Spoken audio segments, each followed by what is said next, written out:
26th of June. This is a network giveaway. Entries will be pulled. Please check the closing time if listening or watching on demand. At GB News, we love to hear from you, our loyal community. So drop us a line at gbnews.com/your say. There you can talk to each other and also to the presenters live on air. gbnews.com/your say, because GB News is your channel, Britain's news channel. Exciting news. Every Friday, my Patrick Christie's Tonight Show is going to have a twist to it. We're welcoming some special guests. You. That's right, on Fridays I'm going to be doing my show in front of a live studio audience, because this show is about you and what you have to say. It's going to be the same big debates, same big topics, same big opinions, but every Friday night at 9 p.m. you are invited to come on down to Patrick Christie's Tonight to be a part of the action. Only on GB News, the People's Channel, Britain's news channel. Join me, Nana Akweer, for an informative, interactive news programme with a difference. It's fun. No, you didn't say that, Dave. I'm so surprised. I think there's an element of truth to that. Join me from 3 p.m. every weekend, only on GB News, Britain's news channel. Hi, I'm Michelle Dewberry, and my show is your opportunity to cut through all the noise and dive in headfirst to some robust debates. Ideas clash. Situation, No, Because the failure is... You're deliberately avoiding my point. Nothing's held back. And if you think this is the end of it, wait for more. And we do not shy away from the difficult stuff. Sometimes I want to shake people and say, if only you understood. So join me on Jubes & Co. weeknights at 6 p.m, only on GB News, Britain's news channel. Breaking news, live updates, stories that matter. From the heart of the GB newsroom to every corner of Britain, with our team of dedicated journalists across the UK. GB News bulletins are there to deliver the latest news that matters to you. Bulletins on GB News, the People's Channel, Britain's news channel. I think GB News is completely unique in the way that we interact with our viewers. Our audience aren't afraid to have their say. They want their voices heard now, and they've got a channel where that can happen. I find more and more as I'm wandering around, people come up to me and they say, we saw you on television. I say, oh yes, on what? On GB News. Hello, are you the famous Sue? The whole crew hit me here now. We came to celebrate. It's our job to be the eyes and ears of the viewers. They are part of the GB News family, and I'm pleased to say it's a very large family. And if people go to the time and trouble of listening and watching, then we've got to do a good job for them. Well, I'm here, right in the epicentre of the protest. Here we go again. You just tuned in. Where have you been? It is raucous here tonight. That's what makes us the fearless champion of Britain.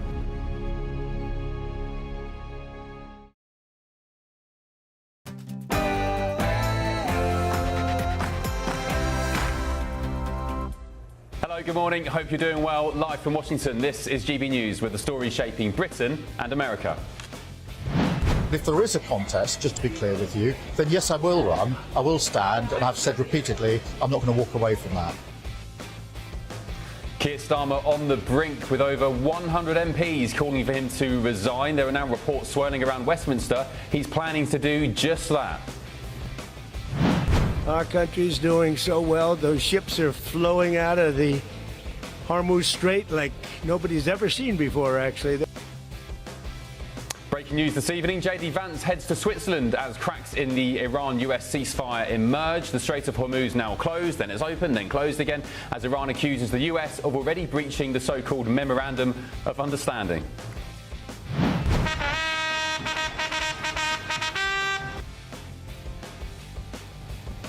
King Charles follows in the footsteps of his son, Prince William. He'll become the first monarch in history to release his tax returns. It's going to be beautiful. It was a great concept that never worked because they couldn't hold the water. Now they hold the water. Another breaking story this side of the pond. An Olympic champion has reportedly been arrested for vandalising the reflection pool here in Washington, D.C. just a week after its big opening. I'm Ben Leo, and this is The Late Show Live.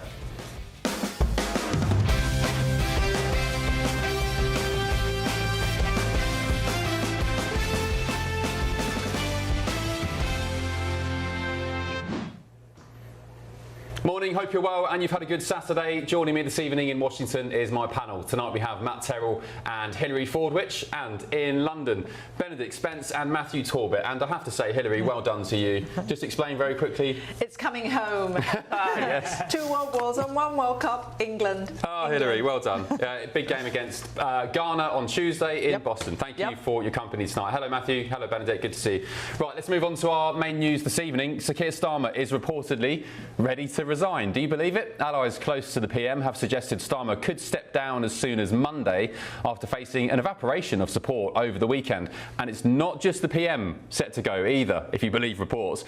Chancellor Rachel Reeves also set to be ousted should Andy Burnham head to number 10. A row now is emerging over who replaces Reeves after Britain's biggest union, Unite, rejected Ed Miliband over net zero. Well, there's a surprise. With me now is political commentator and former advisor to one Michael Gove, Charlie Rowley. Charlie, good to see you, my friend. Hope you're well. What do you make of this? Starmer ready to throw the towel in? I mean, that's a surprise because yesterday we were hearing that he was defiant and willing to stay on. Well, good morning, good afternoon, good evening, whatever time it is, wherever we are.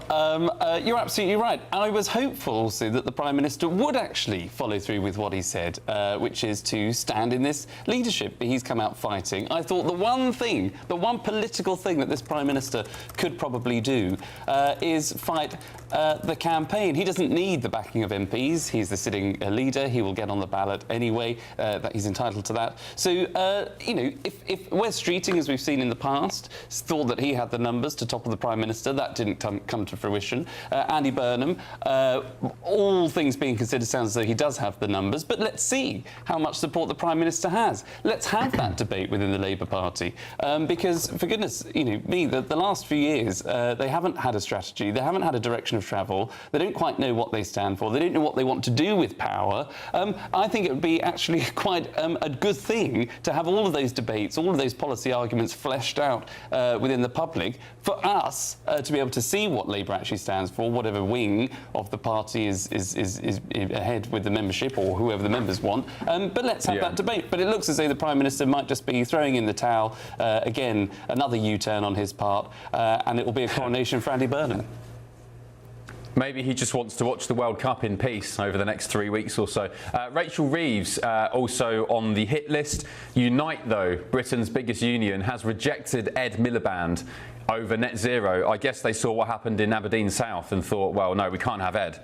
Yeah, exactly. Look, you know, it takes a whole political coalition if you've got, you know, people like even John Swinney, you know, all the way through to Nigel Farage and Kemi Badenoch, you know, and Rachel Reeves saying, look, we need to sort of look at the North Sea and we need to drill again. Everybody is saying it, apart from Ed Miliband, so no wonder the unions aren't favouring him. But look, you know, let's wait and see what happens. I imagine that the Prime Minister this weekend is just mulling over what his actual options are, because if a contest is launched, it's completely out of his control. He could be gone even before September if there is a rushed contest. I think he would rather more, and I think the whole Labour Party would probably not want to see what they saw under the Tories, certainly when I was there, which is the chopping and changing of leaders just through members and members' vote. They want to actually just get on with allowing the Prime Minister maybe to leave on his own terms, in his own way, have a nice get-together in September at their party conference, and it can all be happy families.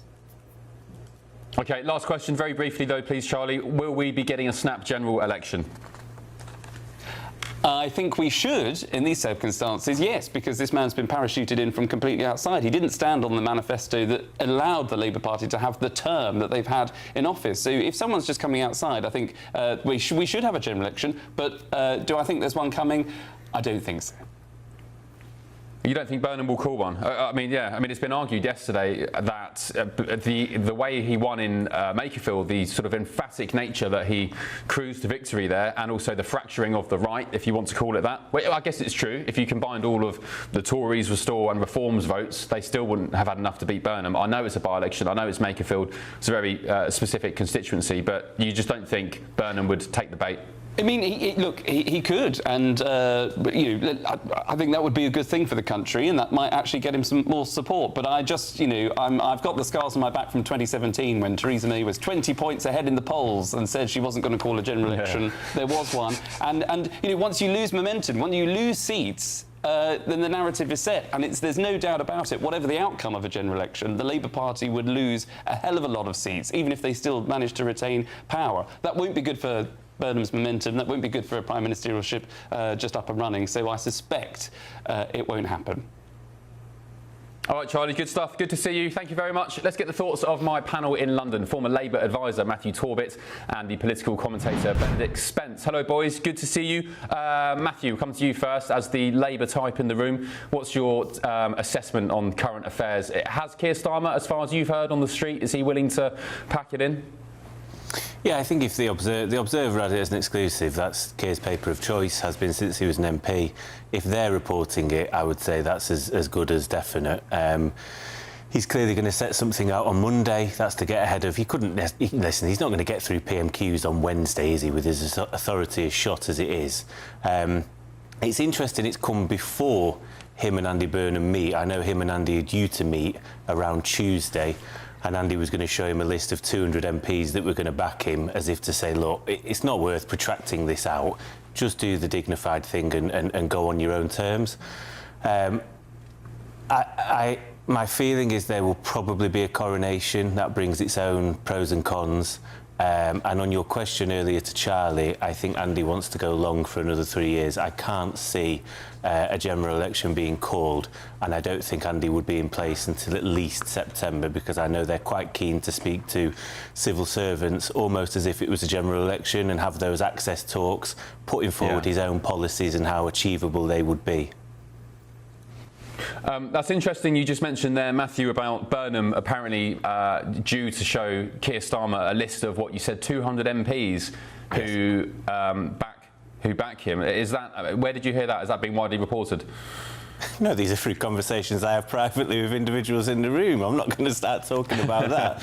But there is understanding that there would be approximately 200 MPs that would back him. We've obviously had over 100 say that Keir should go.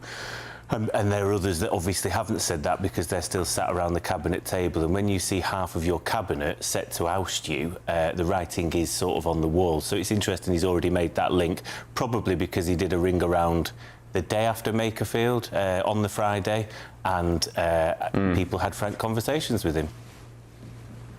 Interesting. Great bit of colour. Good scoop, Matthew. Thank you for that. Benedict, your take. Will we get A, Prime Minister Burnham, and B, a snap election?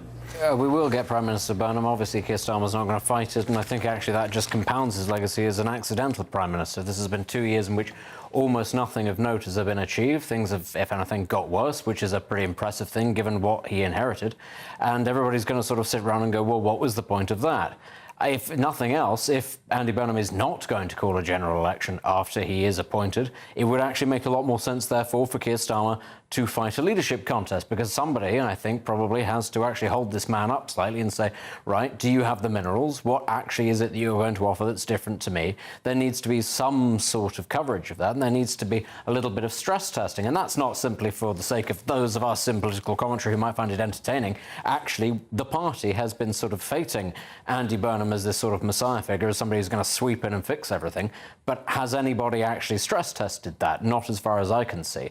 And as Matthew says, he doesn't think that there's going to be a general election. I don't think there will be either. But I think if Burnham had the stones, he would do it. Because actually, I think the public would probably appreciate, for the first time in sort of living memory, somebody being, parachuted into a position, not having a massive advantage as Theresa May had, and turning to the country and saying, I understand you didn't give me a mandate, so give me a mandate. I want to improve things. And the thing with that, of course, is right now, Reform are very clearly not ready to fight a general election. The Conservatives don't listen to what they say about how there's some sort of Tory renaissance going on because they won one by-election. They're not in a position to do it either. And also, frankly, the sheen around the Green Party seems to be wearing off a little bit. I would have thought, at this moment in time, if you wanted to start with a fresh slate and you wanted to put the Starmer years behind you and you wanted to go to the public and say, give me your confidence, this would be the moment to do it, because otherwise he's going to have 3 years and it's going to be a slow bleed where actually many of the structural problems that Starmer has faced, that Sunak faced, that Johnson faced, we'll forget what happened in the middle, all of those things did for those prime ministers. The same thing will end up doing for Andy Burnham, especially if he's turning around to his own backbenchers and saying, well, I can't really move very much from, the framework that I was sort of left with because I don't actually have a mandate for it. Just very quickly, Benedict, you said that Reform aren't ready for a general election. What do you mean by that? Why do you say that? Well, they're clearly not. I mean, this is how many by-elections now have they fought and lost, where actually they sort of had a bit of a clean run at this sort of situation? The problem is, Reform are, it seems, rather bad, A, at picking candidates, because I don't think anybody would look at any of the candidates that they picked for any of these by-elections and thought, oh yeah, these are absolutely groundbreaking options. They're also running, I wouldn't say scared of Restore, but my word, are they putting far too much emphasis into shrieking about Restore. Every time you hear a sort of a mouthpiece for the party, they're going on and on about how these people are, maybe they're in league with the Conservatives one day, or maybe the next day they are funded by the far right. And you just think the whole time, if you were a confident party, you wouldn't be talking so much about this insurgency to your right. I will say, Benedict, I will, I mean, play devil's advocate there and just say, if you've got Restore, whose sole focus seems to be going after Reform, at some point, I guess they have to respond, and people are asking them questions. You've got journalists going to Farage and co and saying, what do you make of Rupert Lowe? They've just polled this or that, or they've just got 7% in Makerfield. I mean, they have to respond to it. They can't just ignore them. They did try to ignore them for a while. Reform's whole thing is that nobody knows who Rupert Lowe is, but my word, they keep on talking about Rupert Lowe. So if nobody knew who he was before, they're absolutely going to know if every time somebody asks a question, he goes, Rupert Lowe's this, Rupert Lowe's that, Rupert Lowe's the other. Actually, he should just be going, who? I don't care. It's not relevant. And as you say, Ben, their whole raison d'etre, it appears to be to go after Reform. Not policy or anything else. It just seems to be to undermine them. Why on earth are you giving that party oxygen? If they were genuinely confident about going into a general election, it wouldn't even touch what they were talking about. It wouldn't come up. Farage would answer the questions by going, listen, I understand it's a circus for you, but actually what I want to talk about is XYZ policy, XYZ issue. Instead, what you have is lots of mouthpieces, lots of politicians, lots of Reform supporters going on and on and on about Restore. There's no need for it. You don't need to talk about them.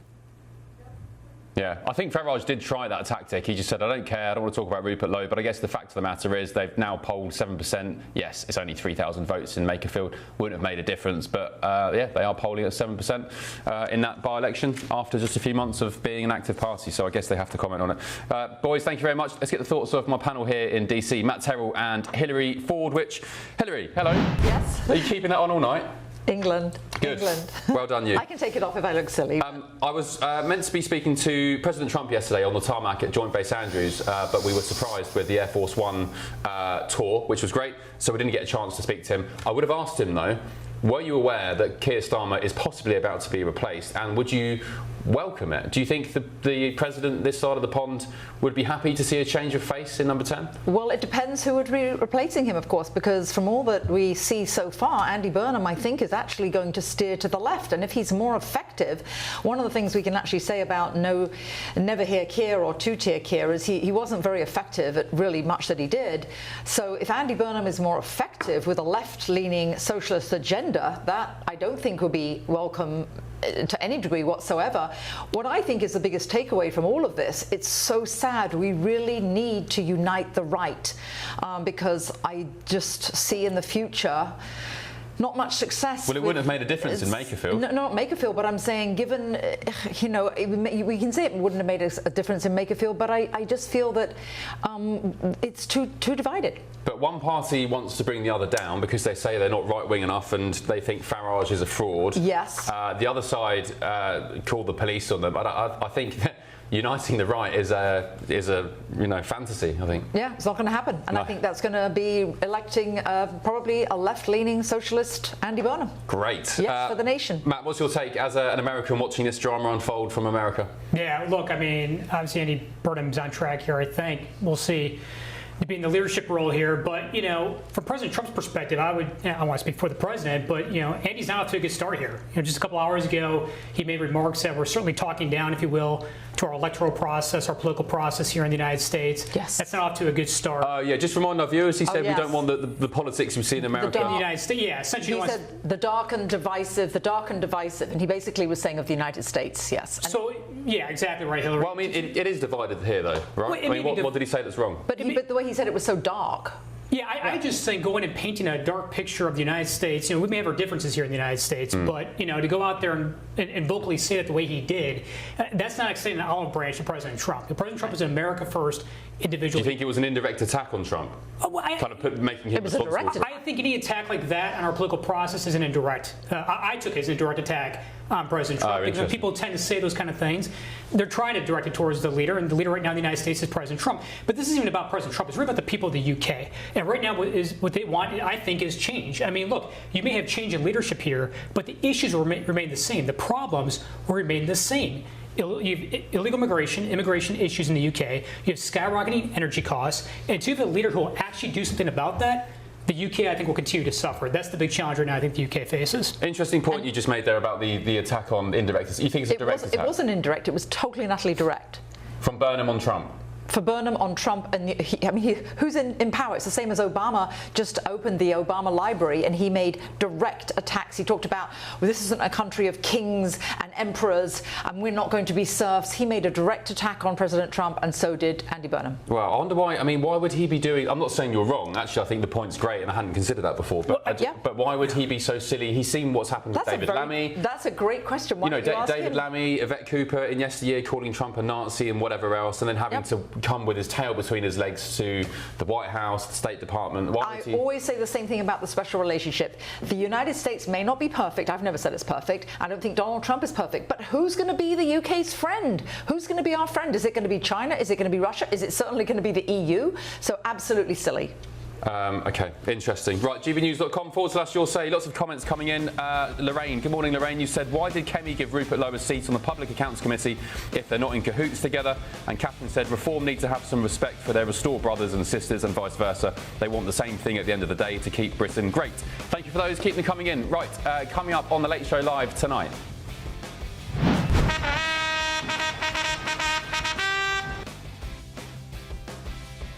Well, the King is set to follow in the footsteps of his dear son, Prince William, by becoming the first monarch in history to release a tax bill. But first tonight... Our country's doing so well. Those ships are flowing out of the Hormuz Strait like nobody's ever seen before, actually. Well, I hate to say I told you so, but when I was asked about this US-Iran deal last week, I just said, don't hold your breath. Tonight, Iran claims the US has already breached the ceasefire. Apparently, the Strait of Hormuz is closed. President Trump says it's open. It's all kicking off again, obviously. This is The Late Show Live. Back in a sec.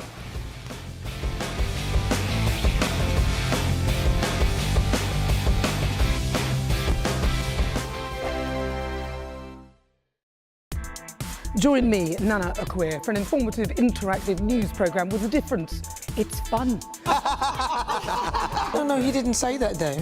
I'm so surprised. I think there's an element of truth to that. Join me from 3 p.m. every weekend, only on GB News, Britain's news channel.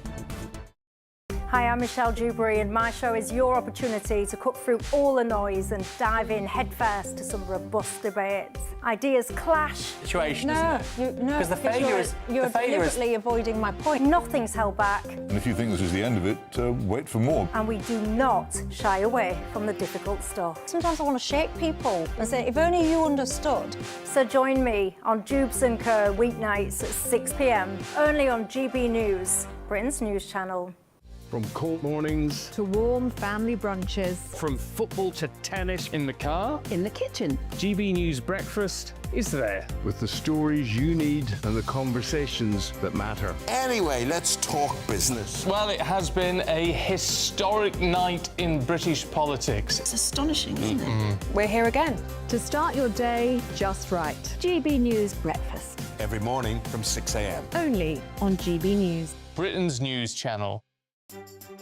Some people enjoy lazy Sunday mornings, but not me. What's the truth of the matter? So that's a very live question. Would you support him if he waters down these plans? Before the spin sets in, I'll be getting to the truth. This is personal. No soft questions, no easy answers. It's one thing if the state has rules in this country. It's another thing whether the police and others actually police them. Setting the agenda and holding those in power to account. You can't really blame her if the system is set up this way. You will not want to miss it, trust me. The Camilla Tominey Show, Sundays from 9:30, only on GB News. From the school run to the home run, watch a new show for all of Britain. He can say whatever he wants. A straight talking show where all voices are heard. And, you know, when are we going to stop talking about smashing the gangs and actually do it? With the stories that matter from every part of our country. There's a bit of a crash landing there for your Chancellor. Bold, fearless and standing up for you. That's me, Martin Daubney, 3 p.m. till 6 p.m, weekdays, here only on GB News. The People's Channel, Britain's news channel. Westminster's full of talk, but out here, it's the real world. Am I allowed to talk now? No, that's it. This is where it matters, real people and real lives. That's what politics is all about. The fact has Trump made a good start? No. Straight answers, no spin, and just a couple of pints. How many fingers have I got up? About 10. So join me for Lee Anderson's Real World every Friday at 7 p.m, only on GB News. The People's Channel, Britain's news channel.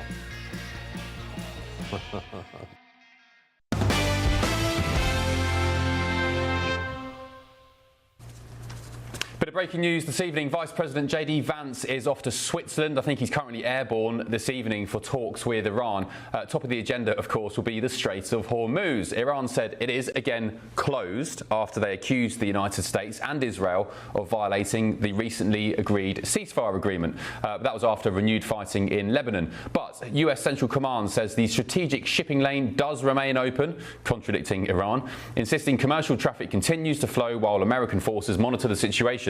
And in a post on Truth Social just a few hours ago, President Trump said this: there will be no tolls in the Hormuz Strait for 60 days during the ceasefire period, and there will be no tolls after the 60-day period has expired unless they are imposed by and for the United States of America, should the deal not be completed, for services rendered as the guardian angel to the countries of the Middle East for purposes of both past, present and future reimbursement of costs. Thank you for your attention to this matter, President Donald J. Trump. Sounds like a contract, doesn't it? He sounds like he's penning a contract that Iran must be adhering to. With me now is US foreign policy analyst Dr. Jack Clayton. Jack, good to see you on the Late Show Live. Thanks for your company.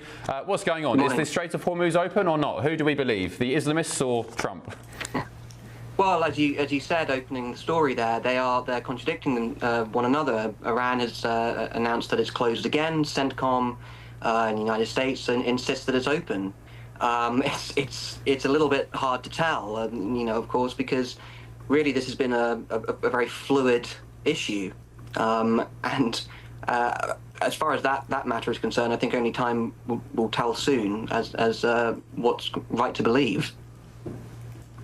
Yeah, I mean, fluid issue is a generous way of describing it. I mean, I would argue I don't think anyone really knows what's going on, or somebody's lying. Is it maybe miscommunication? Is it the Iranians who are causing trouble? Or is it President Trump who maybe doesn't really know what's going on? It has to be said, though, oil prices still low. I think as of today, let me just check, a barrel, $76 a barrel. The average gas price in the United States is now around $4, which is $1 higher than before the conflict started in February. So I guess American consumers, at least, will be happy. Well, it's an improvement. That's certainly true. I mean, but the concern, of course, remains to be is that, as in any matter in economics, there's time lags to these things. So it will still probably take time for Americans to feel the costs lowering pre-war, that is. President Donald Trump will have, I'm sure, various concerns about that, not least because of midterm elections coming in November, and just, of course, basing so much of his political capital and reputation on his economic management as well. But this is at least something towards progress, which is good. And Vance is airborne currently. He's in a jet on the way to Switzerland to meet with Iranian leaders. How do you think that will culminate? Well, the difficulty at the moment is that the first point of this memorandum was that Lebanon would not be attacked. So this is right now falling at the first hurdle. As far as the Israelis and Lebanese are concerned, it seems to be a memorandum of misunderstanding, or they perhaps didn't even get the memo at all. So they're going to really have to obviously put things back on track in that respect. I have to say I was also really rather surprised, even on that first point alone, there was nothing said about the security and sovereignty of Israel. But that's perhaps one of the various concessions that were made in those 14 points. But Is it down to the United States to secure the security of Israel? No, I'm not saying that it's solely down to the United States, and that Israel has done itself, and Netanyahu particularly, has done itself no favors in terms of its reputation to America, and now actually increasingly seeing significant figures on the U.S. right be critical of Israel's actions, and essentially having a significant role in bringing America into the conflict in the first place. I mean, we have seen, of course, people like Senator Ted Cruz continue to, of course, express strong support for Israel, and quite sort of diplomatically, you might say, trying to say that Trump's been badly advised by agreeing to this memorandum. Yeah, interesting. And one thing that I've been talking about the last couple of nights is the Iranian people, no mention of it. In fact, Trump said that regime change was never on the agenda, despite that well-produced video at the start of the conflict calling on the Iranians to overthrow their government. But that's now out the window, and that's one point for me which I really can't get over, because that was how it was sold at the start, despite what the president says. Jack, thanks so much. Appreciate it. Dr. Jack Clayton, US foreign policy analyst. Hillary. Yes? Your take on the Iran situation? Well, I thought when J.D. Vance didn't get on the plane and wasn't going over for Friday, I thought that was really devastating. I mean, that's not just because we all need this, the world needs this, everyone needs this, Europe needs this, but because it made Trump literally like the best gift the Democrats could have, because now they can point fingers and all saying no, you're failing again, you're flip-flopping again. So I think this is very good that things are continuing. What I hope we don't do is to give them from that memorandum. There is now an immense amount of money, and what of course the Iranians want is they want reparations. They want Iran rebuilt, kind of like a Marshall Plan, really. That's what they're looking for, and I think that would be disastrous, because if we do give them money, the same thing's going to happen again. Basically, there's a speculation that all the funds that Obama gave them really funded October 7th, because they were backing that. So, I mean, it would make the world, I think, in the long run more dangerous, because don't forget, once President Trump is out of office, we're not going to have the same kind of leadership here. So I think... Do you care that it's US taxpayer money? I mean, because the reports are that it's going to be money, revenue from the region. Does it matter? Regardless, you don't want Iran to have any money. I don't think that we should be giving Iran money. And they have said that there are enough parameters and there are enough gatekeepers that when they're naughty boys and they do the wrong thing, they won't receive the funds. But again, President Trump and this administration is going to be out of office in a few years. Matt? Yeah, look, I think what President Trump did here is the right move. I mean, look, the bottom line here is you're not going to change the Middle East through war. You're going to change it through wealth. And what you've seen right now is that Iran has been isolated. What you're seeing right now is that President Trump has been resetting the Middle East. And I think in terms of next steps here, what President Trump has done here is get to a deal that'll get us to the next deal. Let's get to the next 60 days. But the truth is, this strait is open. You've seen over the past few hours, over 16 million barrels moved through the strait, over 50 ships have moved through the strait. The cost of energy in the United States is going to come down. Gas prices below $4, to your point earlier, Ben. But in the end, the bigger picture here is resetting the Middle East. And part of that is ensuring that Iran does not have a nuclear weapon. That has been achieved. Iran will not get a nuclear weapon. Well, it's not been achieved yet. The finer details to be thrashed out over the next 60 days. It's going to be it would take the amount of money it would take for them to start over is nearly impossible. Well, they're getting $300 billion, aren't they? Well, but part of that is frozen assets that was theirs in the first place. So this is not like the Obama deal where you're just putting out a pile of cash that's U.S. taxpayer dollars. Is there any part of this whole Iran conflict that you haven't been supportive of? I've been supportive of the fact that we haven't put. This has not been a long-term war. And no boots on the ground. And no boots on the ground. In order to do regime change in full, you'd have to likely put boots on the ground. But I actually think you'll still have regime change here. And I think Vice President Vance hit the nail on the head in one of his earlier interviews with CNN just a few hours ago, where he said, look, there are two different, basically essentially what he was getting at is there's two different factions here right now in Iran. You get the hardliners, and then you got people who've softened up. And I think they're willing to work with the United States. And these are people who recognize that war may not be the answer here, wealth is. And you've seen right now countries like Saudi Arabia, the UAE stepping up here. These are countries that want to see a reset in the Middle East. For Iran, it's not just the United States putting pressure on Iran. It's going to be these other countries in the region doing the same thing. And I think in order for this to be a done deal officially, yes, you have to trust but verify with Iran. But in the end, the goal all along was to ensure they didn't have a nuclear weapon. That's going to be achieved here. That's the biggest step forward here. We'll see what the next 60 days look like, but I think great progress has been made. What about the Iranians? President Trump said when this started, help is on the way.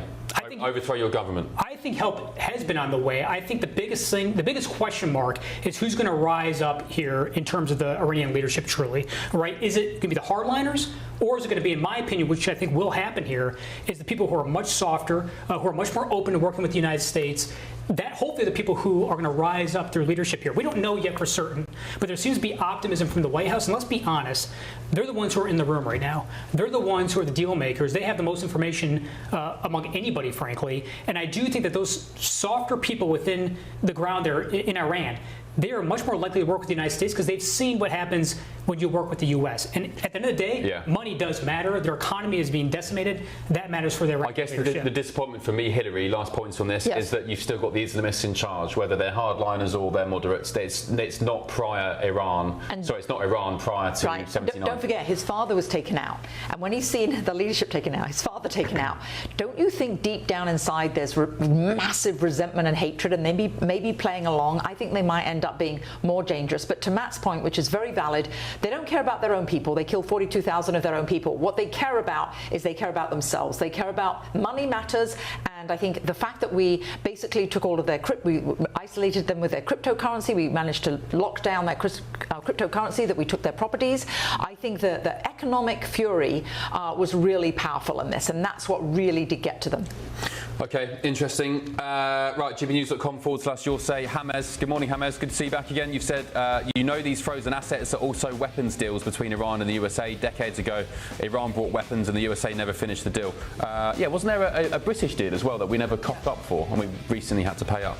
Right, keep those comments coming in. Right, up next on The Late Show Live this evening, the King Charles, is set to release his first ever tax return, following in the footsteps of his son Prince William. Take a look.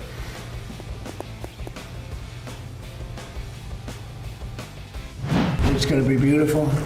It was a great concept that never worked because they couldn't hold the water. Now they hold the water.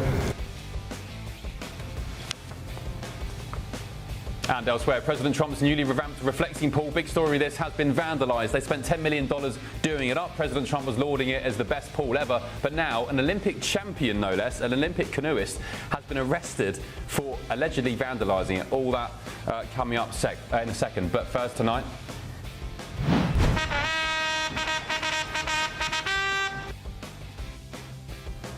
As I was saying, the King's become the first monarch in history to release his tax details. Are you excited? I am. This is The Late Show Live. Back in a sec.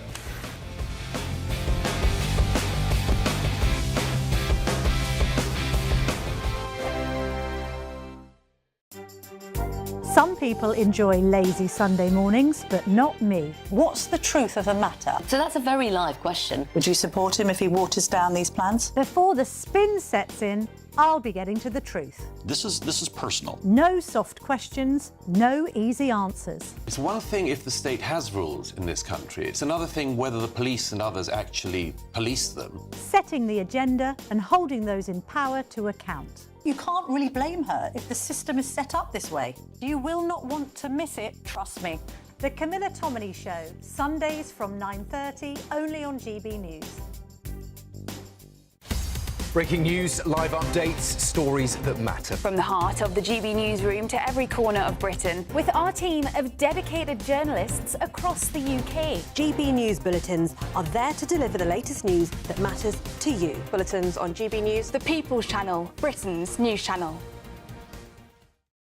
Hi, I'm Michelle Dewberry, and my show is your opportunity to cut through all the noise and dive in headfirst to some robust debates. Ideas clash. Situation, no, isn't it? No, Because the failure is you're deliberately avoiding my point. Nothing's held back. And if you think this is the end of it, wait for more. And we do not shy away from the difficult stuff. Sometimes I want to shake people and say, if only you understood. So join me on Jubes & Co. weeknights at 6 p.m, only on GB News, Britain's news channel. Westminster's full of talk, but out here, it's the real world. Am I allowed to talk now? No, that's it. This is where it matters. Real people and real lives. That's what politics is all about. The fact is Trump made a good start. No. Straight answers, no spin, and just a couple of pints. How many fingers have I got up? About 10. So join me for Lee Anderson's Real World every Friday at 7 p.m, only on GB News. The People's Channel, Britain's news channel. I've been in Westminster for a long time, but I know that though power may be here, its effect on people's lives is across the whole of the country. We may be where rules are made, but it's where they're implemented that matters. Join me, Jacob Rees-Mogg, for forthright and frank discussion on where Britain has come from, where it's going, and where it will end up. That's State of the Nation, Monday to Thursday, 8 to 9 o'clock. Vox Populi, Vox Dei. From the school run to the home run, watch a new show for all of Britain. So he can say whatever he wants. A straight talking show where all voices are heard. And, you know, when are we going to stop talking about smashing the gangs and actually do it? With the stories that matter from every part of our country. There's a bit of a crash landing there for your Chancellor. Bold, fearless and standing up for you. That's me, Martin Daubney, 3 p.m. till 6 p.m. weekdays here only on GB News. The People's Channel, Britain's news channel.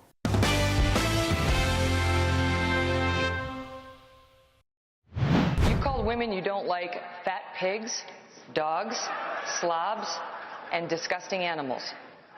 Your Twitter account... Only Rosie O'Donnell.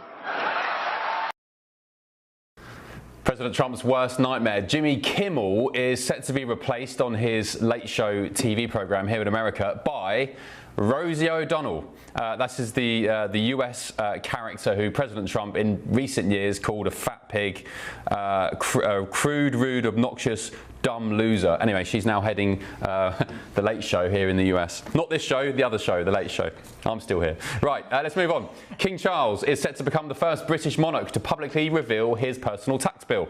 Buckingham Palace says the move is part of efforts to increase transparency around royal finances, and it comes at the King's own request. So this is King Charles' own making. The details will be released later this week alongside annual reports on royal finances, including the sovereign grant and the Duchy of Lancaster accounts. The palace, meanwhile, well, they say the changes are part of its commitment to modernise and evolve the monarchy. Let's get the thoughts of my panel in London and in DC, Matthew Torbett and Benedict Spence, and of course Hilary Fordwich and Matthew Terrell. Matt Torbett, is this a good move? Does anyone care really? I don't quite understand why he's doing it. I'm glad you said it, because I thought, well, I don't really care. I imagine it's to head off any criticism to do with the Duchy of Lancaster, is it?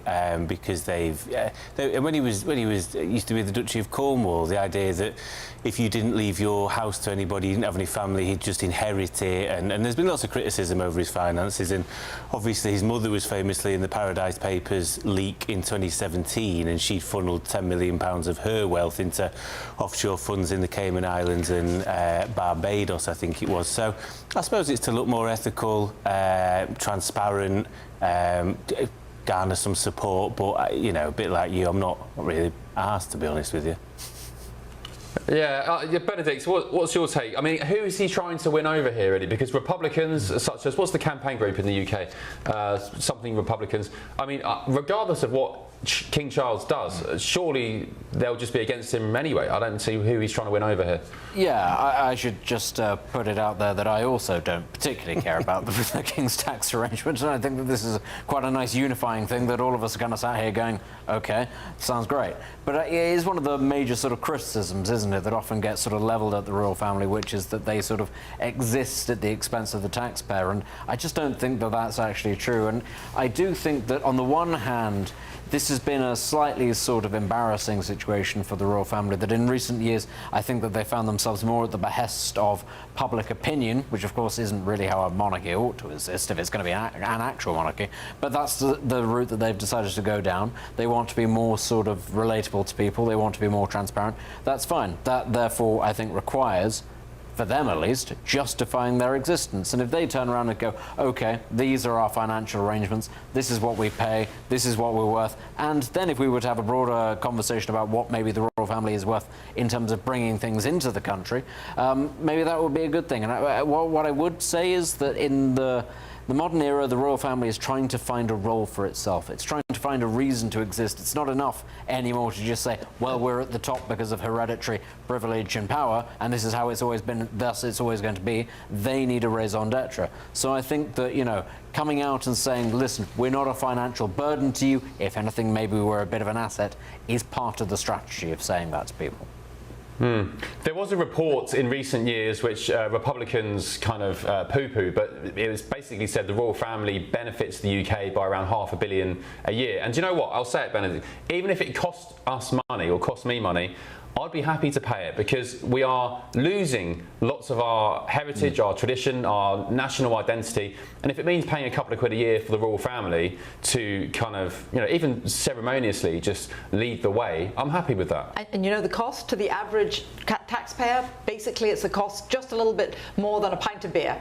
Okay. Every taxpayer, one pint of beer. That's all it costs. I think something else that's worth pointing out. I know that monarchies are very old-fashioned, but actually countries that retain their monarchies tend to be more politically stable. There's no better example of that than the Middle East. Yes. The conversation you were just having about Iran. If you go through all the countries that have had major upheaval post the Arab Spring, all of them are countries that got rid of their hereditary monarchies. All the ones that are actually very stable, from Saudi Arabia to Morocco, they're all the ones that retain their royal families. I think that there is a lesson in there for the West. Interesting.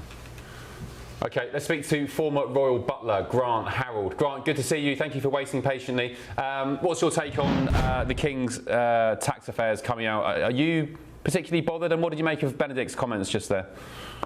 I mean, I think the thing about the King is, you know, he's obviously want to be very transparent. He wants to obviously give this information. I mean, technically, I suppose he doesn't need to give it, but he wants to, because, again, he wants everybody to understand about, you know, what happens to the money. I remember when I worked for him, when he was Duke of Cornwall, you know, we had this annual review where he gave these insights willingly. It used to kind of make me smile because they were very specific. You know, I think they used to, it used to kind of list, you know, even the household staff, you know, is kind of, you know, the staff and the runnings of the private homes. And it used to kind of list the butlers as a 2.1 or something. I couldn't quite understand that part of it. But, I mean, transparency was really important to him. It's interesting because they say that William is not quite as, you know, he doesn't want to give this kind of information. And I think that's probably just because William is fiercely, you know, he's worried about his privacy. He wants to keep things private. He's aware also that he has to give information, but, you know, there's certain things he feels he doesn't need to. Where I think his father has got a different opinion on this, which is not a bad thing. So I think it's good that he's done this, or that he does this. Yeah, what was the King like as a boss? Was he, talking about money, was he generous? Did he ever sort of, I don't know, buy you a Christmas gift and the staff, you know, give you tips at Christmas? What's he like? No, he's very good, boss. I mean, when it comes to the money side of things, you used to get, yeah, but, you know, everybody else, you get Christmas bonuses. You would get obviously different increases, you know, with inflation and things. You know, he was very good like that. And yes, we did get gifts, but it was, again, all these things had to be kind of declared. You know, if you ever, I remember it was quite interesting. If you were ever given a gift, you had to declare it. We used to get these forums, you know, so it was, again, the transparency, so that, you know, everybody was aware of the kind of the money that was going into even personal gifts. Yeah, interesting. Okay, last question, Grant. I'm all about the gossip. What was the best, I don't know, Christmas gift you got from the royals? Not necessarily the King, but just in your time working for the royal family. I can tell you very quick. I can tell you, I once went into work, and I remember we had these pigeonholes where your post comes, and I remember my pigeonhole, the doors weren't closing, and I thought, well, that's strange. And I went to look, and in my where my post used to be, there was a large salt and pepper mill. When I say large, I mean huge salt and pepper mill. And I remember thinking, who the hell's giving me a salt and pepper mill? And it was actually, that was a Christmas gift, a jokingly kind of fun Christmas gift from the King. And I remember there was a little note from him saying, I thought these might help you with your cooking, but I don't cook. That was the joke. So anyway. Ah, brill. Have you kept the note? Have you framed it or kept it in like a collection box or something? No, I haven't kept the note, but I still got the salt and pepper mill, and I'm not a very good cook. Ah, good man. That's all right. That's why we've got microwaves these days. Just get some ready meals. Grant, thank you so much. Appreciate you. Great to speak with you. We'll catch up soon. Grant Harold, former royal butler. Oh, that's great. Love that. GBNews.com/your say. Tammy said the King's accounts will show millions of profits from his personal enterprises that he has donated back to the nation's purse. We'll wait and see, Tammy. We'll wait and see. Still ahead on The Late Show Live tonight. It's going to be beautiful. It was a great concept that never worked because they couldn't hold the water. Now they hold the water. All right, big story this, and I love it. President Trump's newly revamped reflecting pool here in DC has been vandalised. It's a mess. An Olympic champion, a canoeist, has been arrested. Find out more about that soon. But first on the show tonight, we'll go through the front pages, and on the Daily Mail splash, Kemi Badenoch has said she will never do a deal with Nigel Farage. Well, I have to say, when it comes to the polls right now, I don't think she's really got a choice, but we'll get stuck into that next. This is The Late Show Live. Back in a sec.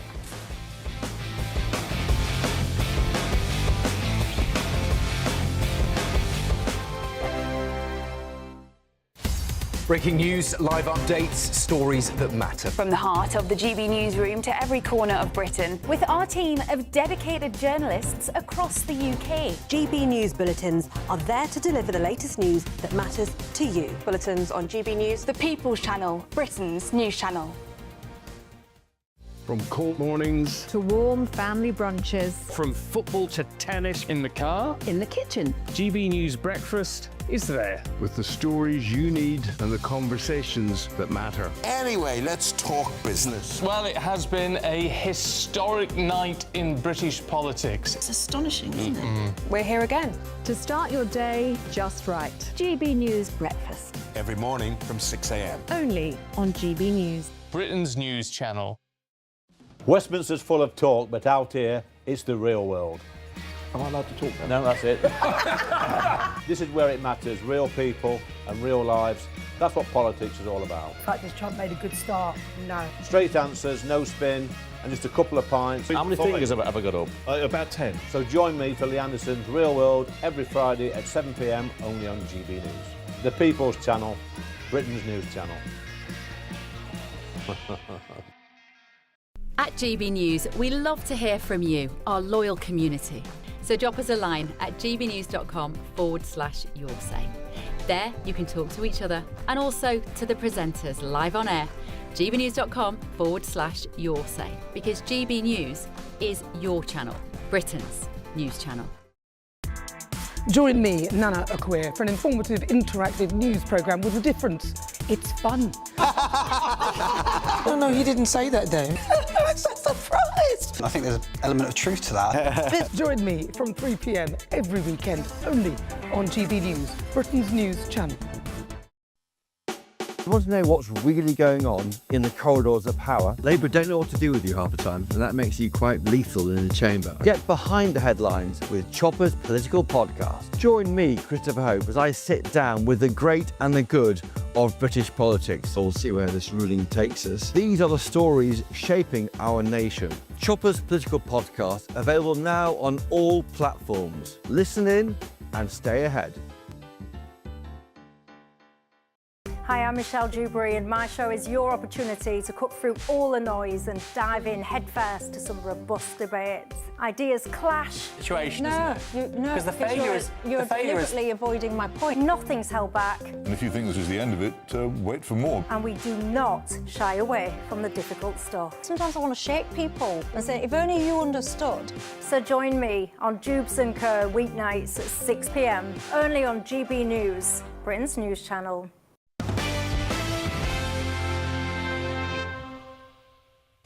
Let's delve into some of the main stories on the front pages of tomorrow's papers, starting with The Telegraph. Starmer ready to resign, according to allies. And King Charles there. Was that at Ascot? Must have been. The Mail. Kemi Badenoch, this is a great story. We'll discuss it more in the next hour. Why I will never do a deal with Nigel Farage. I have to say, with respect to Kemi, you're not in a position to do any deals with Farage at the moment, according to the polls. The Mirror, King to release his tax returns. We've just been discussing that. The Sunday Times, Rachel Reeves to lose job if Burnham becomes Prime Minister. I mean, that would be good, wouldn't it? The Sun, Jeremy Clarkson, I'm in remission. Great news for the Amazon former Top Gear star with prostate cancer. The Observer, they think it's all over. Starmer expected to resign tomorrow. And as Matt Talbot was saying, this is the bombshell front page. It's the Observer, it's Keir Starmer's newspaper. Well, his allied newspaper anyway. So if they're going with it, it must be true.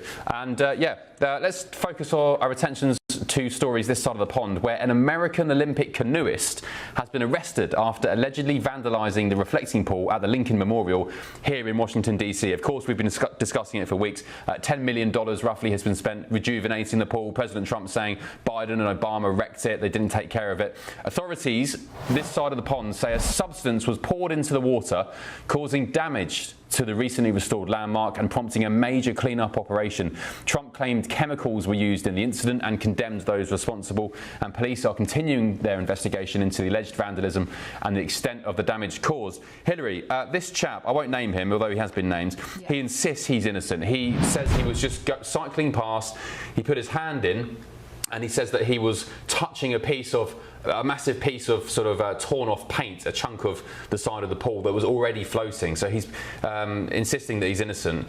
He's been detained. He's a 67-year-old, three-time Olympic champion canoeist.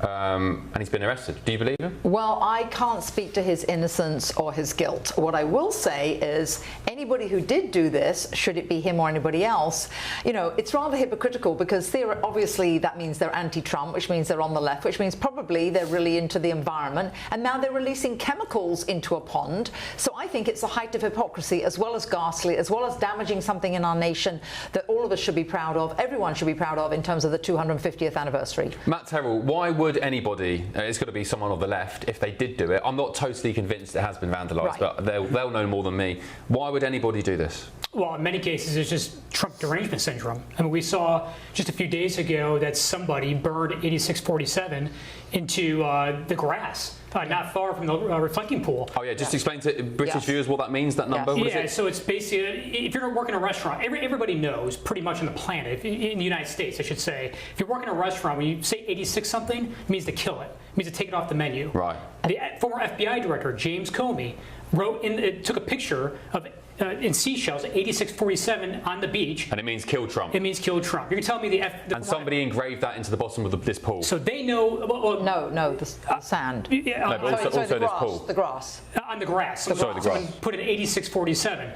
The former FBI director taking a picture of 8647 on the beach, put it on his Instagram account. He, in my view, knew what that meant. These people know what this means, and it's disgusting. You know, you can have political differences, but when you're threatening the life of a president, which is what you were doing when you promote 8647, that's unacceptable. And also just vandalising a piece of nature. I mean, something for the masses to enjoy. It's not political. It's hypocritical. All the president's trying to do is clean up Washington, D.C.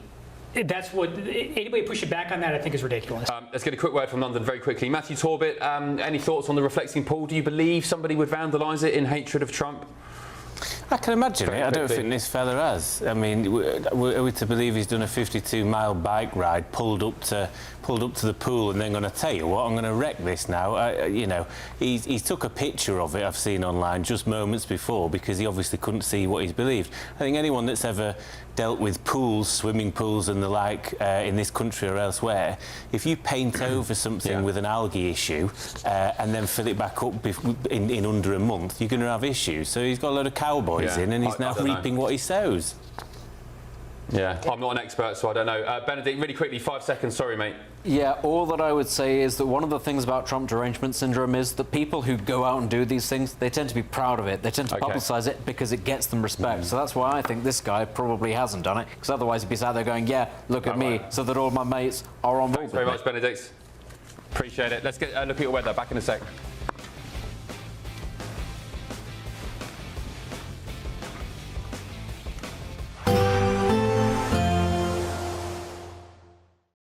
Today, clouds overhead, total zen within. Boxed Solar sponsors the weather on GB News. Hello, a very good morning to you. This is your GB News weather update provided by the Met Office. Today marks the summer solstice, the start of astronomical summer. It also means the sunshine is at its strongest at this point of the year, so do remember that sun cream if you are heading outside, because UV levels will be high. And I'm sure many of us will want to step outside because it's a fine Sunday overall. Plenty of bright and fine weather around. Perhaps the sunshine just turning hazy at times with this wispy cloud pushing through, and maybe some lower cloud unfortunately plaguing parts of northeastern England where I can't rule rule out the odd shower, unfortunately, but the vast majority of us should be staying dry today. Generally across parts of Scotland and into Northern Ireland, we'll be seeing highs of around 18 to 22 degrees Celsius, so fairly pleasant here. As we do head further towards the south, the heat and humidity is starting to build in from parts of continental Europe. So actually around London and the home counties, highs of 30, 31 degrees Celsius. So certainly feeling a little tricky when you are out in some of those urban areas. Generally, though, it's a fine evening to come and generally a calm night overall. That cloud across the northeast will become a little bit more widespread into parts of eastern Scotland as well, quite murky here, but generally some clear spells across more central and southern districts. But quite a muggy night to come. Temperatures in our urban cities not dropping much below 18 or 19 degrees Celsius. Quite tricky for sleeping, unfortunately. As we head into tomorrow, it's now northern regions that will probably be the cloudiest, and some showery outbreaks of rain are certainly possible. And into the afternoon, we'll then potentially see some showers, even some thunderstorms spreading across parts of Wales and central England. Depending on how much cloud we do see from this, that could potentially influence how high our temperatures climb tomorrow, but highs of, again, 32 degrees Celsius are possible in the south. And it's here across central areas of England and Wales, down towards the south, where we have an amber extreme heat warning issued by the Met Office for Monday and into Tuesday, potentially climbing towards the mid-30s as we head throughout the week. So do take care as you are out and about. Today, clouds overhead. Total zen within. Boxed Solar sponsors the weather on GB News. From cold mornings to warm family brunches. From football to tennis in the car. In the kitchen. GB News Breakfast is there with the stories you need and the conversations that matter. Anyway, let's talk business. Well, it has been a historic night in British politics. It's astonishing, isn't it? We're here again to start your day just right. GB News Breakfast. Every morning from 6 a.m. Only on GB News. Britain's news channel. Join me, Nana Akwe, for an informative, interactive news programme with a difference. It's fun. No, he didn't say that, Dave. I'm so surprised. I think there's an element of truth to that. Join me from 3 p.m. every weekend, only on GB News, Britain's news channel. At GB News, we love to hear from you, our loyal community. So drop us a line at gbnews.com/yoursay. There, you can talk to each other and also to the presenters live on air. gbnews.com/yoursay, because GB News is your channel, Britain's news channel. Some people enjoy lazy Sunday mornings, but not me. What's the truth of the matter? So that's a very live question. Would you support him if he waters down these plans? Before the spin sets in, I'll be getting to the truth. This is personal. No soft questions, no easy answers. It's one thing if the state has rules in this country. It's another thing whether the police and others actually police them. Setting the agenda and holding those in power to account. You can't really blame her if the system is set up this way. You will not want to miss it, trust me. The Camilla Tominey Show, Sundays from 9:30, only on GB News. From the school run to the home run, watch a new show for all of Britain. He can say whatever he wants. A straight talking show where all voices are heard. And, you know, when are we going to stop talking about smashing the gangs and actually do it? With the stories that matter from every part of our country. There's a bit of a crash landing there for your Chancellor. Bold, fearless and standing up for you. That's me, Martin Daubney, 3 p.m. till 6 p.m, weekdays, here only on GB News. The People's Channel, Britain's news channel. Westminster's full of talk, but out here, it's the real world. Am I allowed to talk now? No, that's it. This is where it matters, real people and real lives. That's what politics is all about. The fact is Trump made a good start. No. Straight answers, no spin, and just a couple of pints. How many fingers have I got up? About 10. So join me for Lee Anderson's Real World every Friday at 7 p.m, only on GB News. The People's Channel, Britain's news channel.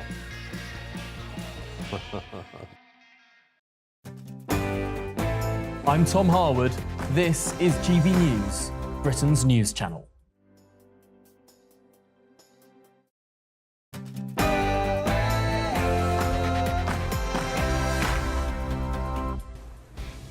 Hello, good morning. Live from Washington, this is GB News with the stories shaping Britain and America. If there is a contest, just to be clear with you, then yes, I will run, I will stand, and I've said repeatedly, I'm not going to walk away from that. Starmer on the brink, over 100 MPs calling for him to resign, and there are also reports swirling around Westminster he's planning to do exactly that. Our country's doing so well, those ships are flowing out of the Hormuz Strait like nobody's ever seen before, actually. JD Vance heads for Switzerland as cracks in the ceasefire between the United States and Iran emerge. The Strait of Hormuz is open, it's closed, it's open, it's closed. Nobody knows what's going on. Iran accuses the US of already breaching the Memorandum of Understanding. I can announce that the government will ban access to social media for all children under the age of 16. Well, first he banned social media for kids, but who's next, I wonder? Because Keir Starmer is now set to force social media giants to prioritise the BBC and other public sector content. What about GB News? Plus, how has faith impacted the current World Cup? We'll be speaking to a football chaplain who says faith is the secret ingredient for Team USA. And by golly, haven't they been doing well so far? And, yeah, I'm Ben Leo. This is The Late Show Live.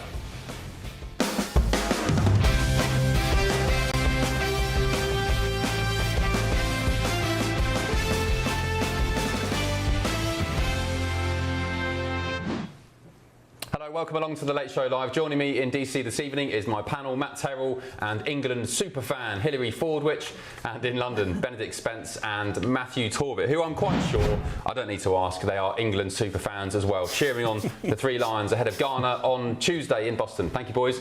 Right, let's move on to our main news this evening. Sir Keir Starmer is reportedly set to resign. Allies close to the PM have suggested he could step down as soon as Monday after facing an evaporation of support over the weekend. And I just wonder, would England celebrate more after beating Ghana, or would they celebrate more after Keir Starmer resigning on Monday? Who knows? We'll wait to see. It's not just the PM set to go either. His Chancellor, Rachel Reeves, is also set to be ousted should Andy Burnham head to number 10. A row is now emerging over who replaces her after Britain's biggest union, Unite, said nah, no thank you to Ed Miliband. That was over net zero. Let's get the thoughts of Jonathan Liss, political commentator, friend of the show. Jonathan, good morning. Thank you for staying up with us. Appreciate it. First things first, is Starmer going? And if and when Burnham becomes Prime Minister, do you think we're going to get a general election? Well, Starmer is certainly going, Burnham is certainly coming in, and I don't think there's going to be a general election. The question is whether there should be a general election. If Burnham is going to continue in roughly the same way that Starmer has, with roughly the same platform, with a few tweaks, then I don't see there is a case for a general election. If he's going to completely rip up the 2024 manifesto, on the other hand, and take Britain in a completely new direction, whether that's more to the left or more to the right, I suspect it'd be more to the left, then you could argue that he wouldn't have a mandate for that and he would have to take it to the country. So that's going to be a difficulty for him. And obviously I say this as someone who would like a more left-wing government, and he wants Burnham to be much more radical and more progressive than Starmer has been. But I do accept that that's not what the British people voted for. I think they would have voted for that if that had been on the table in 2024, but that wasn't in manifesto, and he would have difficulty in justifying that. But I certainly think that he can make some tweaks and make it a little bit bolder the prospectus that Starmer was offering, because let's face it, Starmer has never been on the left, despite what some people at GB News seem to think. Well, yeah, I could sit here and argue about that all night. But in terms of Andy Burnham, would you be happy with him as Prime Minister, as a man of the left of the conversation, or would you want somebody even more radical, I guess, than Burnham? No, look, Burnham is all we got. Burnham is the best hope, but he's just shown that he can win and win big in the so-called Red Wall against people that, you know, Farage is throwing so much money and resources at. Reform through the kitchen sink at this by-election, Ben, and Burnham won handily, over 50%. We were talking about the right-wing votes being split with Restore and Reform, it didn't even make a difference. Even if all the Restore voters had voted Reform, Burnham would have still won. Yeah. And people in Labour are taking note of that and thinking that Burnham is potentially a winner. Now, I'm not saying it's going to be a walk in the park. I'm sure that he will have many, many problems. The right-wing media will be out to get him. People on this channel will be out to get him. And I'm sure that he will make a lot of unforced errors as well. But right now, he's the only chance Labour have of retaining power at the next election. And more importantly, then, in delivering changes that the British people actually want to see. Because even though things have got better under Labour, they haven't got better far enough or fast enough, and they haven't been communicated to the British people effectively enough. I think Burnham is a much better communicator than Starmer, and if anyone can do it for Labour, he can. I'm not saying that he's necessarily going to achieve those goals. I think that things will get better, but certainly, it's not a sure-run thing. Farage is going to be fighting him tooth and nail. And the next election is wide open. Reform could win it, obviously. I'm not being complacent, but I think that if Labour's going to stand a chance with anyone, it's Burnham. OK, well, you kind of answered my final question, which was if the right are so split, and even if they did unite, in Makerfield, of course, again, I will deliver the caveat that it was a by-election in a particular constituency that favoured Burnham. But if the right are in such disarray and Burnham's so great, why wouldn't he just call a general election? What's he scared of? Because that's a very, very, very high-risk strategy. He doesn't want to be Prime Minister for a matter of weeks. Right now, he commands the majority of the House of Commons, or he will command it, because Labour has a huge majority. He's not currently sort of massively preparing to deviate from Labour's platform, given his statements so far. If he was, going to say he wants to renationalise everything under the sun and, sort of scrap, I don't know, sort of, bring in sort of lots of new sort of socialist policies, that weren't anywhere near the manifesto, then you could argue that. But right now, he's got bigger fish to fry. He's got the things he needs to do to actually implement the promises that Labour made in 2024, do that effectively, show that he's capable of commanding the majority, not only of the Commons, but also of the bond markets, etc. And once that ship has been steadied in a year or two, then he can talk about what comes next. Okay. By then, it will be time for a general election for a new manifesto. All right, Jonathan, very quickly, Tammy on your say has said a plumber with no political experience got 35% against the self-proclaimed King of the North and career politician with 25 years experience. Not a great win in a safe Labour seat. Your answer to that? No, come on. Look, Reform swept up Makerfield at the local elections a few weeks ago. If anyone else had stood in that seat, Reform would have won it handily.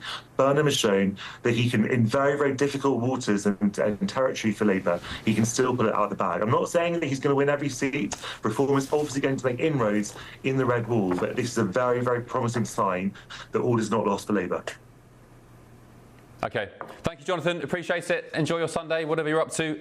Let's get the thoughts of my panel here in DC and London and look at the front page of the Mail, because it's a breaking story in the Mail on Sunday tomorrow. Kemi Badenoch has come out and said, I will never do a deal with Nigel Farage. Let me just read you a little bit, if I can.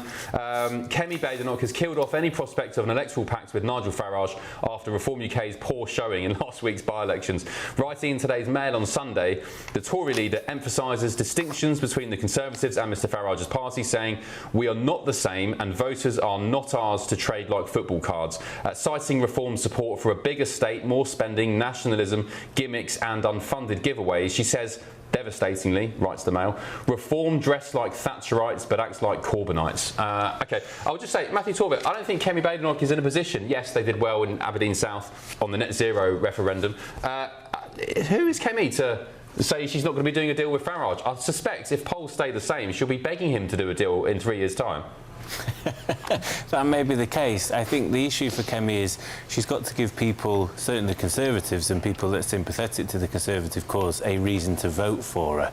If she says, well, I'll do a deal with Nigel Farage, people will go, well, we'll just vote for Nigel Farage then, and if you've got enough numbers to help him out, then so be it. So I think I think all parties are wise to rule out these sorts of things 3 years potentially before an election. But you better believe that might change if the numbers work out for both her and Nigel Farage after an election.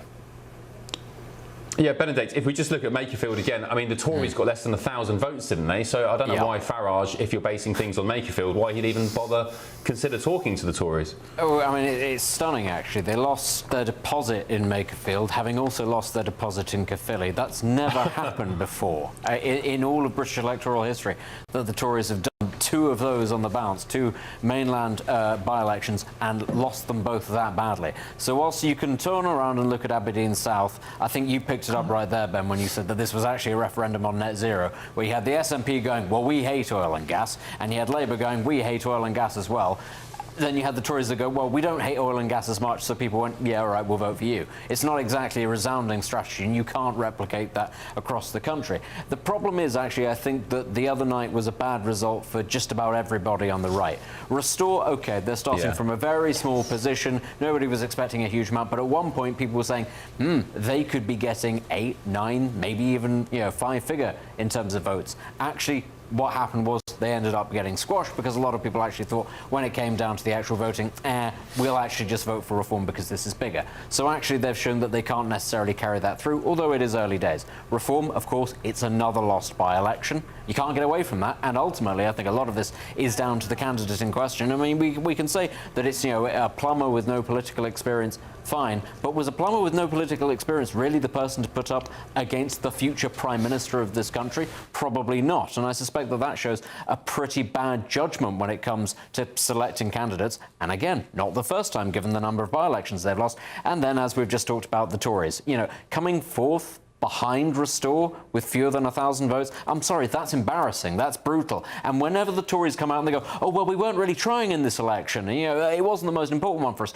you have to then sit there and go, so what does that say about the Tories, the most electorally successful democratic political party in the world, sat and saw this by-election that is going to appoint the next Prime Minister and thought, we can't win it, so we're not even going to try. That is, in fact, deeply embarrassing. So I understand why Kemi's coming out and saying, I'm not going to do a deal with Farage, because it would be politically toxic for her to do so. She's trying to rebuild the party almost from scratch, and it must be said, I think she's doing a reasonably good job. But actually, nobody's asked Farage, Nigel, would you do a deal with Kemi Badenoch and the Tories, who people still hate? I suspect the answer's probably no. Well, no, actually, I think he was asked not so long ago, and he left the door open, which I think for him is sensible politics, because he may need them, but it'll be him asking her. I suppose, as you said, Ben, she might be lucky to be asked, despite ruling it out.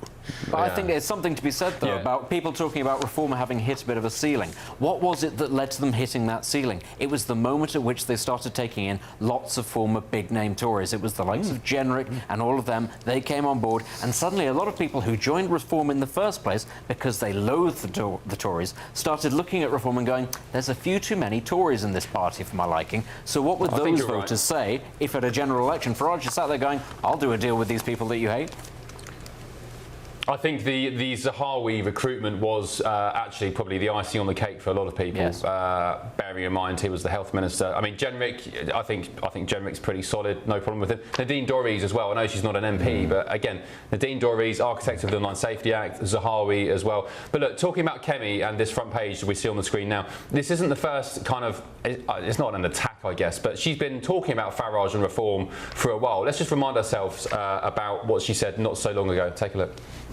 You don't need to be scared of the member for Clacton. I'm not. He is not the cause of Britain's problems. He is a symptom. No. He is. They are still, Mr. Speaker, they are still delusional. He is not the cause of Britain's problems. He is a symptom of the failure of the political class to focus on what matters. If you fix the problems that people care about, he goes away. Right, Matthew and Benedict, I have to ask you, what do you make of this theory doing the rounds online that Rupert Lowe is in cahoots with Kemi Badenoch and they're just trying to scupper Farage's march to number 10? Matt, you first. I don't know, it seems a little bit far-fetched. I think they've done him a favour because he's friendly enough with her to give him a seat on the select committee. I've watched his performances. He's not the most effective, if I'm honest. Could I see him getting a peerage? I think even then that'd be a bit far-fetched. I think he's someone that's gone over the edge. He feels very, very hard done by and therefore this is personal for him, and he's going to continue all the more because he's got the pockets to do so. But I don't quite buy the conspiracy that they're in it together, if I'm honest with you, because in a way there may be many Conservatives that feel the Conservatives haven't been Conservatives for so long, having seen similar Conservatives now join Reform and gone, actually, maybe I'll go with Restore as well. I know certainly anecdotally my more right-wing friends have done exactly that. They've gone, we can't stand the Tories have joined Reform, we're all voting Restore. Benedict, your take on that very quickly? Well, I think that it's obviously the Conservatives will be delighted at the emergence of Restore taking chunks out of Reform, because those two parties hate each other and the Tories hate Reform as well. But the same people that are saying that maybe Rupert Lowe is in cahoots with the Tories are those people who are also saying that they are funded entirely by neo-Nazis and the far right. And I don't think Kemi Badenoch is stupid enough to get into bed with a party that is being funded and backed and infiltrated by the far right. Let's be clear here. She is a very impressive, very smart political operator. She will look at that and she might go, listen, it's great fun to watch them taking chunks out of each other, but is that really what I'm going to do when I'm trying to detoxify and resuscitate my party? Absolutely not. Hilary, just on this sort of the fracture of the right, I mean, the left, even in the United States, the left join together so much better than the right-wingers do. What is that about? Is it that right-wingers are just more egotistical? Are they more sort of Puritans in their ideas and they're not willing to budge, as opposed to maybe the left are? What's the psychology behind it? Actually, I was actually thinking this when everybody was talking. I was actually thinking, gosh, we have so many of the same issues here, shooting themselves in the foot. Basically, it's an home goal, really, on the right, both sides of the Atlantic, which I think is dreadfully, very, very sad. With regard to Kemi, I think she is a great operator. She definitely is. And I think she's also rectified a lot of the problems that people had and a lot of the issues many had with the Conservative Party. And I think one of the big issues that Sir Keir Starmer is he wasn't really elected with a mandate. It was a protest vote against the Conservatives. That's what everyone's forgetting. Now back to your question. I wish I knew the answer, because if I knew the answer, I might give a prescription to basically cure the right here in the US and in the UK. I don't know what it is, but it certainly is to their detriment, and it's a home goal. Must be a peptide for that. You're not the right peptide. Matt Terrell, you're saying? Yeah, well, actually, I think it's the left in the United States is divided right now. You're seeing two different wings here. You're seeing kind of the Chuck Schumer, very few of them left, but the moderate, I would call them more normal Democrats. Then you get the crazy Democrats, who are the Mandanis of the world. The Senate nominee up in Maine. You've got the AOCs of the world, the Bernie Sanders. They seem to be taking over the Democrat Party right now. The energy and power in the Democrat Party is on that side, but I think you're seeing there's still a bit of division there. On the right, the one thing that united the Republican Party actually in the end was Donald Trump. It all starts with having a solid candidate, a key leader. And Donald Trump was actually able to unite the party because he transformed the party. Not now, though. I mean, look at Megyn Kelly, Tucker Carlson. Well, I mean, even further right. I mean, but in Nick the end, Fuentes. in the end, they're going to support President Trump because, look, there is no Republican Party. It's the Trump Party right now. You're just seeing that when he goes and endorses candidates like he did in the U.S. Senate race in Texas, where John Cornyn, the incumbent U.S. Senator there, lost because President Trump endorsed. So you think the right is currently united in the U.S.? I think that the right is very united here in the United States. So much so, I would just say this. The Republican Party's best chance at winning the midterm elections in 2026 coming up here is going to be Donald Trump hitting the campaign trail. President Trump is able to energize the Republican base, the GOP base, better than anyone can. He can unite them better than anyone can because this is not the Republican Party anymore. It's the Trump Party. He owns it. That's the key, and we'll see if any of that takes shape in the UK as well. Okay, interesting. Yeah, I just find the psychology fascinating. Lots of comments on this. Brian said, isn't it funny that anything the leftists disagree with is far right? Yeah, it's pretty lazy. Pseudo Massa said, the left are the old school far right in reverse, hating their own people. Elaine said, Kemi's only doing a bit better because she stole all of Reform's policies. James said, people are throwing this far right nonsense and never get called out on it. And William has said, just got back in and turned on the TV, and Hilary, your head flag is brilliant. Okay. Well done, Hilary. Right, let's move on, shall we, and look to the Middle East, because Vice President JD Vance is currently en route to Switzerland this evening, right now, probably still in the air, for talks with Iran. Top of the agenda at these talks will be the Strait of Hormuz, of course. Iran has said it's closed again. That's after they accused the United States and Israel of violating a recently signed ceasefire agreement. The US says it's open and good for business. And in the last few hours, the Iranian negotiating team has just arrived in Zurich. Pakistan, which served as an intermediary in the peace effort, said on Saturday that technical talks, quote unquote, would kick off on Sunday in Switzerland, including officials from Washington and Tehran, including the Vice President Vance, as well as Pakistani and Qatari mediators. With me now is national security and foreign policy researcher and fellow at Ideological Defence Institute, Khaled Hassan. Khaled, great to see you. What's going on, Khaled? Is the Strait of Hormuz open or not? Who's lying? Thanks for having me. Yes, we don't really know, to be honest. I think this is, unprecedented in many ways. Definitely, I think the most challenging thing is that we're getting information from the Iranian side that contradicts the American side, which actually tells you a lot about what's happening behind the scenes in the negotiations. If they can't actually get, the narrative straight on the Strait of Hormuz, which is the main issue that's affecting markets globally, then you can only imagine what's happening behind the scenes when it comes to the negotiations. We just don't know. Okay, and in terms of this meeting in Switzerland, JD Vance should be arriving there fairly soon. He left from Joint Base Andrews a bit earlier. Is it a good sign that Vance is going, because he didn't attend the last sort of significant gathering? I don't think it's a good sign that he's going. He spent the past few days actually attacking Israel and making, again, unprecedented statements. So, this is another way. This is all unprecedented. We have seen allies in the UAE. I was talking to someone who's very close to decision-making in the UAE, and everyone is frankly shocked. Everyone is shocked by JD Vance's statements, because if the U.S. is willing to badmouth its ally in the Middle East the way he did, then, it's just not reliable anymore. So we see a lot of things happening. We see the old alliances, NATO, UK, and everyone really surrendering before even, one bullet is shot. And we see new alliances in the Middle East, Israel and the UAE, and they're actually deeply concerned by what's happening and by JD Vance's conduct so far. So what did Vance say about Israel? He said they were having a freak out, he did, and he said that the Israelis have to respect the peace process.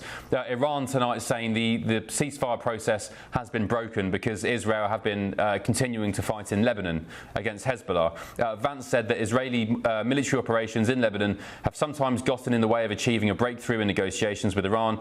He said that Trump gets frustrated sometimes when they seem to be on the cusp of a major breakthrough in the agreement, and then all of a sudden there's a major explosion that goes off in a civilian population centre in Beirut. A lot of people who have nothing to do with Hezbollah lose their lives, said Vance. He said it's not acceptable.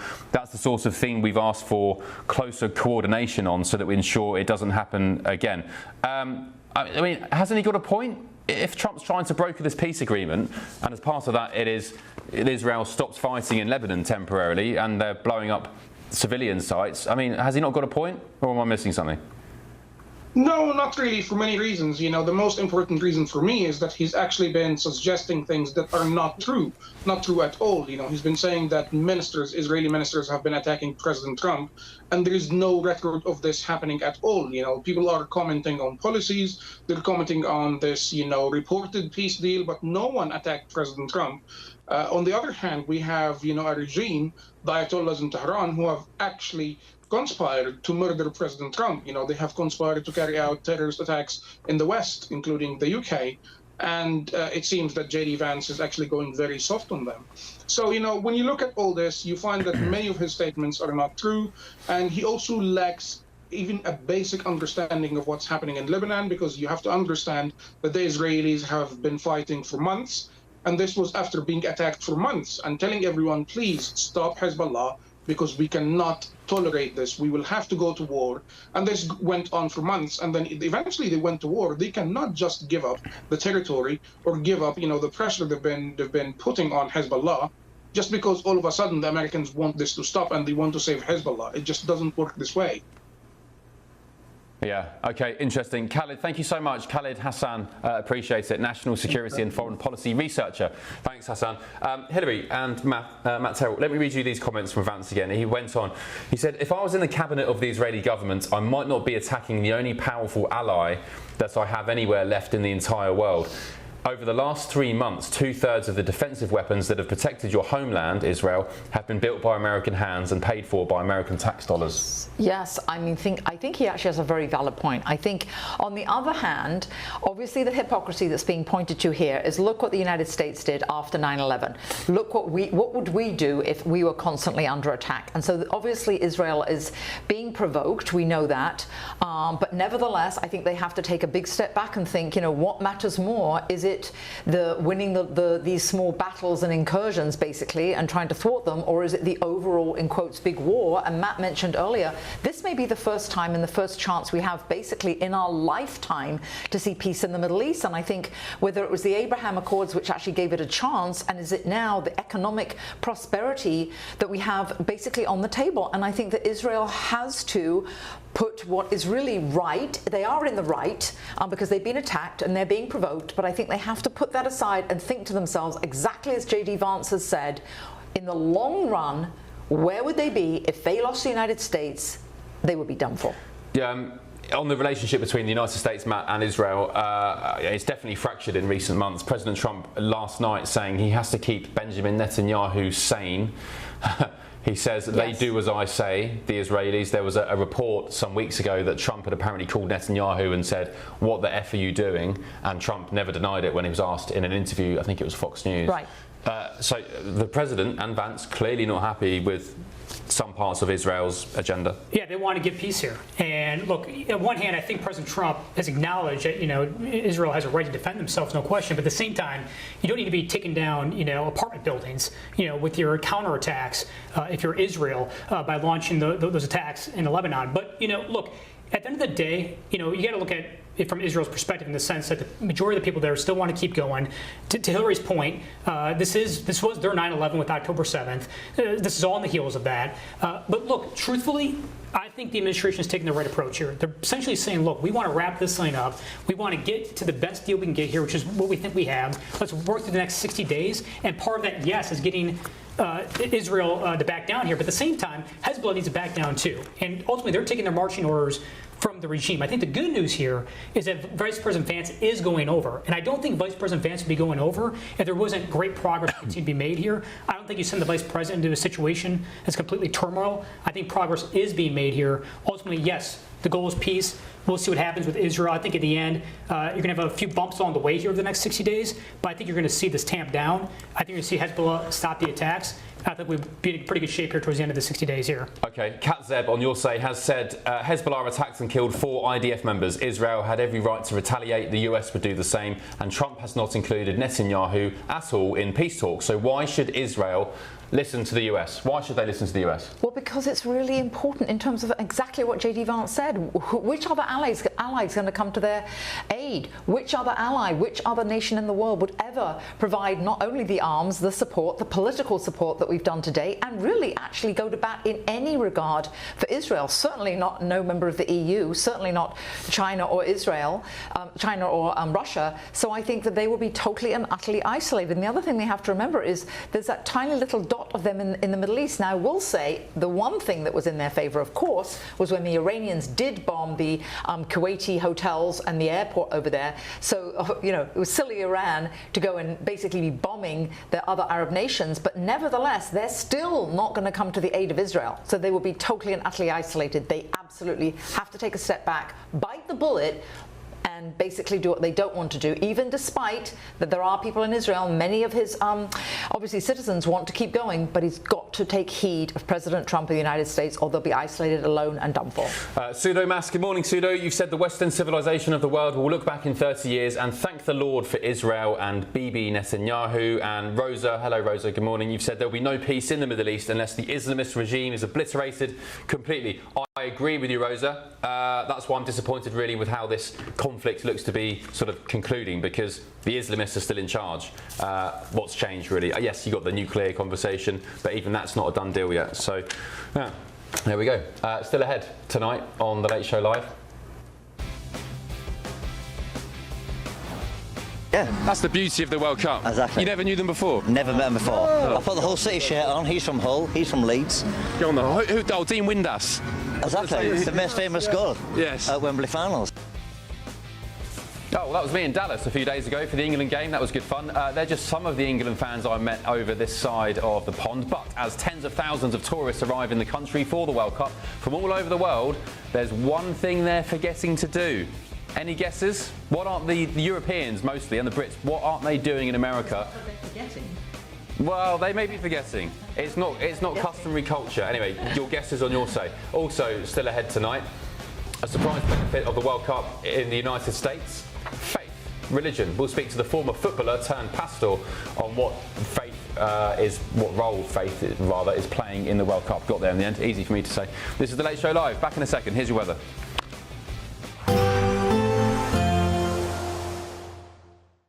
Expect warm spells with the odd rude interruption.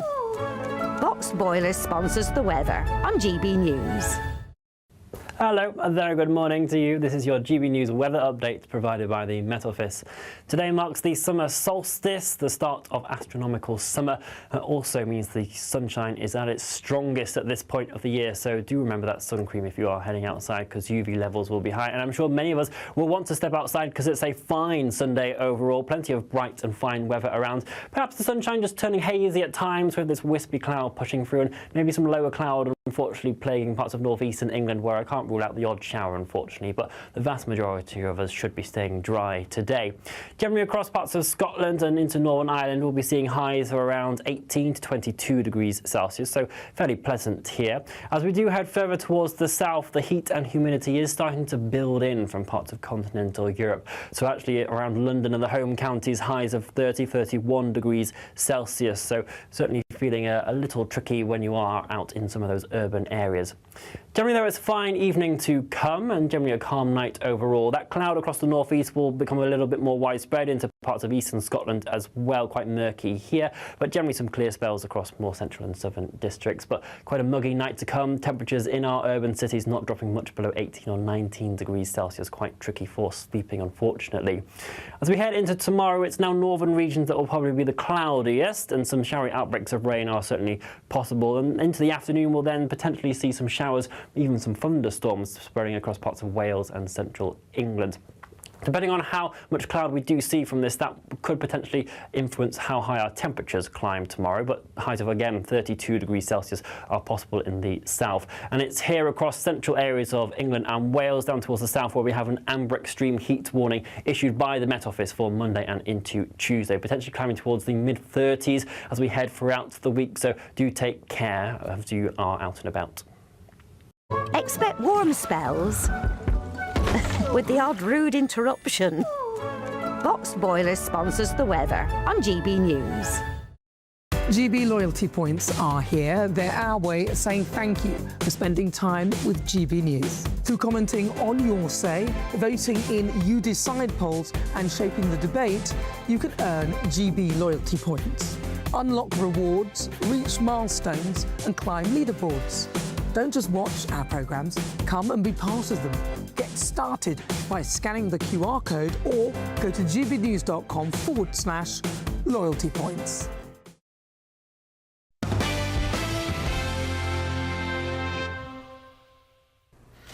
Now, The Telegraph has revealed Keir Starmer's considering forcing social media giants to give greater prominence to content from public service broadcasters, including the BBC, ITV and Channel 4.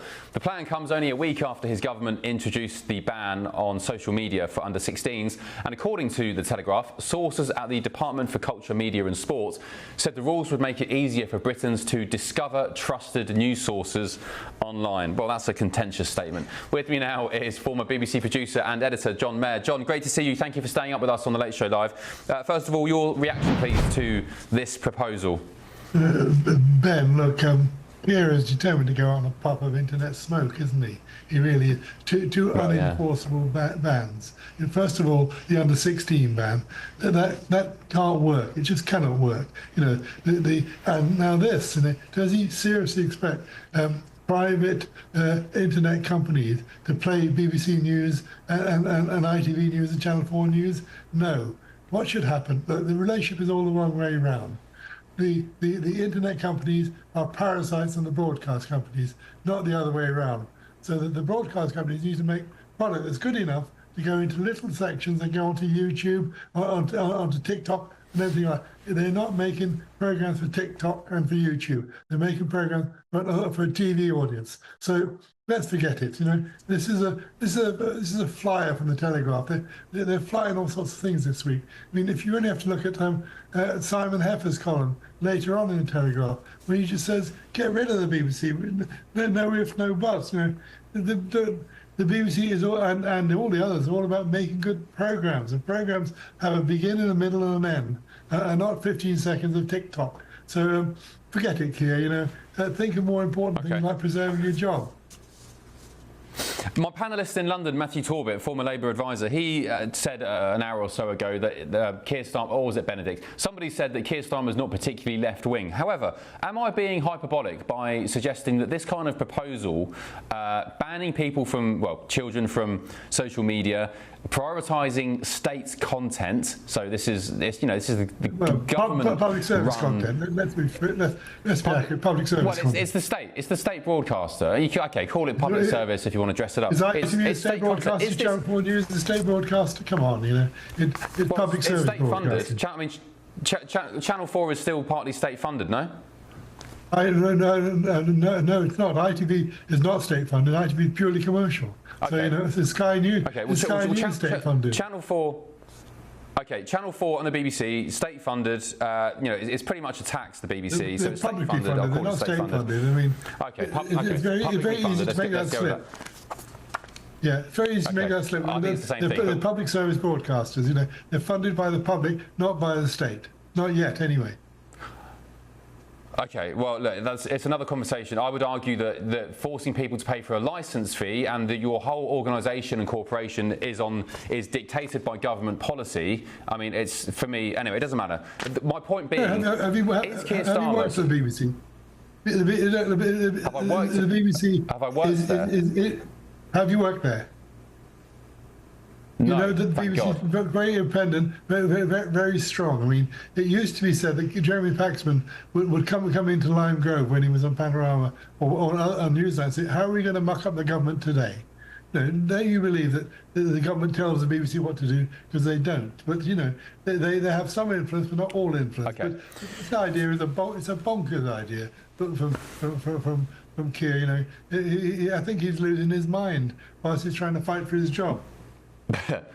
John, my question was going to be, somebody said Keir Starmer's not particularly left-wing, but this seems to be like a rather sort of, and again, maybe I'm being hyperbolic, rather a sort of communist proposal where you're prioritising publicly funded broadcasters, okay, not state, ahead of ventures, maybe like GB News, who they don't politically agree with.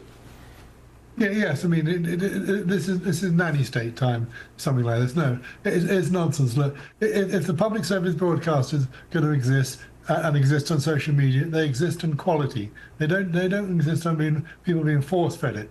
But that's not to say, you know, people who use social media or use the streamers should not pay a license fee. I think they probably should. You know, they're watching TV, and remember also that the streamers are not really Ofcom regulated. The public service broadcasters are, so that they have to worry about things like impartiality, fairness, and so on. The TikTok and YouTube don't have to. You have to worry. You have to worry about fairness. This is, you know, why I'm here. You have to worry about fairness because, you know, Ofcom will slap you if you're not fair. They don't slap YouTube. They don't slap TikTok. Yeah. All right. Interesting. John, thank you so much. Appreciate you staying up tonight on the Late Show Live. Great speaking with you. All right. And enjoy your Sunday, whatever you're up to. I'll sleep well. Cheers. Good man. Sweet dreams. Thanks, John. Right, let's get the thoughts of my panel. Matthew Torbett, Benedict Spence, Matthew Terrell and Hilary Fordwich. Matt Torbett, is there a distinction on John's sort of objection to me there, calling the BBC state-funded, well, it's not state-funded, state broadcaster, as opposed to public service broadcaster? I think it's splitting hairs. Yeah, both are fairly accurate descriptions. I think, you know, it is the national broadcaster, the state broadcaster, whatever you want to call it. This for me is a bit of an odd sort of priority, I suppose, if you're going to go out with some sort of legacy, or even if you weren't. I suppose the only other thing I think is, well, if you give prominence to the BBC and other public broadcasters funded through public money, you do have the free will to just scroll past them. People have views on the BBC either way normally, and if something comes up and you don't like it, you'll probably go, I'm not listening to them. So I suppose you still have your own free will on TikTok and other social media sites with algorithms. You know, scroll past, I suppose. know, but the BBC, I would argue, Benedict, already have a monopoly because, of course, they're on terrestrial. They are publicly funded, much like British Gas in the energy market. At one point, you were with British Gas, and that was it. And that's why they are still the biggest energy company in the UK before it was privatised, because just by default, everybody was with British Gas anyway before they changed. So they already have a monopoly. So why is the government now proposing the idea that they will prioritise the already monopolised broadcaster? Again, it seems rather commie to me.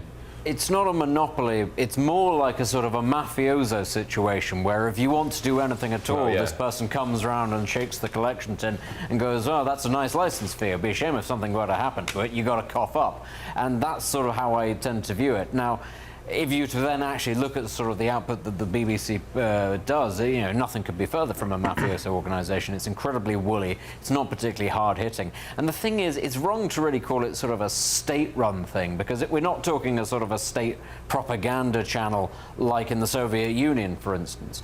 But it is a sort of a bastion of what I would consider acceptable opinions or fashionable opinions. It doesn't need the government sort of turn around to it and say, it's just you a bit will more say snide. it.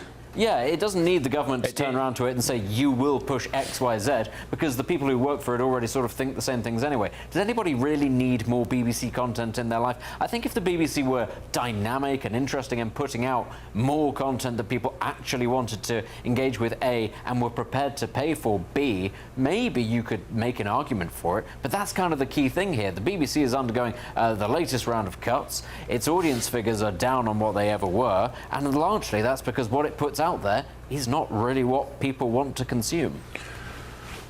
I've got an idea, Hilary. Tell me, you probably think I'm an idiot. Why don't we, instead of having the BBC licence fee, where if you watch television you have to have a licence fee, why don't we have a licence fee still, but consumers can choose which news organisation they pay that licence fee to? That sounds a lot more fairer, doesn't it? It's absolutely, totally, utterly fair, and you're spot on, Ben. But in addition, with what Keir Starmer's doing, this is layering only on top of what social media is already doing. Here in the US, and it's exactly the same, actually it's even worse the last time I was in the UK. Here in the US, if you, in quotes, Google something, you're not actually Googling something, you're actually going to left-wing propaganda. Do you know if you Google any subject on the face of the earth, Newsmax will never come up? GB News will never come up. I remember I covered Brexit and there was nothing I could bring up that was positive with regard to Brexit whatsoever. The only way you can ever get that is to reverse engineer it. Fox Business News won't ever come up. In the UK, do you know, when I was there years ago, I actually tried to Google and bring up for my niece the Queen Elizabeth I's speech to the troops at Tilbury, and I could not get it to come up because it was actually blocked.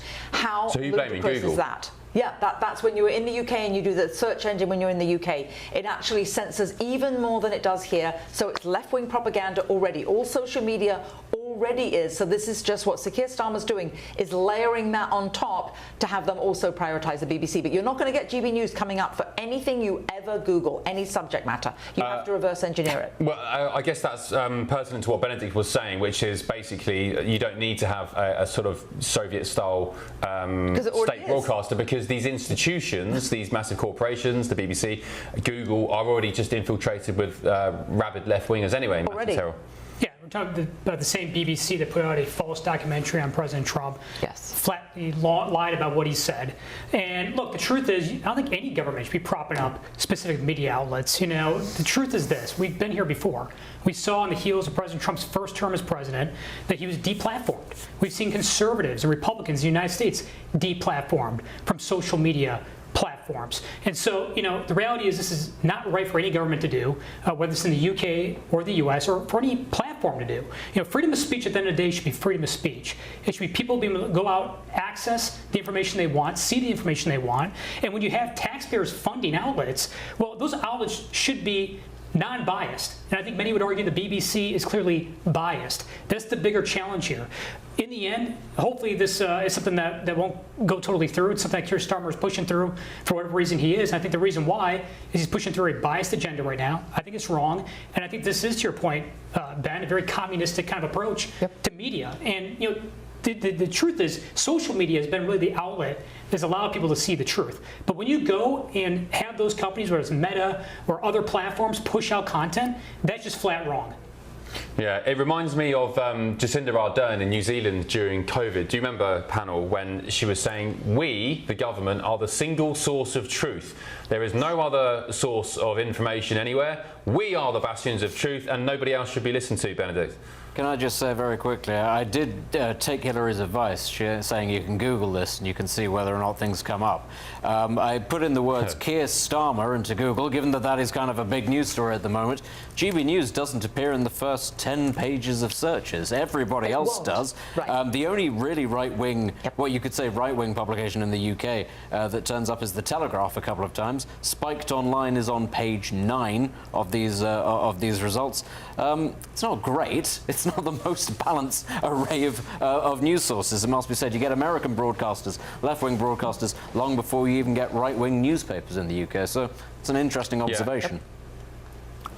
I'm in the US, of course, right now, so I've done it via a US ISP. I've put in Keir Starmer into Google. The top one is Reuters, which is meant to be a sort of independent news agency. I mean, you could argue it's not. The BBC is second. New York Times, the left-wing New York Times, is third. Then you've got NBC, owned by Comcast, complete rabid leftists. Then The Atlantic, who just lie all the time, leftists. The Times of Israel. PBS, the public service broadcaster here in the United States. I mean, is it leftist?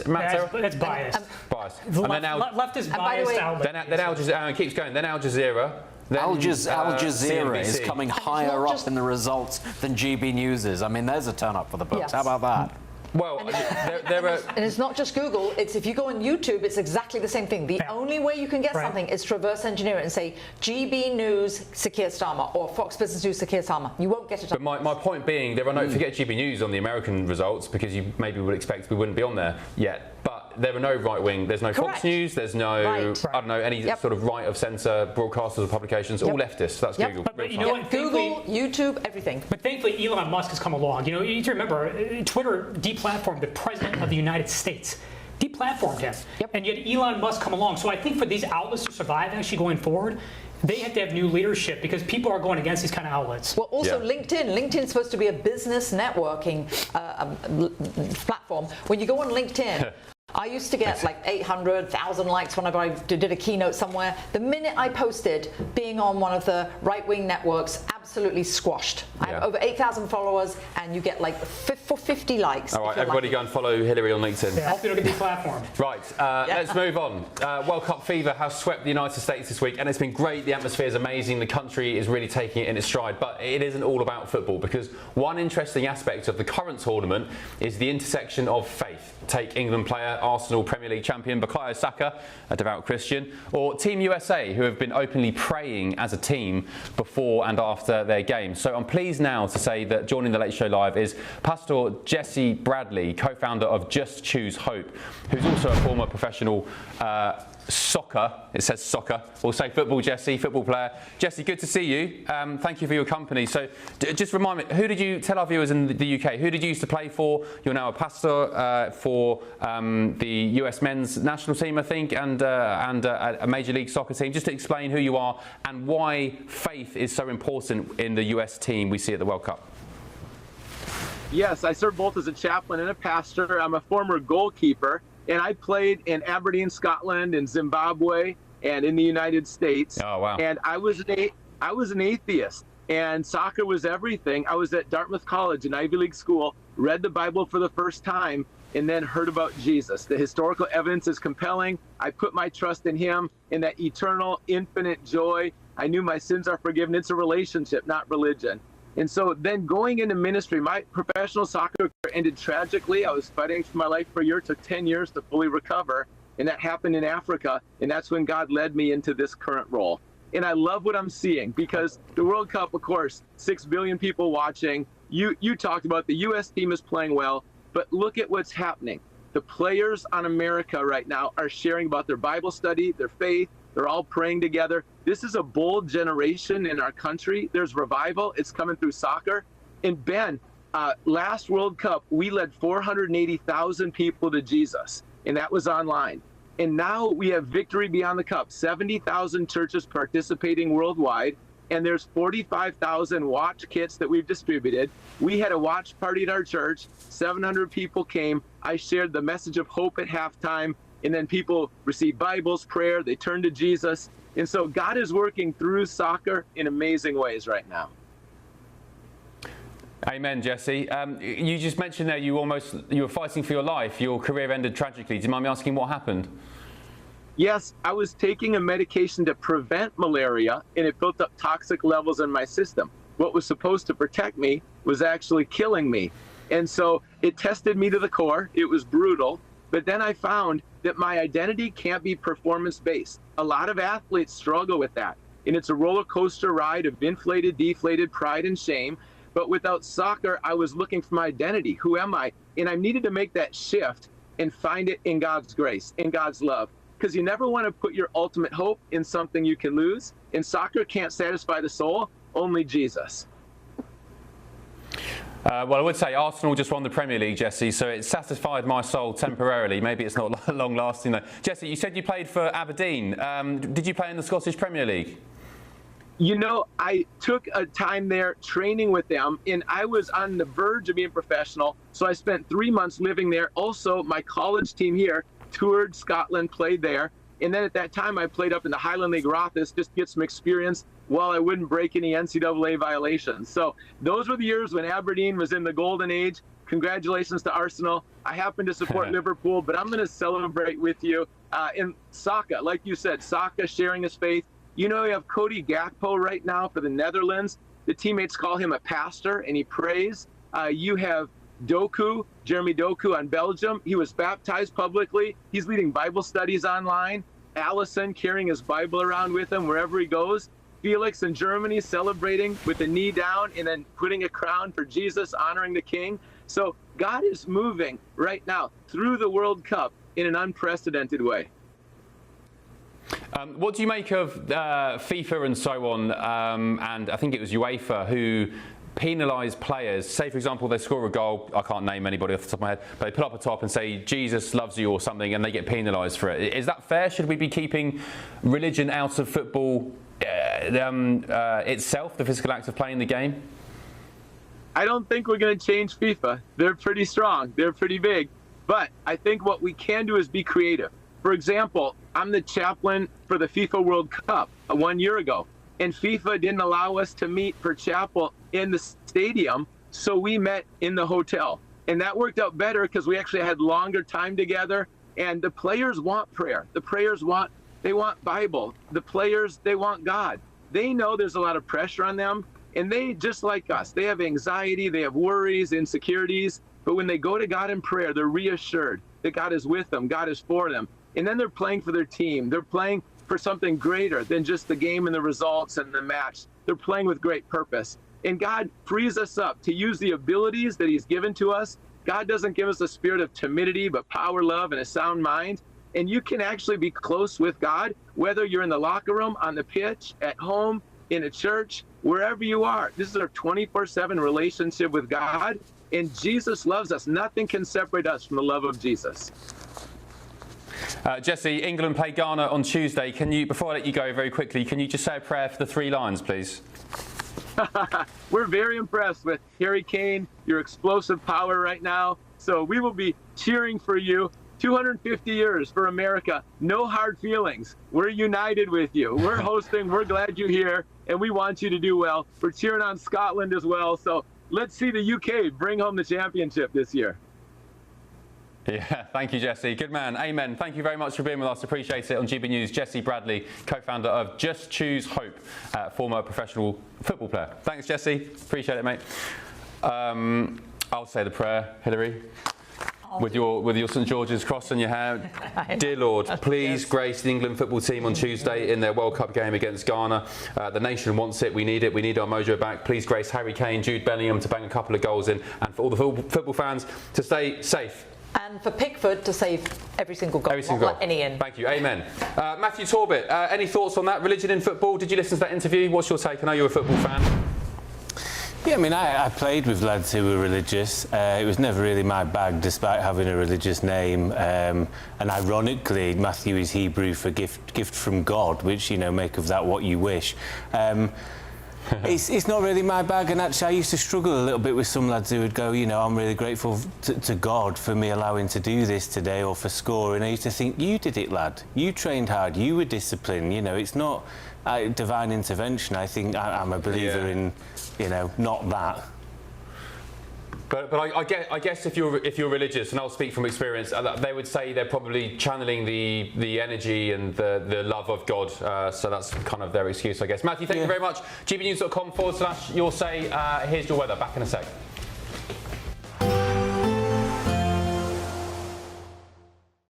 Today, clouds overhead.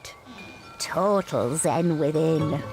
Boxed Solar sponsors the weather on GB News.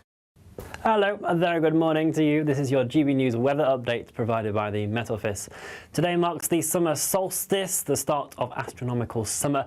It also means the sunshine is at its strongest at this point of the year, so do remember that sun cream if you are heading outside, because UV levels will be high. And I'm sure many of us will want to step outside because it's a fine Sunday overall. Plenty of bright and fine weather around. Perhaps the sunshine just turning hazy at times with this wispy cloud pushing through, and maybe some lower cloud unfortunately plaguing parts of northeastern England, where I can't rule out the odd shower unfortunately, but the vast majority of us should be staying dry today. Generally across parts of Scotland and into Northern Ireland we'll be seeing highs of around 18 to 22 degrees Celsius, so fairly pleasant here.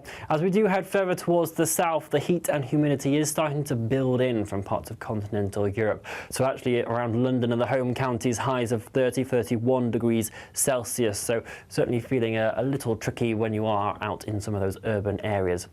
Generally though, it's a fine evening to come and generally a calm night overall. That cloud across the northeast will become a little bit more widespread into parts of eastern Scotland as well, quite murky here, but generally some clear spells across more central and southern districts. But quite a muggy night to come. Temperatures in our urban cities not dropping much below 18 or 19 degrees Celsius, quite tricky for sleeping unfortunately.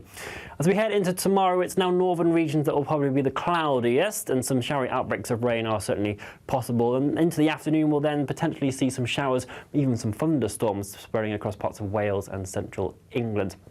Depending on how much cloud we do see from this, that could potentially influence how high our temperatures climb tomorrow, but highs of again 32 degrees Celsius are possible in the south. And it's here across central areas of England and Wales down towards the south where we have an amber extreme heat warning issued by the Met Office for Monday and into Tuesday, potentially climbing towards the mid-30s as we head throughout the week, so do take care as you are out and about. Today, clouds overhead. Total zen within. Boxed Solar sponsors the weather on GB News. Thank you to our global community for watching and listening to GB News. We're not only the #1 news channel in Britain, we're chosen by you around the world. Britain deserves a newsroom that puts the facts and your voice first. Well, and that's what you get on GB News. Lively debates, lively conversation. And we're not afraid to hold power to account. And each other. So join me, Andrew Pierce. And me, Miriam Gates, for Britain's Newsroom, weekdays from 9:30 on GB News. Bold. They are under no illusion. Ray. Are you a human trafficker? Boundless. I've had enough of the nonsense, and I'm not afraid to say it. Don't get this on the BBC. Every weeknight, I tear through the headlines. The smell of gasoline. Should we be worried about it? From Westminster madness to cultural war chaos. What I'm going to do now is they are throwing things out the car as we speak. Get ready, Britain. Here we go. Patrick Christie tonight, weeknights from 9 p.m. only on GB News, Britain's news channel. From the school run to the home run, watch a new show for all of Britain. He can say whatever he wants. A straight talking show where all voices are heard. And, you know, when are we going to stop talking about smashing the gangs and actually do it? With the stories that matter from every part of our country. There's a bit of a crash landing there for your Chancellor. Bold, fearless and standing up for you. That's me, Martin Daubney, 3 p.m. till 6 p.m. weekdays here only on GB News. The People's Channel, Britain's news channel. From cold mornings to warm family brunches. From football to tennis in the car. In the kitchen. GB News Breakfast is there with the stories you need and the conversations that matter. Anyway, let's talk business. Well, it has been a historic night in British politics. It's astonishing, isn't it? We're here again to start your day just right. GB News Breakfast. Every morning from 6 a.m. Only on GB News. Britain's news channel. Westminster's full of talk, but out here, it's the real world. Am I allowed to talk then? No, that's it. This is where it matters, real people and real lives. That's what politics is all about. In fact, has Trump made a good start? No. Straight answers, no spin, and just a couple of pints. How many fingers have I got up? About 10. So join me for Lee Anderson's Real World every Friday at 7 p.m. only on GB News. The People's Channel, Britain's news channel.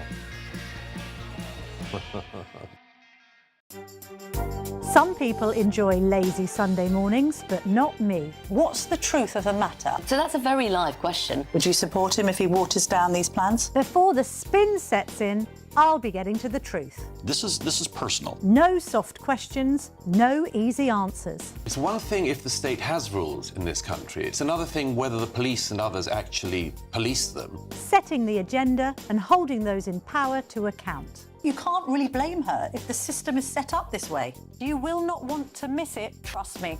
The Camilla Tominey Show, Sundays from 9:30, only on GB News.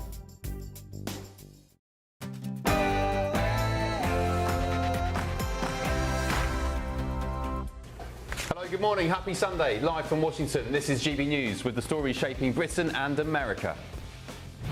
If there is a contest, just to be clear with you, then yes, I will run, I will stand, and I've said repeatedly, I'm not going to walk away from that. Will you celebrate more if England win their game against Ghana on Tuesday, or if Keir Starmer resigns? Because he's on the brink. Over 100 MPs calling for him to go. Also reports now swirling around Westminster that he's planning to resign. Our country's doing so well. Those ships are flowing out of the Hormuz Strait like nobody's ever seen before, actually. JD Vance, the Vice President, heads to Switzerland as cracks in the ceasefire emerge between the United States and Iran. The Strait of Hormuz is open, then it's closed, it's open. Nobody knows what's going on. Iran has accused the US of already breaching the Memorandum of Understanding. I can announce that the government will ban access to social media for all children under the age of 16. He banned social media for kids, but who's next? GB News, Keir Starmer now set to force social media giants to prioritise the BBC and other public sector content. I think they should keep it. I don't know why they're doing it. Do they need money? Mauritius needs the money. Yeah, me and you both. They're banking on our Chagos surrender deal cap to fill their own budget black hole. You've called women you don't like fat pigs, dogs, slobs, and disgusting animals. Your Twitter account... Only Rosie O'Donnell. Well, if you thought left-wing Jimmy Kimmel was bad, wait until you hear about who's set to replace the Late Show host this summer. It's going to be beautiful. It was a great concept that never worked because they couldn't hold the water. Now they hold the water. Crazy story this. An Olympic champion has reportedly been arrested for vandalising the reflection pool right here in DC. Algae everywhere, the paint job's gone afoot, and he's been arrested. He's a canoeist. I'm Ben Leo. This is The Late Show Live.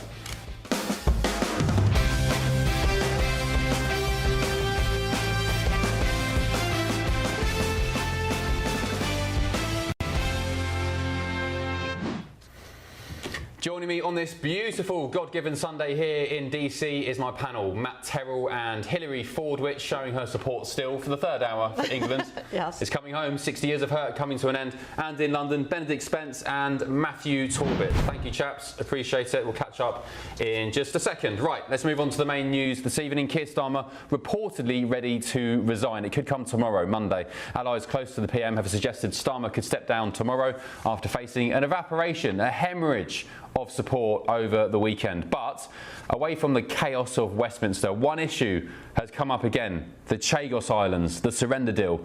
Bloomberg reporting tonight that Mauritius is banking on funds from the UK, from taxpayers, for the lease of the Chagos Islands to help plug a financial black hole in the country. So with me now is former government advisor in number 10 Downing Street and spokesperson for Friends of the British Overseas Territories, friend of the show, Rob Midgley. Hello, Robert. Good to see you. So this is good, isn't it? So not only are UK taxpayers being fleeced for the Chagos surrender, Mauritius are banking on the money because they've got a budget black hole back home in their nation. What's your take? I mean, this has always been, one of the baseline causes of the Chagos Islands deal. We've always known this has existed, but this just lays bare the absolute truth of it. People always say follow the money, and this is it. Mauritius has always been pursuing the money. They've had deals with India for conservation after the deal. They've done deals with the EU over fishing rights. All this stuff is worth hundreds of millions. And this has created that black hole that you just mentioned. And I think it's around 10 billion rupees across 26, 27. And it's going to really cripple Mauritius because they promised their taxpayers that 80% will be lifted out of income tax. So it's causing huge political ramifications too. The UK has tried to help them out by doing a climate deal as well, which I think GB News reported on just the other week about this, but it's worth a few £1 million in itself, a climate deal that would sort of keep Mauritius at bay from going back to the international courts.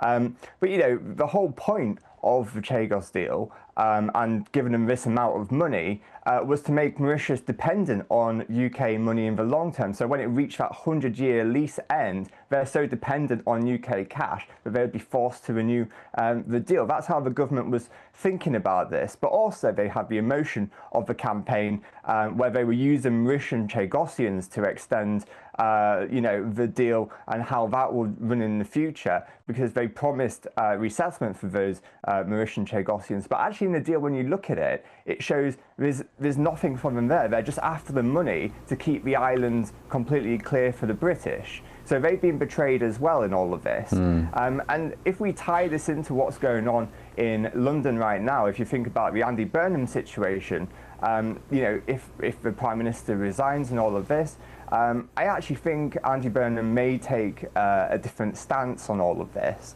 I think he's had a lot of British Chagosians in Manchester approach him with this issue, and I think he'll actually take a softer approach towards British Chagosians in this circumstance. Yes, I think he'll look at the security implications and all of that, but I actually do think he'll take a different approach should he become Prime Minister. And also on this, even in the past week, I've had government officials from central government approach me saying various ministers have been asking for the legal reasoning behind Chagos Islands deal, and they still can't find the actual reason why the government intend to give the islands away. So there's still a lot of confusion in government about this as well, Ben. Wow, that's really interesting, Robert. So, sorry, just on your latter point there, did you say that government ministers have come to you asking for the reasoning? Just say that again, I think I misheard you. So some staff have told me within government that the ministers have requested legal information about why we're giving away the Chagos Islands deal. And they've tried to dig it up for those ministers and basically found nothing. And this is central government. I'm not going to name the department, but it's central government that have been requesting this information, and they haven't been able to find anything. To say that they should have access to this information, they actually haven't found anything, and the ministers have been left completely confused and why the government has been pursuing the deal this whole time. What a joke! What a complete mess! Even ministers, the staffers, don't know. What a complete joke this whole situation is. And also, the other interesting point you made, Robert, was Andy Burnham. So you say he's been meeting Chagosians in recent years. Is that right? And you think he'll just be more sympathetic to, well, I guess, scrapping the surrender deal? Could he go as far as just scrap it completely? Do you think? I think so. So in Manchester, it's got the second largest contingent of British Chagossians living there, and one of the many tasks that I have been setting them is to approach Andy Burnham, the Mayor of Manchester, about this issue. Whether or not he's been engaging is another thing, but he's definitely been contacted by Chagossians in Manchester about the issue. And I think generally he's created a community in Manchester that's a lot closer. He feels a bit more like a people person, so I think he'll take a more human approach to the deal than Keir Starmer has. Well, that's amazing. That's really interesting to hear. I guess there'll be many people watching this on GB News now who are maybe, right of centre, who don't want to see Andy Burnham as Prime Minister because he's reportedly far more radical and leftist than Keir Starmer. I don't really know how you can be. I mean, Keir Starmer's, I'm not going to get into it, but if Andy Burnham came into number 10 and he scrapped the Chagos surrender deal, I mean, he would potentially, dare I say, win over potentially, or at least gain the sympathy of some of the Reform voters who have gone from Labour to Reform. Some of the sort of old school working class, the Red Wall. No, or is that just too optimistic? Yeah, I mean, I think that he will look at this in a more human approach rather than the security and legal side. I think he will really try to get people on side about this issue and support those British Chagossians about anything. I definitely think he'll take a softer approach about it. Whether or not he'll scrap it altogether, I mean, so far he hasn't given any inclination that he understands the deal or he's recognised the deal at all. But it could be one of the things that he uses to get people on side with. Wow, fascinating. Rob, last question to you. Lord Hermer, Keir Starmer's busy mate from Matrix Chambers in the North London dinner circles, one of the architects of, well, lots of things that people don't agree with, but Chagos, I guess, as well, he's very vocal in supporting. If and when Keir Starmer goes, do you think Lord Hermer will stay as Attorney General? I really hope he goes, to be honest, and I think we will have something quite interesting in the next few weeks because the government repeals against Misley Mandarin on the islands in July, and we have been getting our legal defence together to defeat that repeal. So there's going to be some interesting things coming out in July that will implicate him, and so I just say stay tuned in for that. Oh, something, that's exciting. Something coming in July which will implicate Lord Hermer as Attorney General. Yeah. That's exciting. Forget Independence Day, forget July the 4th, forget the World Cup final. I'll keep you updated about it. I can't say what yet. Yes. Oh, yes, Rob Midgley. Here we go. That's what I'm here for. Robert, thank you. Really appreciate it. Rob Midgley, Friends of the British Overseas Territories, former number 10 advisor. Thanks, mate. Well, that's interesting, isn't it? Let's get the thoughts of former Labour advisor Matthew Talbot, political commentator Benedict Spence, and my panel here in DC, Hilary Fordwich and Matt Terrell. Matthew Talbot, what did you make of that? Something coming out about Lord Hermer, and Burnham could maybe, potentially, whispers that he could axe Chagos. Yeah, that's an interesting one.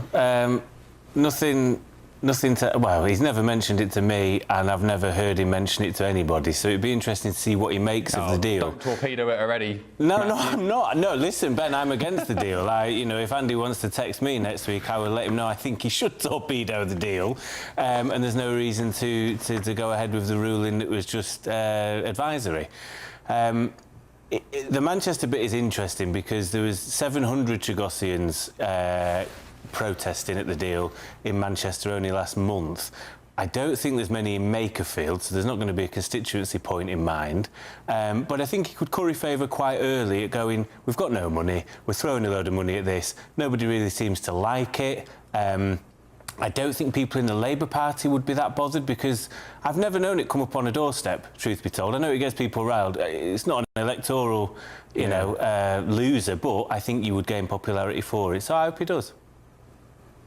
Yeah, interesting. Benedict, your take on that, and indeed maybe the fact that Lord Hermer, I mean, will he be going if and when Starmer goes as well? I would assume he would almost certainly be going. I can't see him being kept around, partly because, of course, he's the architect of so much of this and it's so deeply unpopular. It would be a great opportunity, actually, for Andy Burnham, no matter how radical or left-wing he might decide to be or not be. This would be a very straightforward and easy way to be able to signal, if you like, to the electorate that this is a sort of a return to common sense no-nonsense sort of politics. Because as Matthew said, this was an advisory ruling. There's nothing that actually means that we have to do it. It's tremendously expensive, and it was a real pet project of that sort of international lawyer class. Those are the people who have been pushing this. They're the only ones that care what an advisory opinion from a court to which we don't really have to pay any attention to actually have to say. This would be a great way of turning round to the broader electorate and saying, I'm not going to mess about with these sideshows that don't matter to anybody, that don't really affect your lives,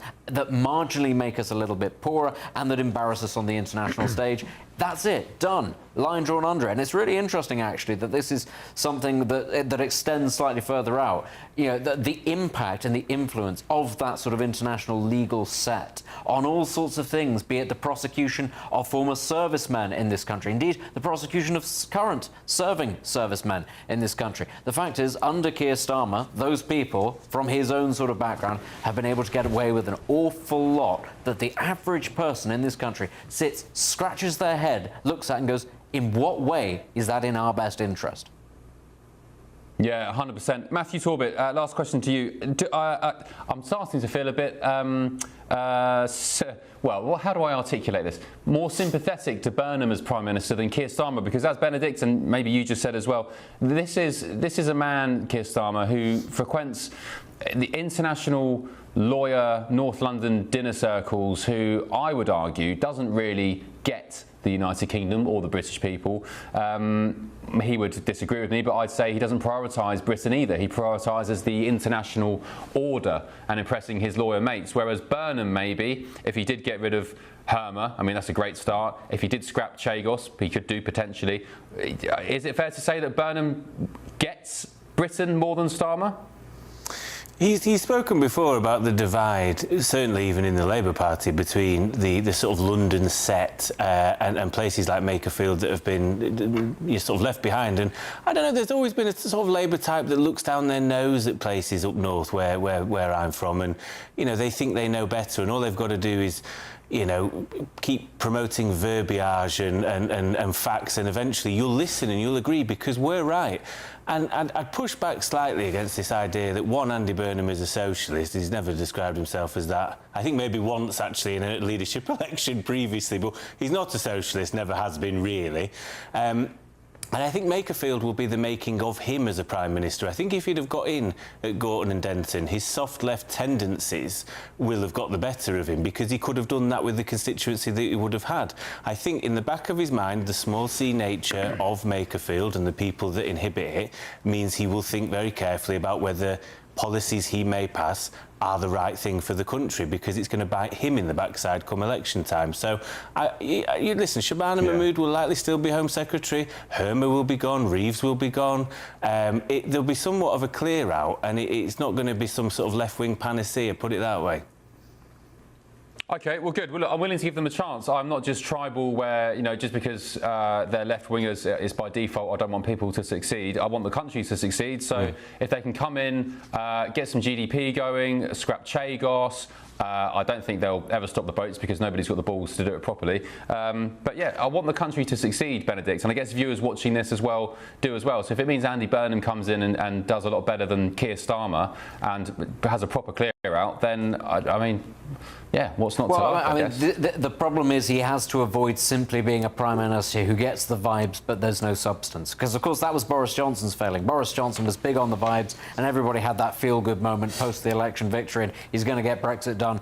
And then it all sort of started to unravel when it turned out, oh, actually, when it comes to the bigger issues, this is perhaps not somebody who's fully in control of the facts, doesn't quite get the mood the whole time. The thing with Andy Burnham is what faces him are major structural issues. I think he can spin a yarn so much better than Keir Starmer. He's so much better at communication. But if he doesn't really have a structural plan to address the many problems that are facing the country, 3 years is actually a very short time in politics, and I think that the public are in a very unforgiving mood. So if he can make a good start on things like this, go, this is nonsense, get it out of the way, it's not important, people will like that. But if they don't see some tangible progress in a short space of time, I don't think they'll wait around just because he's better at communicating than Keir Starmer. All right, great conversation. Thank you, chaps. Appreciate it. Let's move on, shall we? This is a great story which I'm keen to hear your thoughts on, viewers and listeners. New York restaurants and bars, and by the way, it's not just New York, it's Boston, it's Dallas. I was in a Dallas diner talking about this with staff. So the restaurants and the staff say that World Cup visitors are leaving little or no tips, despite spending hundreds of dollars on food and drinks. I mean, thousands of dollars, I'd have to say, with travel and accommodation. Business owners say many overseas fans simply aren't familiar with the American tipping culture, where service staff often rely on gratuities as part of their income. I mean, over here in America, the service industry is a career, and that's why the service, for the most part, is worlds apart from the UK. Some venues across host World Cup cities have responded by adding automatic service charges to customers' bills during the tournament. Despite the confusion, though, many workers say the atmosphere and boost in trade have made the World Cup crowds worthwhile. Let's get the thoughts of my panel here in DC, then the boys in London. Hilary, I was in a Dallas diner. What, was it Waffle House? Oh, somewhere fun. And they were talking about how the World Cup was great. However, all the European fans, England fans, Dutch, German, whatever, right, they don't tip, and they're a bit peeved off. Well, because it's cultural. I lived in Holland. I headed global business development for KPMG for 3 years, and I actually wished there had been a tipping policy because the service was so ghastly you couldn't get anyone to do anything. And I actually used to say to myself, I wonder if I got up and walked out, if they'd actually even bother to run out after me and make me pay, because the service was just so atrocious. And I think it's wonderful in America because it incentivizes the server to give you good service because they're after the good tips. So it's very good. It incentivizes them. And to your point, it's more of a career and it's part of their living. I think the difference culturally is what probably everybody from across the world doesn't realize. They're not paid a living salary, they live on their tips. That's why the service is so good. I think when I came here, Matt Terrell, I was like many probably Brits, who I was like, I'll tip you if I think it's good, if the service is good, but I don't want to be paying 20%. In the UK, if we do tip, which some people, I'd argue most people don't, you tip 10%, and that's the going rate. So it's not a lot compared to the US. However, having seen the quality of service in America, where they're always there for you, they're smiling, they're happy, because they want the money. They need the money. I actually support it because is it fair to say it's meritocracy? You're earning, you're being rewarded for your skill and your talent. And that's the way it should be, right? And so, look, also part of this is that you have to pay taxes on tips under President Trump. So under President Trump's one big beautiful bill, there's no tax on tips. So these folks in the service industry are collecting these tips and have to pay taxes on them. So it's a big change as well. But look, I spent a lot of time in Miami, and down there it's such an international city. They're now starting to bake in the tips into the bill. So in other words, they're just putting it in as tip included. You can add an additional tip if you want. But a lot of these major cities, because there's so much international traffic, are starting to do away a bit with tips. You can still tip. They're just baking it more into the bill. But the bottom line here is it is a service, to your point. And many of these major cities, as a bartender or a server, you can make north of $100,000 a year. In cities like Miami, in Chicago, in New York, because there's so much traffic through them, and some people leave such a big tips because they do so well. If you work hard in America, you deserve a big tip. So just tell me, say you're a server in Waffle House, which is it's a diner in America chain. Yeah. What salary do they get as a wage before tips? Well, in the past, what you've had here in America historically has been minimum wage, right? So which is what? It's varied over the years, but now you get additional. The thing with tips now, I go back to you have to pay taxes on them, and that's a huge deal. So if you're living in these big cities like Las Vegas or Washington, D.C. or Miami or Chicago, and you're getting, let's say, a $100 tip on a bill, you're paying zero taxes on that. That's a huge shift under President Trump than past presidents. The tips are where it's at, especially if you don't pay taxes on them. A massive incentivizer. I will say that most American restaurants across the nation, though, with parties over 8 people, they actually do have a tip that they actually put in. They put in 20% minimum because they know it's such a large amount. A lot of people won't actually do that. So that is actually baked in. But Hilary, Roger has said, morning Roger, don't be fooled, take your food to go. Tips are stupid in California. They get $18 an hour and still complain about tips. It's a rip-off. Call Me Old Fashioned said, Americans should pay their staff properly. Depending on tipping / charity creates serfs. What's a serf? Somebody who serves, like in serfdom and. Anyway. But if you're making $12 an hour, let's say, why don't they pay their staff properly? Well, minimum wage in the past has been something like $12, $18. Different states have been doing different things with demands for higher minimum wages. If you go to like California, New York, they've been pushing for. Can you see the Brits' point of view though, where we come here, we spend money, we're paying for the food already. The food's not cheaper than the UK. It's probably more expensive than the UK, and then you've got to chuck 20% on top. But I think part of this though is it's just been baked in American culture for so long. That's the bigger element of it. And I think it incentivizes good service. That's why you get such good service, because they actually depend upon it. All right, let's ask the lads in London. Benedict Spence, Matthew Torbett. Benedict, are you a generous tipper or are you a stinge? Instinctively stingy about lots of things, but it does depend very much on the service. But increasingly in London now you have not mandatory service charge, but service charges are added to your bill. And the problem is, of course, in Britain we're hideously polite and we don't want to cause offence. So even if the service has been dreadful, you'll see on your bill it says service charge included, do you want to take it off? And you can't quite bring yourself to look up to the appalling waiter or waitress who hasn't done a very good job and say take that off. You just go smile and nod and go, yes, yeah, please take my money. The problem is actually in the UK we just don't actually, I think, have the economic growth to justify some of the 20% sort of tips ultimately. Yeah, when you look at this sort of the median wage in the UK compared to what it is in the US, there simply isn't the kind of wealth to go around, I think, where you could actually have that kind of culture anywhere other than maybe parts of London, maybe a few parts of Manchester as well. I think that's a large part of it, actually. Our sort of living standards are being so suppressed in comparison to the US, where of course they've had the energy boom and the tech boom and everything else. You couldn't have that kind of culture nationwide in the UK. It's only a few places that you get away with it.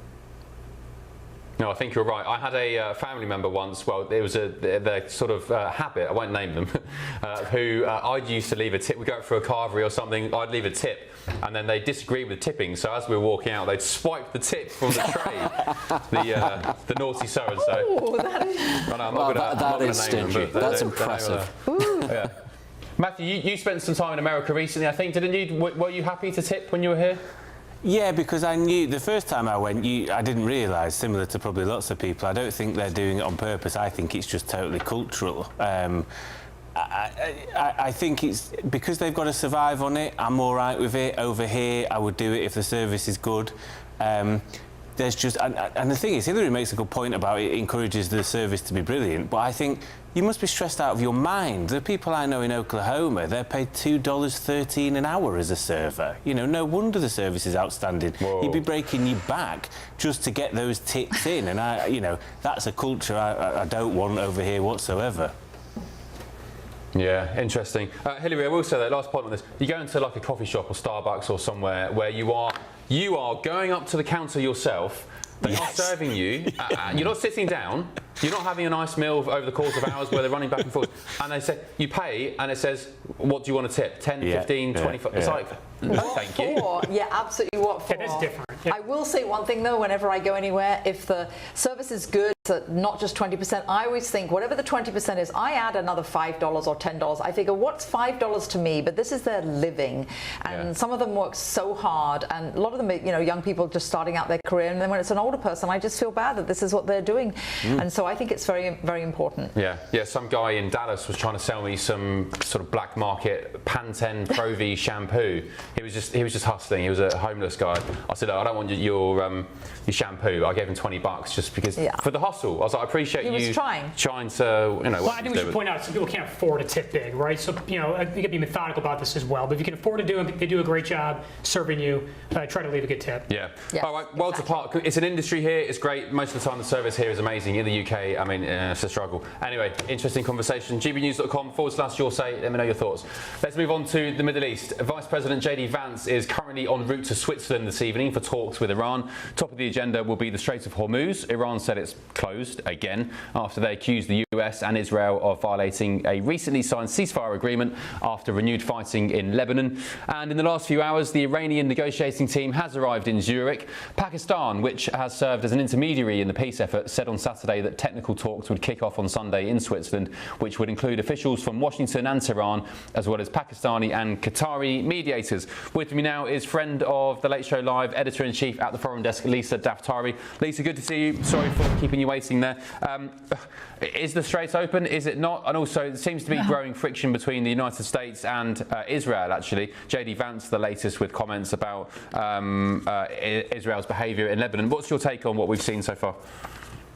It's crazy that just days after the MOU was announced, and I want to remind everybody, Memorandum of Understanding is nothing more than it's a negotiated deal to now start negotiating a deal. It doesn't really look good, right, that they're using the one lever that they have now added to their other levers. What the Iran regime is masterful at doing is changing the arena of war, changing the narrative. We're focused on nuclear weapons. They're focused on Hormuz. We're focused again on the enriched uranium. Their focus is Hezbollah and Lebanon. And I don't want people for a moment to believe that Israel is fighting Lebanon. Lebanon is also victims to Hezbollah, which is Iran's regime. Israel is actually involved in fighting Iran's regime as we speak in Lebanon, that lobbying missiles into Israel. So for them to try to separate themselves from Hezbollah when they want to sign a deal, but then want to throw in the protection of Hezbollah in Lebanon when they want to get other concessions in a deal, is just playing it both ways. Now, the question becomes this.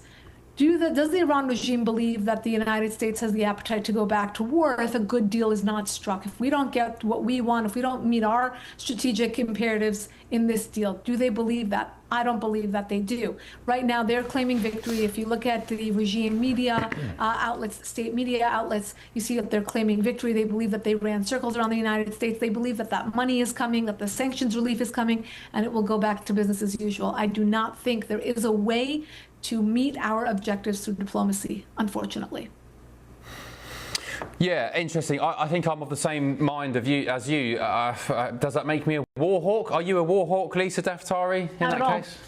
Not at all. Actually, as a matter of fact, people who want this deal to go through, a bad deal to go through, because there's no such thing as a good deal, so bad deal is actually superfluous.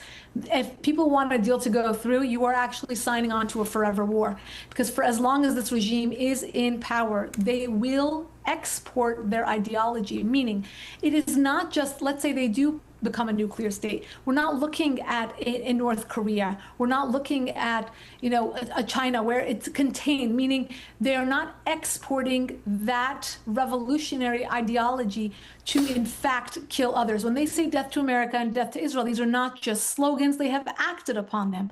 So in the same breath that they are this weekend sitting down to negotiate certain parts of the deal, they are actually fighting a proxy war with Israel. They are exporting their terrorism around the world. And people don't understand this, or perhaps they don't want to understand it, or perhaps they're not connecting the dots. Maybe this hasn't been communicated well to people. But this is what this regime wants. From day one, it wasn't just to take over Iran. This regime wanted to take over the Middle East and eventually export their ideology throughout the world. And that's what they spend their money on. So the two problems with the JCPOA, which was the Iran nuclear deal that was signed under President Obama, was two things. Was number one, that we loosened sanctions and we gave money up front. And number two, that we accepted the fact that they want a nuclear weapon. All we aimed to do was to slow their path to that weapon. Donald Trump now is saying no nuclear weapons, meaning zero threshold tolerance for nuclear weapons. That means we cannot stop short of taking away their enriched uranium. It has to come off of Iran's soil. We have to deal with missiles and drones, because those are deadly weapons that they do pass along to Hezbollah. We have to talk about their deadly proxies, which they have used to kill Americans and Europeans with. And of course, if I had it my way as an Iranian, I would want human rights and the killing of innocent Iranian protesters to be included in that deal as well. The bottom line is this: are we going to see behavioral change from them with a piece of paper? I think not. We're not seeing DNA change. We're not seeing even leadership change. This is not regime change. This is personnel change. There may be leaders that have been eliminated and other leaders that take their place. But one thing is true: they have sworn to this ideology and they will continue this ideology. So we're not going to get anything new. What we are giving them is time to do more of the same. If this Negotiation takes time, that's fine, but that pressure has to be in place. Right now, there are sanctions. They are losing millions of dollars daily, and that should continue. This time should benefit us and not them. If it does benefit them, what happens? We take that pressure off. They do not take us seriously. They will not negotiate in good faith. I don't think they're going to do that anyway, but it'll give them even less reason to do so. And again, the centrifuges will start spinning. The money will go towards the proxies. They're going to start amassing more missiles and drones. And of course, that emboldens them at home to kill protesters if they should rise up once again. Yeah. Well said, Lisa. You're great. And it's a shame, isn't it? The whole reason I supported this administration's actions in February was because we were talking about regime change, the Iranian people rising up, the end of the Islamist rule after so many decades. And now President Trump says, and it's disappointing, he says, I never talked about regime change, don't care about it, you know, blah, blah, blah, or even saying, well, we've got regime change, these guys are more moderate. Well, no, they're still Islamist despots. So, yeah, I just have to say, like you, disappointed. And I don't think the Iranian people, the tens of thousands of them who took to the streets in January and February, who were following President Trump's calls saying help is coming, take to the streets, help is on the way. I don't think they'll be happy with how this is concluding, if it does conclude. Lisa, thank you so much. Appreciate it. Lisa Daftari, Editor-in-Chief at the Foreign Desk. We'll catch up soon. Right, gbnews.com/, you'll say thoughts on that. For now, though, still ahead on The Late Show Live tonight. You've called women you don't like fat pigs, dogs, slobs, and disgusting animals. Your Twitter account... Only Rosie O'Donnell. The left-wing comedian, apparently, is taking a 2-month break from his big TV show here in America. Wait until you hear about who's set to replace him, though, on his Late Show this summer. Not this Late Show, I'm here. Jimmy Kimmel, not worthy of this seat. Also, still ahead tonight. I can announce that the government will ban access to social media for all children under the age of 16. Well, let's get the American perspective on this. Keir Starmer now set to force social media giants to prioritise the BBC and other public sector content. What do US tech companies say about that? More after your weather. Don't go anywhere.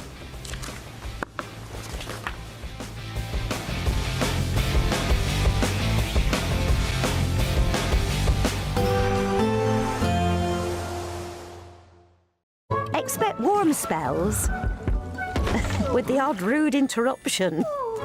Box Boiler sponsors the weather on GB News. Hello, a very good morning to you. This is your GB News weather update provided by the Met Office. Today marks the summer solstice, the start of astronomical summer.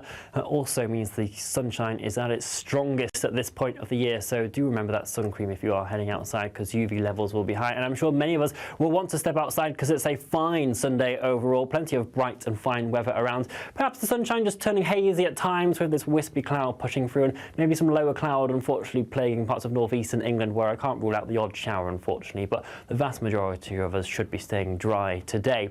Generally across parts of Scotland and into Northern Ireland we'll be seeing highs of around 18 to 22 degrees Celsius, so fairly pleasant here. As we do head further towards the south, the heat and humidity is starting to build in from parts of continental Europe, so actually around London and the home counties highs of 30-31 degrees Celsius, so certainly feeling a little tricky when you are out in some of those urban areas.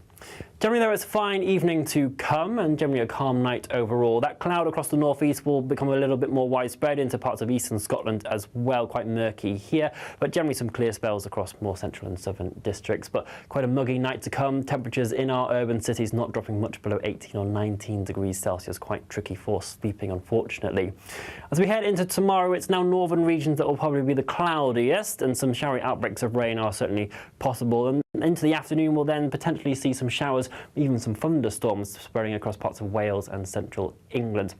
Depending on how much cloud we do see from this, that could potentially influence how high our temperatures climb tomorrow, but highs of, again, 32 degrees Celsius are possible in the south. And it's here across central areas of England and Wales, down towards the south, where we have an amber extreme heat warning issued by the Met Office for Monday and into Tuesday, potentially climbing towards the mid-30s as we head throughout the week, so do take care as you are out and about. Expect warm spells with the odd rude interruption. Box Boilers sponsors the weather on GB News.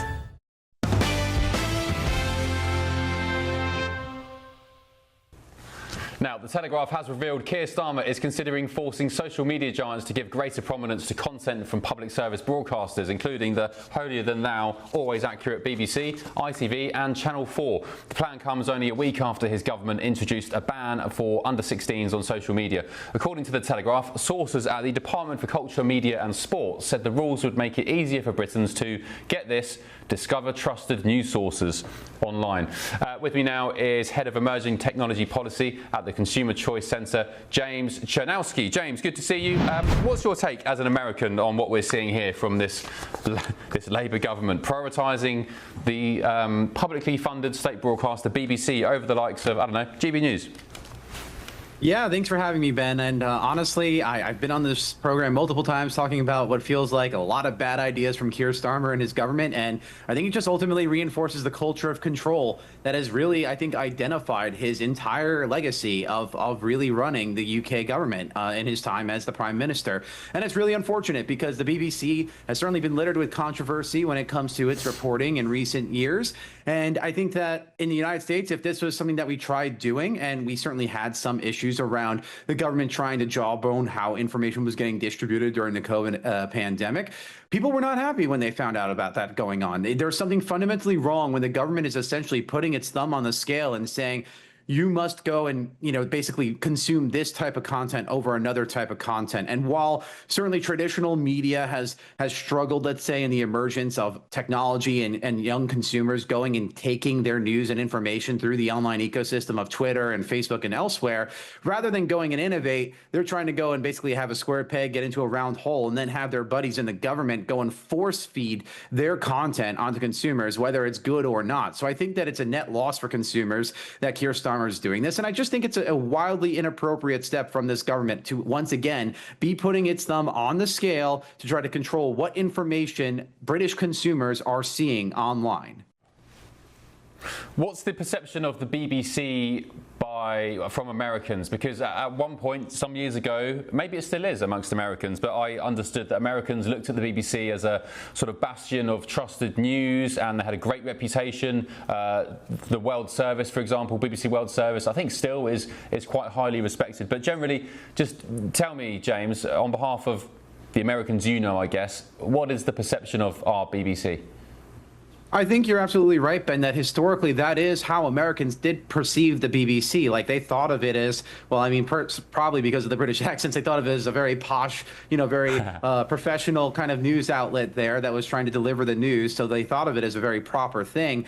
That being said, I feel like BBC certainly in similar situations to our traditional media counterparts here in the United States, whether that's the New York Times or CNN, they've certainly fallen on people's, radars, let's say, in recent years, because people have increasingly found problems with how they're going and choosing to cover different issues or their perspectives, or not necessarily addressing the kinds of bias they might be implementing within their reporting or how they're choosing to talk about these things. So, unfortunately, while it was a cherished institution, certainly for you guys, I think from Americans' perspectives, it's also a tragic situation where you've seen something that's been an icon of, I think, British multimedia slowly kind of get eroded over time because people are increasingly not trusting what they're seeing coming out of whether it's the BBC or ITI or Channel 4, etc. So again, it's an unfortunate mistake. It's an unforced error for these traditional media ecosystems to do that rather than try to change and meet with people at the times.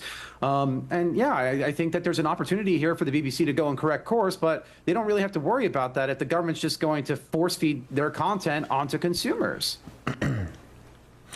Okay, well said. Interesting to hear your American perspective, James. Thank you so much. Appreciate you being on the show. James Chernowski on The Late Show Live. Thank you very much, James. Appreciate it.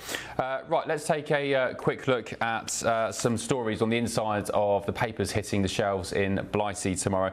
Remember this from last night if you're watching on The Late Show Live. We brought you this story. Take a look. Le dichiarazioni di Donald Trump sono dichiarazioni totalmente inventate, sono francamente allibita, non so perché il Presidente degli Stati Uniti si comporti così con i propri alleati, non è del resto la prima volta che accade. So, Of course, that was the Italian Prime Minister blasting President Trump for making completely fabricated claims that she begged him, her words, completely fabricated. Trump said she begged him for a photograph, a selfie, during this week's G7 summit in France. Now, though, the president has hit back again. The war of words continues by saying she's doing poorly in Italy with her level of popularity. The row has already prompted Italy's foreign minister to cancel a planned visit to the United States. I think it was Miami. And several Italian ministers won't be attending July 4th celebrations at the US Embassy in Rome as the row escalates. Matt Terrell, this is interesting because Meloni and Trump were sort of billed as good pals. She was dubbed the sort of MAGA of Italy, of Europe, when she won election, and now they've fallen out spectacularly. Who's to blame? Well, I think she's to blame. I mean, look, the bottom line here is when the United States needed the support of an ally in Italy, they're nowhere to be found in terms of this Iranian conflict. She did not allow the United States to use a base there in Italy. So, the truth is, I think she's to blame. But I think this also highlights where President Trump is at, and I think he's moving away from the quote-unquote traditional allies, many of them who did not have our back throughout Europe during this Iranian conflict, and moving towards relationships with those in the Middle East. I think he's resetting the world stage. In many ways, the Middle East is kind of becoming like the new NATO. I mean, I think President Trump is really leaning his relationships there. I think he has shown that the United States has the back of these Gulf countries in the Middle East. They have for decades wanted to get rid of this regime in Iran, or at least decimate them.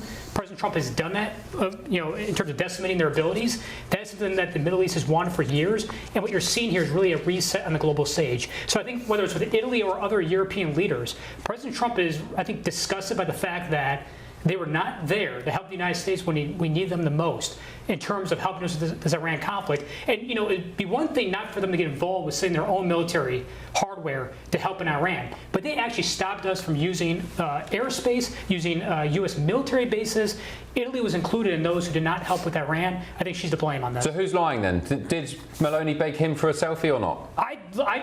Look, I wasn't there for it, obviously, but I don't think President Trump would necessarily make that up. Look, I'm going to take President Trump for his word on it. But the truth is, put that aside, I think this just further highlights where he's at. And it's not just with this. I think President Trump in this second term, is recognizing a bunch of people are coming to him after the fact. During the campaign, there were a lot of people who did not have President Trump's back, who once he won the general election in 2024, all of a sudden were his best friend. I think he feels that during this Iranian conflict. A lot of people in the thick of it who did not have his back, who are now trying to, take pictures with him or be friends with him. That's not how he plays. She should know better. Yeah, I just get the feeling, Hillary, he doesn't really care anymore about who he upsets. Well, he never really did, actually. Who he upsets. He says last term. But who's lying? I want to know who's lying. Well, taking off Matt's point there about the President Trump's character and how he doesn't forget, it was King Charles very wisely when he was out of office. King Charles had no idea, like any of us did actually, after he was out of office, that he would become president definitely again. And it was King Charles that actually kept up a penmanship relationship with him, and that's another reason that the state visit went so very well. But let's not forget, it's not even just obviously Italy, because I remember obviously when we went into Afghanistan, in America there was a sort of a big movement to not call French fries anymore, because they wouldn't let us even use their airspace. So I think that this is European nations. Again, just as President Trump says, it's too late. Once we've won the war, we don't need your help anymore. Thank you very much. And I think it's all due to that. And we are definitely seeing, yes, as Matt says, we're seeing reshaping of the world order in front of us in our very lifetimes, because I think you've never seen this kind of situation. And in our lifetimes, if there is peace in the Middle East, it hasn't been there for hundreds and hundreds, actually thousands of years. Yeah, I don't think we'll get peace in the Middle East until the Islamists are gone, though. That's the problem. Benedict, I believe Meloni. Yeah, so do I. I don't think Giorgia Meloni cares a jot about getting a nice smiling selfie with anybody. If anything, her image is all cultivated on pulling silly faces of disgust and scorn at politicians. That's actually what does very well for her. Not sitting there looking happy, looking like she's getting along with everybody. Everybody knows her because actually she speaks her mind, and often she eviscerates other politicians. I mean, the things that she said, for instance, about Emmanuel Macron, in fact, said to his face, she's been more than happy to go in two-footed on people. She's not really a sycophant at all, and if anybody knows sort of how it is that she's got to the top of Italian politics, it's not by being a sycophant, it's by being pretty ruthless and pretty brutal, especially, it must be said, to other men. So I'm more inclined to believe her than Donald Trump. But I mean, this conversation has also sort of descended into one about sort of foreign policy and things about the Middle East. And whilst I do take the point about the Europeans not being particularly keen to get involved in what's been going on in the Middle East, two things here. The first to remember is Giorgia Meloni is very vocally pro-Ukraine in a way that actually she has been very unhappy in the past with the United States for its new approach towards Ukraine. Italy has been one of those countries that, even though actually it's pretty separated from the conflict, this has been something that Meloni has taken very personally. There are other political reasons for that in Italy, but we don't have time to get into that. The other thing is, if we're talking about the United States deciding to pivot away from Europe to the Middle East, I mean, honestly, if you want to like get into bed with all of those countries in the Middle East, then good luck with that. But let's say that this Iran deal does break down.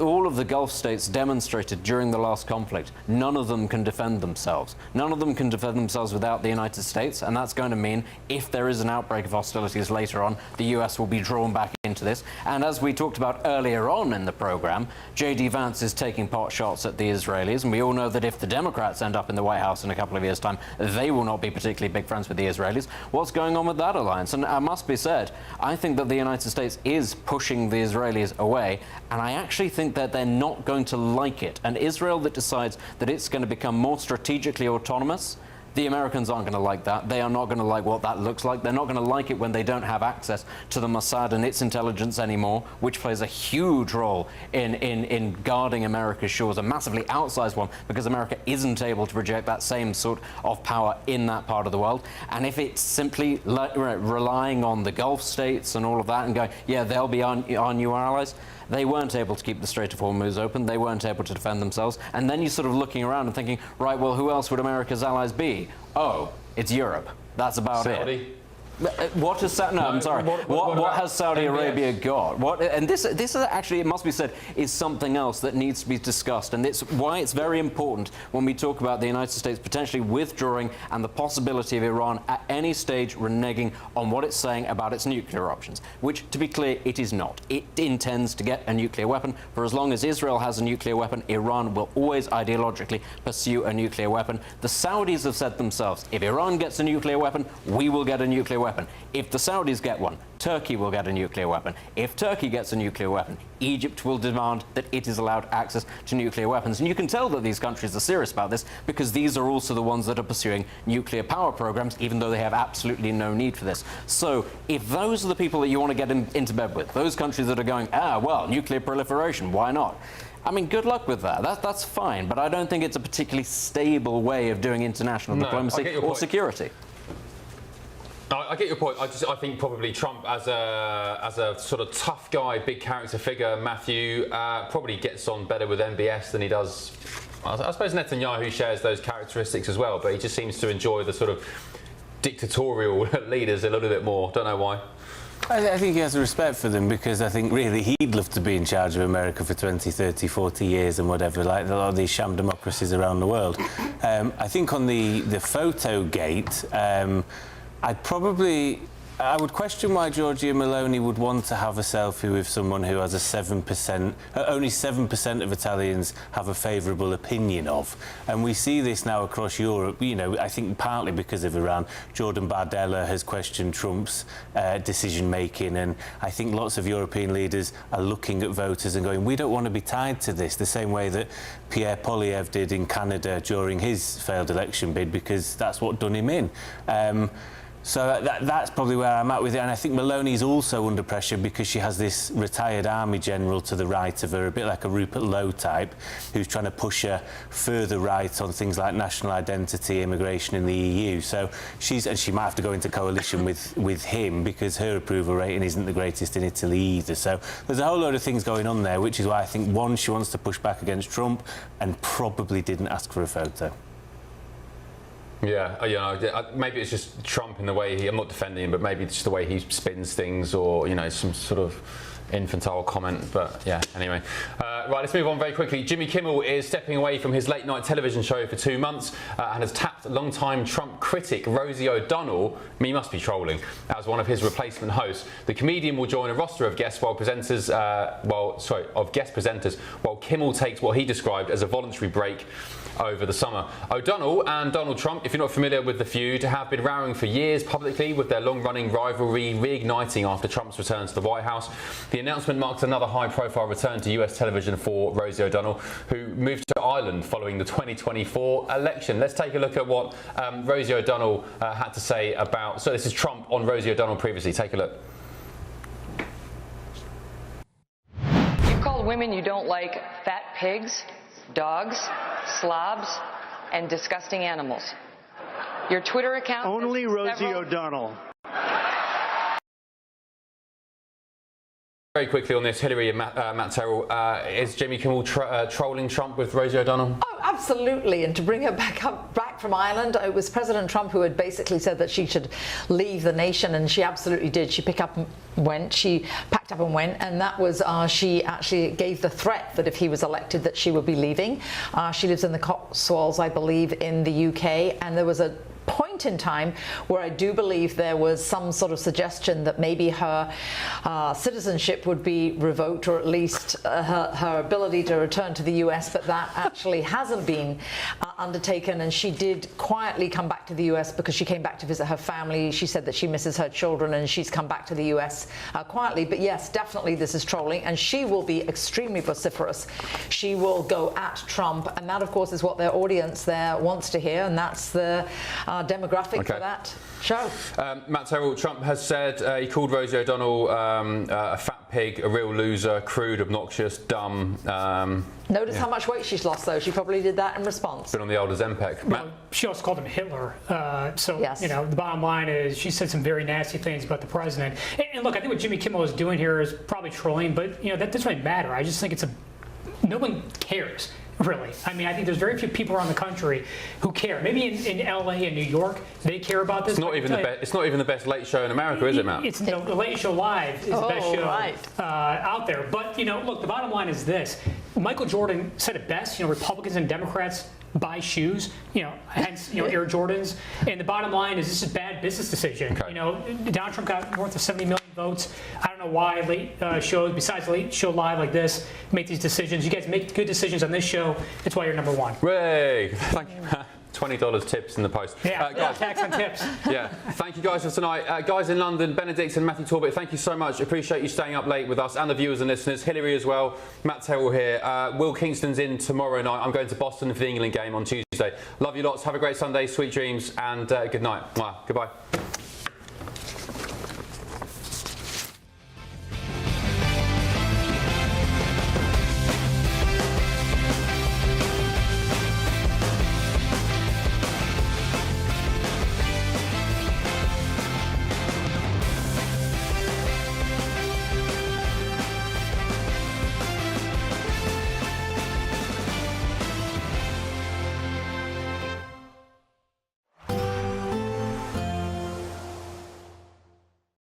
Today, clouds overhead, total zen within.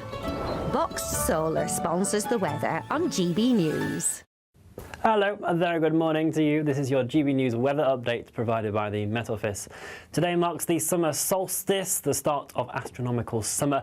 It also means the sunshine is at its strongest at this point of the year, so do remember that sun cream if you are heading outside, because UV levels will be high. And I'm sure many of us will want to step outside because it's a fine Sunday overall. Plenty of bright and fine weather around. Perhaps the sunshine just turning hazy at times with this wispy cloud pushing through, and maybe some lower cloud unfortunately plaguing parts of northeastern England, where I can't rule out the odd shower unfortunately, but the vast majority of us should be staying dry today.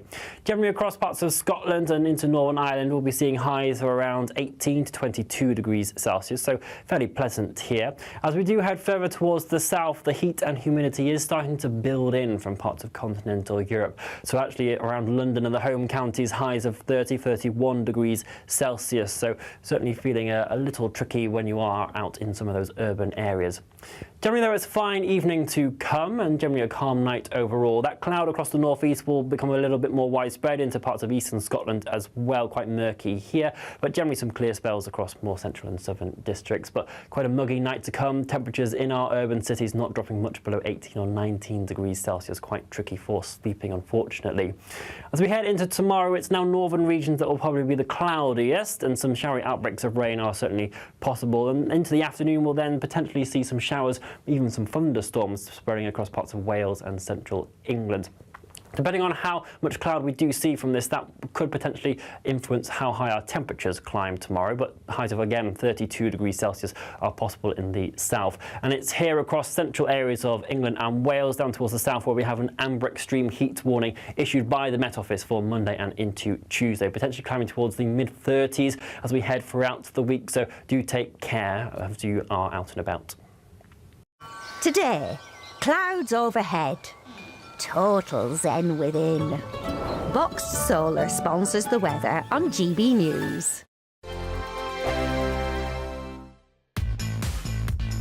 5 hosts, 5 opinions, 5 fearless debates, 5 unfiltered takes on the day's news. 5 reasons not to be anywhere else on Saturday night. This is the Saturday 5. You got me.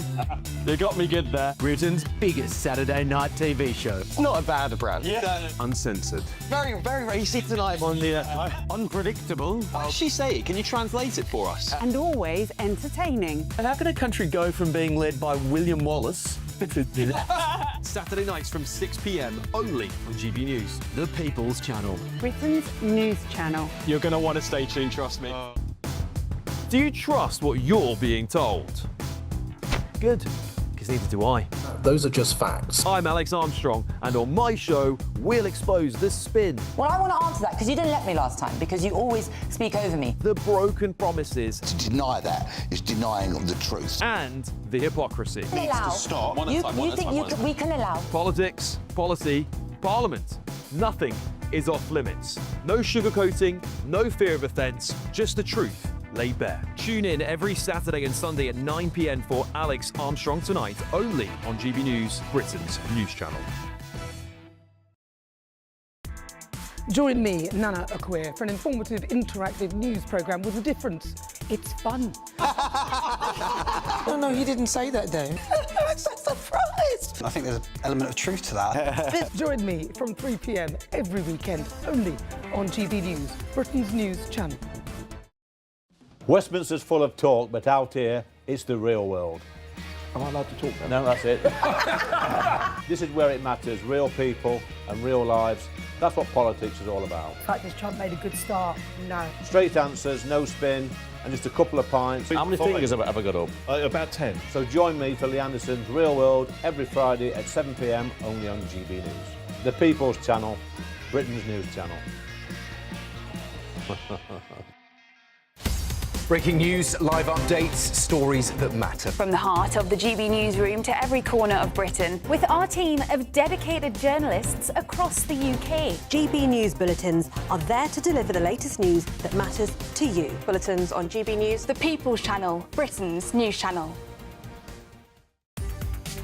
From the school run to the home run, watch a new show for all of Britain. So he can say whatever he wants. A straight talking show where all voices are heard. And, you know, when are we going to stop talking about smashing the gangs and actually do it? With the stories that matter from every part of our country. There's a bit of a crash landing there for your Chancellor. Bold, fearless and standing up for you. That's me, Martin Dawdney, 3 p.m. till 6 p.m. weekdays, here only on GB News. The People's Channel, Britain's news channel.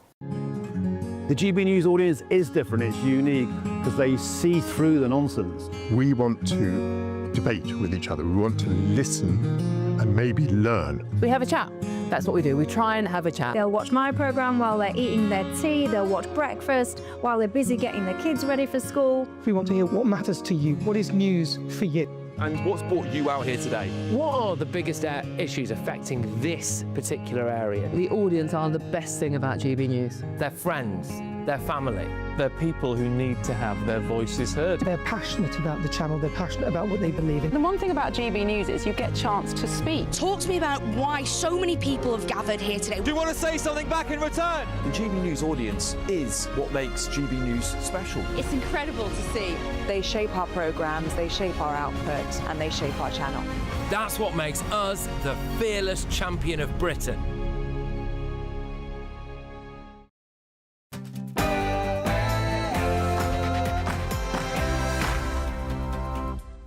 Good evening, it's 9 o'clock. I'm Alex Armstrong. Tonight... Two streets! Our streets! Two streets! Our streets! Areas like this can end up like HMO Britain. It's not fair. More illegal migrants will be on your streets, quite literally. I'm going to reveal the astounding number that'll be moved into HMOs near you, possibly, plus a shocking exclusive story. And... if there is a contest, just to be clear with you, then yes, I will run, I will stand, and I've said repeatedly, I'm not going to walk away from that. Well, we'll see about that, won't we, Keir? A general election seems like it is almost inevitable for so many reasons, particularly that Andy Burnham is going to out his manifesto to the people. I'll tell you all why. Plus... votes are for the public to cast, for those people they believe in. So nobody can split a vote. Are we going to see more dirty battles like Makerfield in the future, with more right-on-right shots being fired? Did Makerfield set the bar? Also... White Van Wee! And how critical was social media during this by-election? And a top pollster's also joining me to dig into all of the juicy details. And... the question now is not whether we do something, we are going to act. I'm absolutely clear. Well, the Prime Minister's being tough on social media, but as the 16 ban is coming soon, we hear, a young man who runs one of the most influential X accounts, GB Politics, you might know of it, well, he's going to tell me how he will be impacted because he is indeed under that age. And joining me on my panel tonight, former Conservative MP Louise Mensch, Reform UK MP for Romford, Andrew Rosendale, and former Labour Special Advisor Paul Richards is here. And it seems like everyone has gone quackers for the World Cup. No Scotland, no party. No Scotland, no party.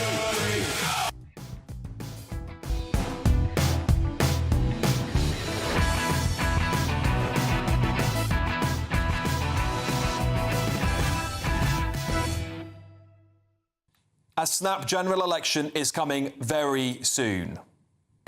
You're joking. Not another one? Oh yes, another one. Mark my words. Andy Burnham is, of course, now reportedly staging a coup against Keir Starmer and his own government's agenda. Burnham, who is set to steal the top job, didn't, of course, stand under the current Labour manifesto. He ripped it up and trashed the government's record during his own campaign, didn't he? Have a look here at his victory speech. Can you see any Labour branding? Many noticed a lack of the word Labour and, of course, Starmer in his campaign material too. Burnham actually won, didn't he, on an anti-Starmer, anti-Labour government platform. That is the reality. And now he's marching towards number 10 to oust the most unpopular Prime Minister in history. Well, if Burnham is coronated, which I think is very likely, and becomes Prime Minister, what authority will he have, though? How can he ask his own Labour MPs to walk through the division lobby to vote on policies that they weren't even elected on? What authority does he have with you, the public, to carry out his agenda? It would be nothing short of an authoritarian coup, would it? A Prime Minister and an agenda voted in by 0.03% of the British population.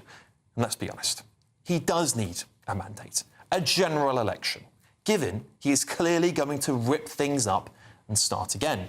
But this might not be bad news for Labour.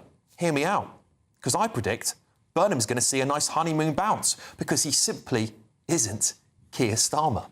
It's not going to last very long, though, in my opinion. Gordon Brown made the same mistake during his honeymoon period, and that led, inevitably, to his demise just a couple of years later. But why is this the right time for Andy Burnham to call a general election? Well, as you know, the right of British politics is currently in disarray. Restore Britain sucked up 8% of the vote in Makerfield. That is enough to stop Reform winning some of those key red wall marginal seats. And the Tories are down, but they are not out in their strongholds. And as we know, the left are great at holding their nose and voting tactically, something the right don't seem to want to do very much. So would Andy Burnham lose seats? Yes, he would. Of course he would. But he might just win enough and convince the Lib Dems to join him in a cosy coalition. And what will the price of a coalition with the Lib Dems be?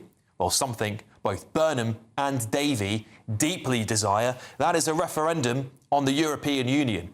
That will inevitably unite the left and, I think, destroy the Green Party. All of this would lead me to only one conclusion. Not only should Andy Burnham call a general election under the current conditions, but he must call a general election if he wants to have an ounce of authority as Prime Minister.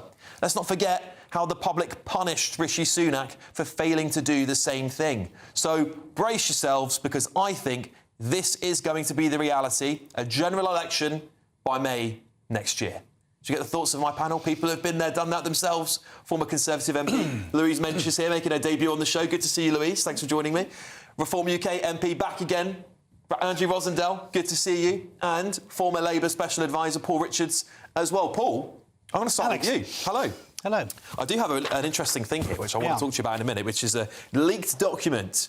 A leaked document, so-called alleged leaked document from The Guardian here. This is Keir Starmer's Fight Back document. It's at least a page of it. But let me talk to you about calling an early election. Yeah. You were in the Brown government when they were considering, during Brown's honeymoon period, he just got into office, considering going to the public. He was on about 35%, I think, at the time. Yeah. Well, we were marched as special advisors into one of the rooms just near the Cabinet Room in number 10 Downing Street, and we were told in no uncertain terms, nudge, nudge, wink, wink, download all your data onto memory sticks, hand in your passes, cancel or leave and get ready for a general election. And, of course, over that weekend, the view shifted inside number 10 and there was no general election. And then that was hung around Gordon Brown's neck for the next 2-3 years. So that is the calculus that Andy, if indeed it is going to be Andy, and that's not an assumption. You're a bit sceptical about it, aren't you? Well, I think, you know, you did a great job there, Mystic Alex, with predicting the future. How many times have we been right before, Paul? I think you I've never asked you to come back and eat your hat before, but I might. I was going to say, you say enough stuff, some of it's going to be right, isn't it? What are you accusing me of?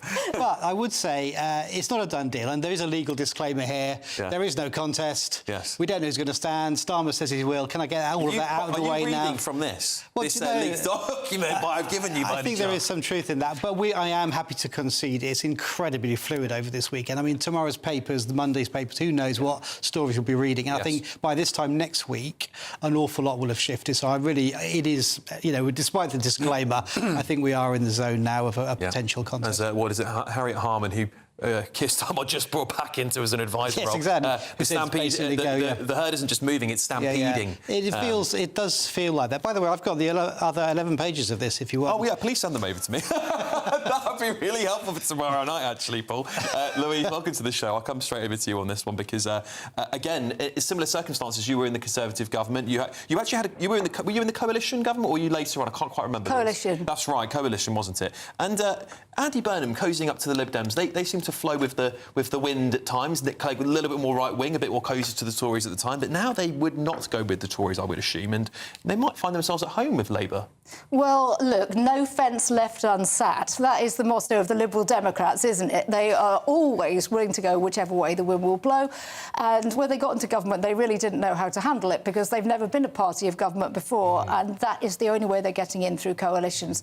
If Andy Burnham feels that he is going to continue to be a Prime Minister as long as he goes into a coalition, he will do that. And let me say, as a Tory, that I wish that the parties of the right would be as pragmatic, because it's true that he won by a huge amount in Bakersfield, and Restore didn't actually stop Reform from winning. They really weren't that close.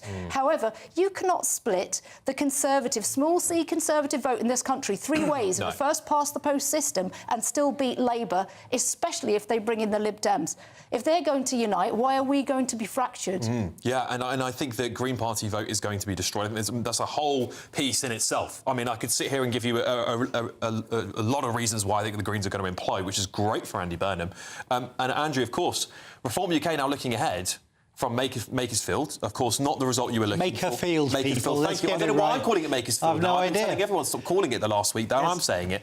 Makersfield, thanks for the correction, Paul. Quite all right. Obviously not the result you were looking for. Are you concerned about Andy Burnham becoming Prime Minister? I'm concerned about this country. We are in a diabolical mess as a country. We need change and a radical new direction.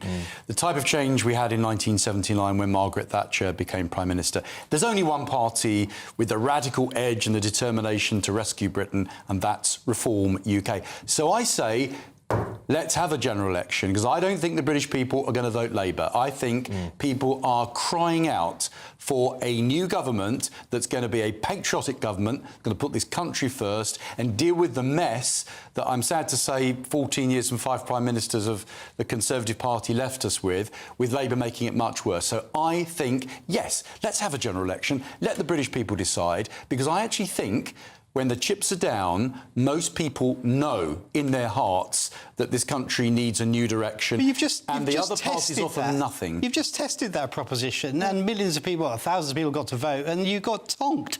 What, in Makerfield? Yeah. Oh, my goodness, Paul. This was a weird by-election where voting Labour was about getting rid of the Labour Prime Minister. Well, you had a weird candidate. Let's face it, that wasn't good. But if he was your best guy... That's why Burnham won. Go on. Burnham won because they wanted Starmer out.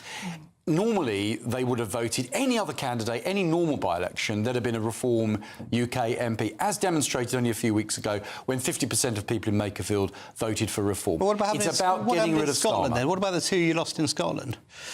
Well, very different situation. I mean, one was a solid SNP constituency. The other was oil and gas constituency where all the Conservatives have shifted their position. The net zero nonsense has gone. And so people willing to vote for the Conservatives in that scenario. Let me put this to you, Louise, because the Tories did well in Aberdeen South. Yep. But of course that has gone back and forth, SNP Tory for a while. I mean, I've lived up in Aberdeen and I know the demographic of that area. Wealthy. It's a class situation, isn't it, really? Let's be honest. Aberdeen is a class situation. It's either you're going to not show up because you're happy with the oil and gas money that's coming in at the moment, don't bother voting. And in this case, it was a Conservative vote because they trust the Conservatives up there, and they're just not quite Reform in Scotland, are they? No, I don't think they are. And it's interesting because Andrew is right to pump up his party and say they did very well in the council elections, but after that they got their lunch handed to them by a Labour candidate. And not only did they get their lunch handed to them in Scotland in 2 separate seats, but they also failed to win Gordon and Denton. At the moment, it's in danger of looking not quite professional enough, that they can win local seats, they can win council elections, no problem. But typically, council elections have often been a protest vote against the government, and I firmly admit against the Tories, we lost massively. However, the general election is different. The mindset of the people voting in the general election, in my opinion, is different. And Kemi Badenoch is really well liked and respected across the political spectrum. She's also a grown-up, and one thing I think that Reform doesn't do is it has good proposals, and quite often you see the Tories and Reform having a little spat over who thought of which proposal first. Which I think is a credit to the right, and this is what I kind of want to talk about here, because I do think this general election will test the right more so than it will test the left. And I think this has got to be the reality check. The right cannot win on a split three-way vote. It's implausible. In fact, actually, what's kept the right in power for so long is that the left-wing vote has been split by multiple ways. Lib Dem, Green, many other SDP before, and all these others. Yeah. That's kept the left out of power, but it's returned the right multiple victories, successive victories.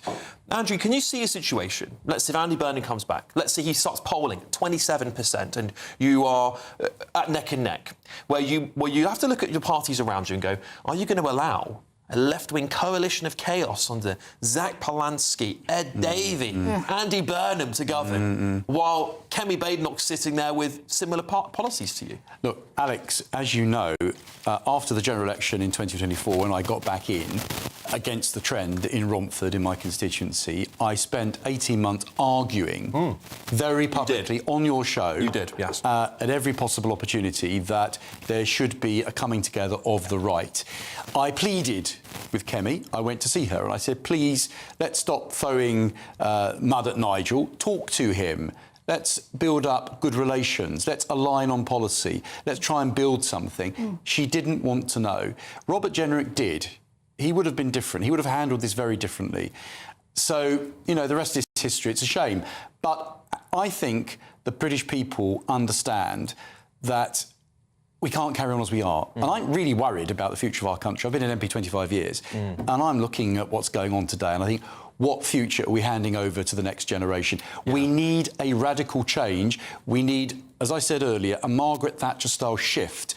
So, yes, people will be upset with some of the things that a Reform UK government will do, but it's time to upset the apple cart. It's time to do things which will put the country in a better place for the long term. And frankly, Louise, you know, I've been a Conservative all my life, as you have. I just don't think the Conservatives in office, they never do what they say they're going to do. They let the country down every single time. The only person who's been consistent, the only person that stood strong and carried on saying the same things and it has got the potential to be Prime Minister is Nigel Farage. Louise, let me come to you this on the Liberal Democrats, because I think they're actually, talking of, you know, sort of, I call this Kingmaker field, this by-election, because I think it was a little bit of that. I think they're going to play Kingmaker if the right don't unite. And they will demand a lot. I think they will demand electoral reform, which could be healthy for the country, and many people might argue for it. But it also could be quite damaging, letting other radical groups get in.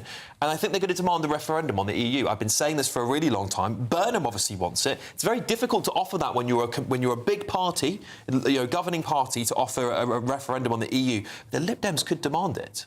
They could demand it, but don't be surprised if Andy Burnham just puts that to the people as one of his policies. If I were him, and let me just start by saying I am 100% Brexit and have been since I was a young Conservative at the age of 12. I couldn't stand the EU. So glad that we left. However, I also recognise the political reality here. And the political reality is that Andy Burnham needs badly to put some populist, clear red water between himself and the right. He needs to offer them something that the right is never going to offer, which is another referendum to go back into the EU over our dead bodies. But if I were Burnham, that's exactly what I'd do. Do you think Burnham's going to be a populist lefty? Well, what's interesting about Burnham is he is into politics, unlike Keir Starmer, some would say. And I've known Andy Burnham since he was a researcher in the Labour Party in the 90s, and he's been around the block. You know, he knows his politics. So he knows full well you can't win on a lurch to the left. You'll have to disappoint some of the Socialist campaign group supporters inside the Parliamentary Labour Party. And he knows that you win from the centre and the centre-left as a Labour government. He learned that from Tony Blair when he was serving in his government. So I think there'll be a bit for the left and a bit of the right, and there'll be a sort of triangulation around some of these things, particularly migration, I think. But then to the left, you might see a referendum on electoral reform to shore up the Lib Dems. So he's clever enough and political enough to work all of this through, and if he is the leader, then that's the sort of thing you'll see. Right, let's talk about Keir Starmer's leaked document here, right? Get this, he's going to fight. According to this document, he's going to fight. If he does, it is civil war. Civil war for the Labour Party. This would be as damaging as it was for the Tories, which again, kicked them out of office. Basically, it didn't matter who they elected. The public had gone, do you know what, you guys aren't, you're not serious. Some of this here, one of the first lines in this leaked document page I've got here, this is from Number 10 allegedly. Andy Burnham hasn't faced any real scrutiny yet. A true contest would expose him to questions that he hasn't ever been able to answer and likely see his support wane as a result. I think you could apply that to Keir Starmer, frankly. I really do. The trajectory for Andy Burnham hasn't been positive. Exposure in recent weeks has led to a decline in public support for Andy Burnham, across the board. His favourability has dropped 6 points since May. And they even put a graph, an Ipsos graph here, which shows his favourability ratings plummeting and his unfavourability ratings increasing. Which, by the way, when any party tells you they've got the most popular party leader, it's because nobody knows who they are. All politicians are unpopular. All right, let's get real. Keir Starmer give personal credit to the PM and rates Labour's time in office positively. 80% of the membership of Labour say he's done a good job in government. What country are they living in? What country are they living in? So this is the sort of stuff that's coming out of Number 10, right? Do you think Keir Starmer's got any chance of fighting Andy Burnham, or do you think he'll just bow out? Absolutely not. I've got no time at all for Keir Starmer, literally none. He tried to put my constituent in prison for a joke for 2 years. So I really do not like the man, but he can do basic mathematics. And if somebody comes to him, his own spads and stuff, and say, Andy Burnham's got 200 votes. I think at that stage, Keir Starmer will give up just because he won't want to go through the humiliation. If you know that you're going to lose mathematically, that's when he would quit. And then, to me, the interesting thing would be this idea for a timetable for his departure. More delays than HS2. He would try to hold on as long as he possibly could in order to prevent a general election and to enjoy the trappings of office. That's what I worry about. Yeah, and just a bit of breaking into the Telegraph here tonight. The Telegraph are reporting that one Labour MP who's usually considered to be a loyalist to the Prime Minister said he believes Sir Keir will announce his departure date as soon as Monday, given that his support amongst MPs was now down to only a handful of friends and family. It's pretty bad when it's got that bad, isn't it? Who is it? Well, we don't know, just one Labour MP. Great. Could be anybody. We've been here before. We've been here before on this show where there were reputable journalists saying he's going to go this week. Yes, of course. Do you think he's got any chance left, Andrew? So I think probably he will go, but I think he's probably going to try to make a fight of it. Look, he was elected, 20 months ago, nearly 2 years ago now. He got a huge majority for Labour. I have no time for him at all. I agree with Louise. I think he's a dreadful Prime Minister, and I think he should go as soon as possible. But I do think that probably within the Labour Party there are people that think he should stay. So bring it on. Let's have a civil war in the Labour Party. I'm looking forward to that. You're going to blow up? And let them destroy themselves. I mean, and then let's have an election. Let's have a reform UK government. A contest is not a civil war if it's conducted properly. There are lots of people inside the Labour Party who feel it's been really hard done to. Are you backing him? I think he should fight. If there's a contest, I think he should put his case to the party. I don't think he should walk away. He's right to say that. And he might do. You know, I don't know. He's getting counsel from both sides over this weekend. It would be a shame, I think, if he did walk away, because I think he got us over the line of a general election. Not many Labour leaders have managed that. Yeah, so but loveless, though, wasn't it? It's not quite like a Blair landslide, was it? It was loveless. It was the hate for the Tories that fuelled the victory. The win is the win, right? I mean, you know, especially for Labour, who've been out of office so long. No, you're absolutely right. I mean, as I said, I think it would be great if there's a Labour leadership contest, because I think it will. I think the left will rip themselves apart. I think the right will look like a very cosy, sensible group for a change of recent months. But you might get 4 candidates. And Starmer's on the ballot automatically, don't forget. So others could get the 80, 90. If he does go, we're talking about pretty much 7 prime ministers in the space of 10 years. That's not good news, is it? It's not good. Turning into Italy, yes, we are. Right, anyway, we've got to leave it there. So much. I'm sure this is going to dominate the headlines over the next week here on GB News particularly as well. But in the meantime, time for a great British giveaway, £76,543.21. Here's Hayley Sparks with all the details. Hello from the Imperial Island Resort in Paphos, and it's the final week to see how you could win big in time for summer. Someone has to win our stunning cash prize of £76,543.21, and that person really could be you. Imagine all of the fun you could have this year with that. You could treat the family, treat your friends, make it a super summer for everyone you know. Or just enjoy a bit of me time, safe in the knowledge all those day-to-day financial stresses have been taken care of. £76,543.21 in totally tax-free cash could be yours in time for summer. Just don't miss out as lines close on the 26th of June. Good luck! For a chance to win, text cash to 63225. One entry costs £2.50 plus one standard network rate message. Or text bonus to 63225. 5 entries cost £5 plus one standard network rate message. Go to gbnews.com/win. Entries start at £2.50. Call 0903 686 3232. Calls cost £2.50 plus your network access charge. Or post your name and number to GB21 PO Box 8690 Derby DE1 9TT. UK only. Entrance must be 18 or over. Lines close at 4 p.m. on the 26th of June. This is a network giveaway. Entries will be pooled. Please check the closing time if listening or watching on demand. Good luck. Right, but before we move on, some breaking news for you now. The Prime Minister and Home Secretary Shabana Mahmood have released statements as counter-terrorism officers are now involved in investigations into a series of incidents in Edinburgh on Friday, which left 5 people injured. So Prime Minister Sir Keir Starmer said, absolutely appalling. No one should face violence on our streets. The suspect appears to be motivated by anti-Muslim hatred. I will not tolerate this. He will face the full force of the law. My thoughts are with those who are injured, and I thanked the police and emergency services for their response. And Shabana Mahmood, the Home Secretary, added, "I am horrified by the news of an attack in Edinburgh. I'm grateful to the police and emergency services for their bravery in apprehending the suspect, who appears to be motivated by anti-Muslim hatred. There is no place for hatred and violence against Muslims. I know it is not who we are as a country." We're going to bring you more details here on GB News when we have them. Coming up, I'm going to have to reveal the astounding number of illegal migrants that will be moved into HMOs near you. It is a shocking number. Plus, a shocking exclusive story on a council paying a charity that helps migrants get their citizenship here in the UK. But before that, has Makerfield shown the start of dirty tricks used in the battle for the right of British politics? We'll talk about that next.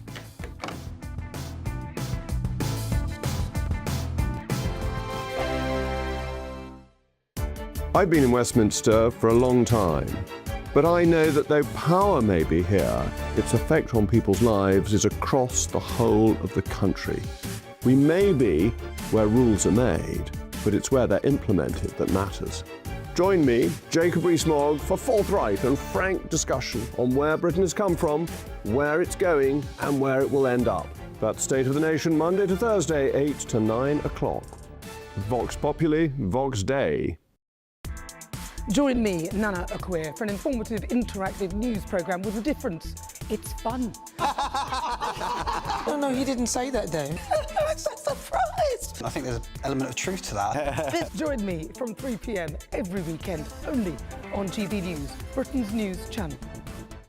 From cold mornings to warm family brunches. From football to tennis in the car. In the kitchen. GB News Breakfast is there. With the stories you need and the conversations that matter. Anyway, let's talk business. Well, it has been a historic night in British politics. It's astonishing, isn't it? We're here again. To start your day just right. GB News Breakfast. Every morning from 6 a.m. Only on GB News. Britain's news channel.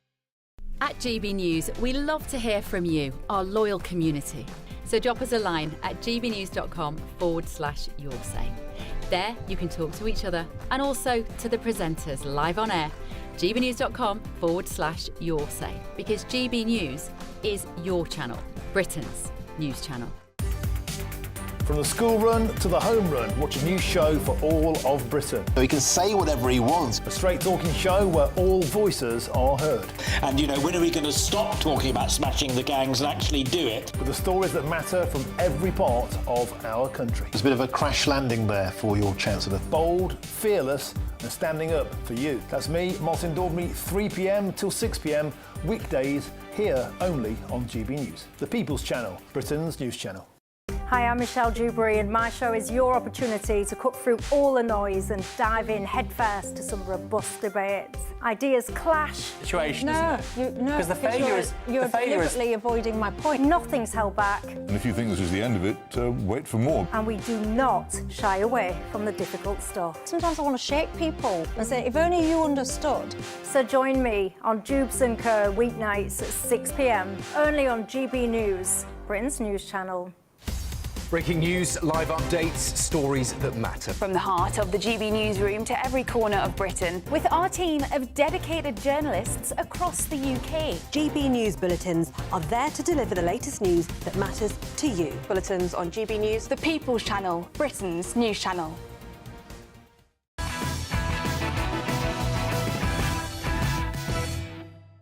Welcome back to Alex Armstrong tonight. Hello, you two. We're back on air now. Sorry, we can have a little natter over there. But we're going to talk about this, because Restore Britain secured more than 3,000 votes in Makerfield on Thursday. An impressive first by-election outing for Rupert Lowe's party, of course, but it raises serious questions about how this would play out in a general election. Would it cost Reform UK tens of seats across Britain? There's a couple of thousand voters there who would normally have gone out and voted Reform that voted Restore. And I would say directly to them, what do you want? We are the challenger party to the left in this country, and I would urge you to think again. I really, really would. Rupert Lowe spoke to GB News at the count, disputing indeed claims that he is trying to split the vote. Votes are for the public to cast, for those people they believe in. So nobody can split a vote. What you do is you have a roster of people standing and the public decide who they're going to vote for. Votes do not belong to anybody. They don't belong to Andy Burnham, they don't belong to me, they don't belong to Reform, they belong to nobody.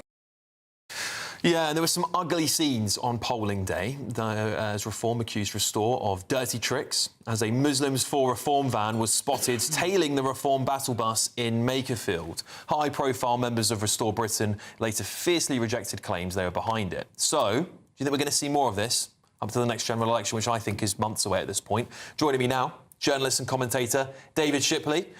David, thanks for coming in because I caught an eye on you wrote a piece on this for The Spectator. Well, I was hoping to, but I think we might not in the end be able to run it because of issues around libel or that sort of thing. But it was an odd day, wasn't it? Because on Thursday this van was sighted outside a polling station, and Reform were really angry about it. They were saying this is not us. I spoke to a number of key people within Reform, and they were furious, really insistent it wasn't them. They were talking about the fact they reported it to the police. They were very clear this was something they were angry about. And there were lots of rumours going on. There were some key Restore activists who were posting selfies next to it. This guy called Young Bob posted it, a picture of it, and I think Rupert Lowe at one point posted a picture of it. It was deleted, yeah. And then when people started to suggest there was no ident on this van and there might be some breaches of electoral law if someone was choosing to put this van out. Yeah. Suddenly a lot of tweets got deleted. I wasn't able to get hold of Rupert Lowe. I did briefly, very briefly, speak to Young Bob, and I explained to him I was writing an article about the bus, and he said he's sorry, not interested, and hung up on me. Which is unusual, because Young Bob does go around the country offering people to debate on anything. So I think that might be slightly hypocritical of Young Bob there. Well, I was disappointed. I just wanted to give him a chance to say his piece, really, but yeah, he didn't want to speak.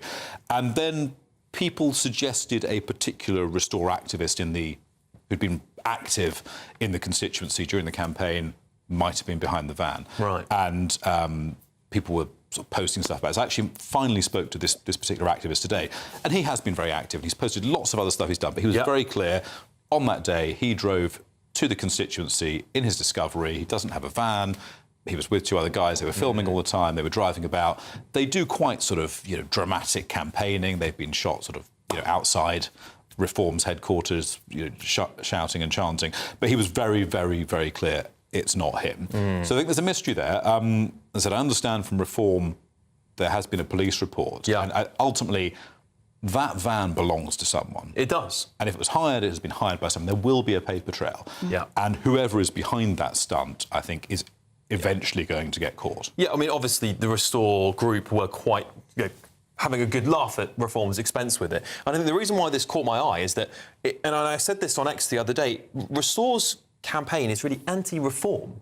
That's kind of what they stand for, isn't it? They stand for anti-reform, and they seem to be more likely to go after the right than they do the left. And I think that raises questions as to what the British public want out of a debate in Britain. But of course, they're quite happy to, and the Greens will attack Labour and vice versa, but the left are far more willing to hold their nose.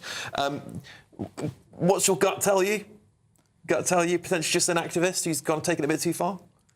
I mean, I don't think it was Reform, and I think you have to ask who would benefit from doing it. Yes. So I probably wouldn't go further than that. But I think it is, more broadly, the question is, as you said, do Restore want to be a serious national party of the right, or are they, the Great Yarmouth First extended universe, and acting out Rupert Lowe's anger at Nigel Farage? And that's what's unclear. Well, we've got a Reform MP with us, which is quite handy. Andrew, you must have seen that. I'm sure you're up in Makerfield as well. Is there a concern that Restore is attacking Reform? We've seen Nigel Farage's video is very candid about them. He said, what do you want? Policies aren't too different. I think Restore probably go a bit further on some areas, but perhaps. What's your message to them? Look, I got in politics because I love this country. And I just think everyone should stop and think about the implications of allowing a left-wing government, and an even worse left-wing government, if it's going to be a mixture of Liberals, Labour, Greens and goodness knows who else, actually get control of this country. So any party on the right, supposedly, that is aiming to split the vote and to prevent Reform from winning is basically doing something which is undermining the best interests of this country. Now, I think it's a shame. Rupert was elected as a Reform MP to begin with. And I would say to him that whatever has gone on and whatever's made him restore, is not doing the best for this country. It's not really going to help Britain. It's actually going to deliver, potentially, a victory to the Labour Party in some kind of left-wing progressive coalition. The right needs to come together, and frankly, we have to be realistic about this, Conservatives and Restore. There's only one person, that's Nigel Farage. There's only one party, that's Reform UK. Everyone should get behind Nigel, and we've got a chance of rescuing this country. If we don't do it, we're in one huge mess. Louisa's shaking her head. I am shaking my head. I think it's quite very likely that Nigel Farage will probably win and become Prime Minister. That is fine. But if they think that the Conservatives are going to go away quietly, they're wrong. And frankly, it's so weird hearing a Restore MP say this. Reform, when that is, Reform sorry, MP. I beg your pardon, sorry. I actually think he might have picked the name Restore because it's so like Reform, and people are going to get confused. But for a Reform MP to say this, when we have the enormous Labour landslide we have, because Reform came in and split the vote from the Tories. When you don't unite and you split the right-wing vote, guess what? The Labour Party comes in. I'm not saying that we would have won the election, we wouldn't have, but the damage would have been a lot less. Can I just make one point? I do have to make the point and remind you that in 2019, Nigel Farage withdrew all of his Brexit Party candidates against Conservative MPs to help Boris get that big majority in 2019. Nigel did that unilaterally with nothing in return as a patriotic duty to ensure that Boris was elected to get us out of the European Union, which you agreed with, and that's wonderful. So after that, the Conservative Party did nothing. The Conservative Party didn't reach out to Nigel and the old Brexit Party and bring everyone in and unite the right. They didn't do it. In fact, they pushed him away. Yeah. So, frankly, we can't go down this road. Conservatives then had all those years in power, 5 Prime Ministers in 14 years, left this country in one huge mess. Unsustainable immigration.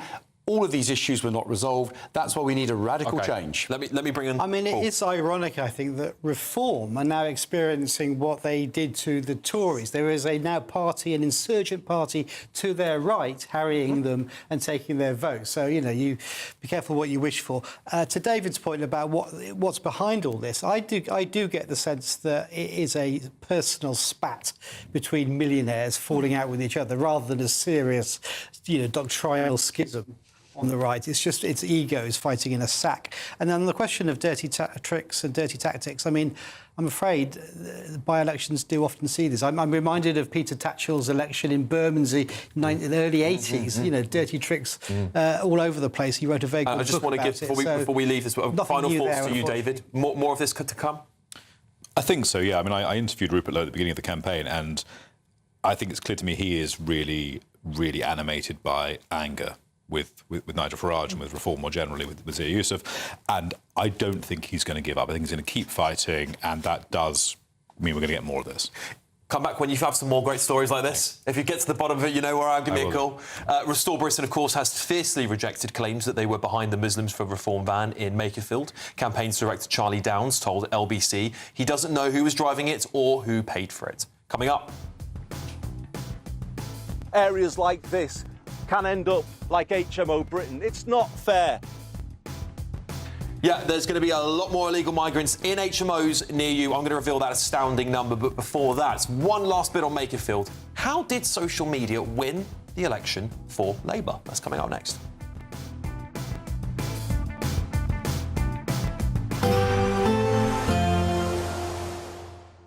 I hope we haven't forgotten anything. Travel insurance, I tick that box. Yeah, but remember what you forgot last year. All Clear Travel Insurance sponsors GB News Travel Destinations Forecast. A lot of talk at the moment about extremely hot weather across many parts of Europe, especially central and western areas, with more than 40 Celsius expected, especially through parts of central and northern France. I think for Spain, similarly, high 30s, low 40s, but temperatures of 39 Celsius there for Paris, 42, 43 elsewhere for northern and central France. That's highly unusual. Italy also experiencing unusually high temperatures. That could spark a few thunderstorms. All Clear Travel Insurance sponsors GB News Travel Destinations Forecast. Britain deserves a newsroom that puts the facts and your voice first. Well, and that's what you get on GB News. Lively debates, lively conversation. And we're not afraid to hold power to account. And each other. So join me, Andrew Pierce. And me, Miriam Cates, for Britain's Newsroom, weekdays from 9:30 on GB News. Some people enjoy lazy Sunday mornings, but not me. What's the truth of the matter? So that's a very live question. Would you support him if he waters down these plans? Before the spin sets in, I'll be getting to the truth. This is personal. No soft questions, no easy answers. It's one thing if the state has rules in this country. It's another thing whether the police and others actually police them. Setting the agenda and holding those in power to account. You can't really blame her if the system is set up this way. You will not want to miss it, trust me. The Camilla Tominey Show, Sundays from 9:30, only on GB News. Join me, Nana Akwe, for an informative, interactive news programme with a difference. It's fun. No, he didn't say that, Dave.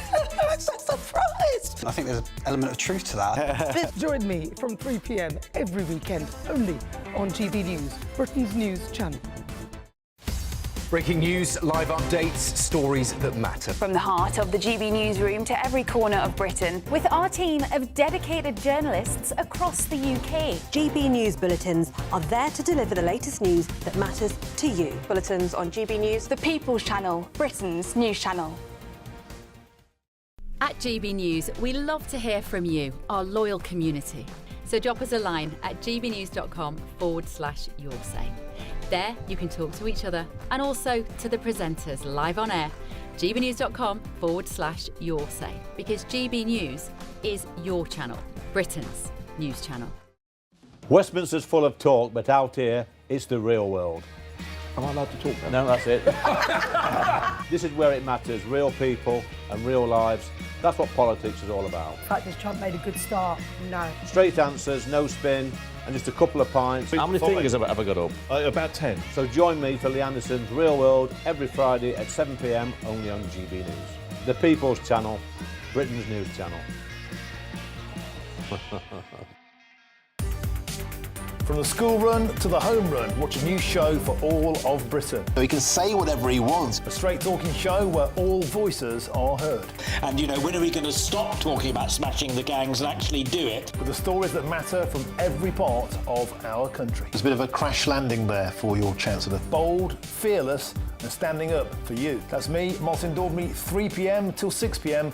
weekdays here only on GB News. The People's Channel, Britain's news channel.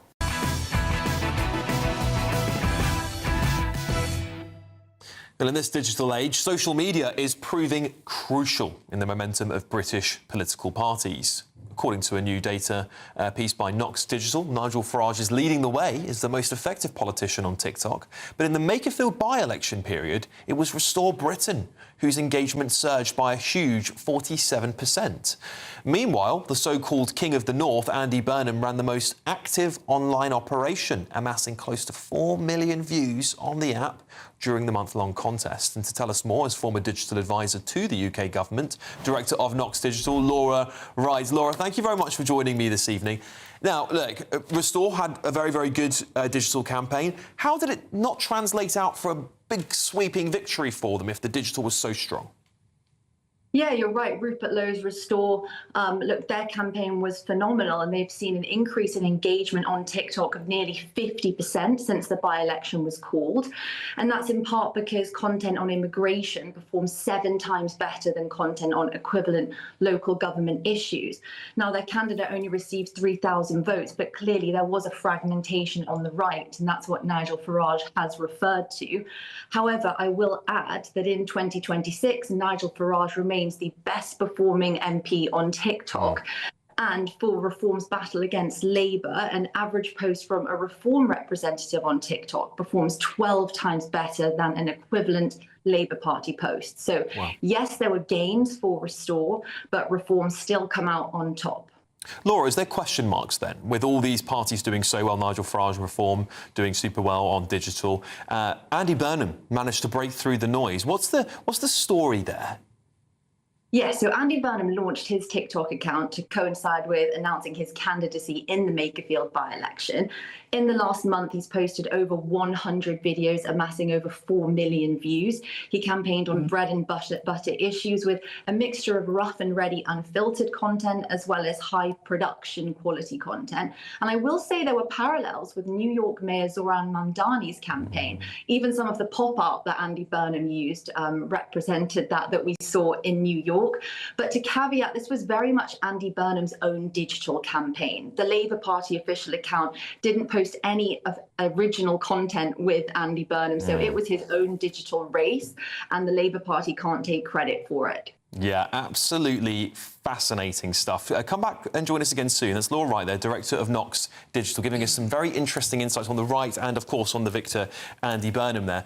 Joining me here in the studio is Senior Associate at More in Common, Robert Drake, dark indeed. Robert, let's talk about what's gone on with this polling, because we were hearing for weeks and weeks it's going to be neck and neck. Thankfully, I lost my money because I put a bet down. I was telling Paul this in the green room. I put a bet down of a 10% win for Andy Burnham, and I think I was pretty close. Close, but not enough. No cigar. Too far the other way to lose my money. Yeah. What happened? It's very interesting hearing Laura talk there about the digital campaign of Andy Burnham, because actually what came through in our focus groups, and we did more than 9 focus groups in advance of the election in Makerfield, is the human side. It's people genuinely seeing Andy Burnham. The amount of stories of people who have met Andy Burnham, had a pint with Andy Burnham, they see him as a real human figure in the area. And it's why the stepping stone argument, I think, from Reform didn't quite land. People knew him. They also really had a sense that he'd achieved things in Greater Manchester. They mentioned the Beam network. They mentioned him standing up for the area around things like Hillsborough families, infected blood, and they felt he had a vision for the country in a way that they felt that Keir Starmer lacked. It's worth noting that they really were against Keir Starmer enormously, and this was an Andy Burnham vote carrying them through. On the Reform side, there's an element of a lot of people talking about the tactical voting. A lot of people from the Lib Dems, from the Greens, from the Conservatives voting, coming together in this anti-reform coalition. It was interesting that even some Reform voters said that they would be voting for Andy Burnham as the most direct means of getting Keir Starmer out. Interesting that, and I was saying this on X the other day, it seems to me the most powerful weapon in British politics right now is get Starmer out, and whoever wields it the most effectively is going to get a win. It's very interesting. I think it touches on something that's kind of been at the centre of British politics for at least 10 years now, which is the idea of change. And whoever can best represent that change seems to be who people are turning to, whether that's Brexit, Boris Johnson, Labour in 2024, the rise of Reform. Even Andy Burnham, who is now a backbench MP for the incumbent government, is presenting himself as a change candidate. How will that play out for Reform then? Let's because they're the big challenges right now. Let's face it. Andy Burnham becomes Prime Minister. Do his fortunes change then when he's not the man standing in every single by-election, because there's not a 600 or so Andy Burnhams, is there? Let's face it. No, it's interesting. So we've tested hypothetically kind of Andy Burnham as Prime Minister, voting intentions. Who would you vote for? And I should be clear before we go into this that hypotheticals are hypotheticals. Yes. Things tend to change dramatically. The last time we tested it, it brought Labour and Reform around level. So it wasn't a case of it's a huge increase from where Labour are currently, not enough to be a seismic majority. But like you say, how Andy Burnham can translate that human factor that's proved so effective at the local level to a national level is really the key question moving forward. Louise, you had some thoughts on this? Yes, I do. I think specifically in Makerfield, social media was absolutely key, but forgive me, it had nothing to do with the Labour Party. It was Elon Musk putting his support behind Rupert Lowe. He took him, and it is all Elon Musk, as far as I'm concerned. The man is a genius. He took him from 0 to 8%, which is a phenomenal result. It just absolutely is. And if Reform aren't careful, they made a huge mistake in turning down a donation from Elon Musk. How much will that support help in the general election? Yeah, very, very brief thoughts from you, Andrew, if you don't mind. Look, I think social media has a big impact, but what really matters, and said a moment ago, if you are known in your local community, you're seen as a real person, people will vote for you. And I think that's why Burnham did so well. I think any other Labour candidate would have very easily lost to Reform UK. You have 10 seconds. Well, we had 3,000 people on the ground on polling day as well, doing the Get Out the Vote operation. Every house was knocked on at least 5 times. There was some old school campaigning that got that vote out as well. There you go. Robert, thank you very much for coming into the show. Really fascinating stuff there, particularly on that last bit, because we're talking about general elections now. And I think it's coming.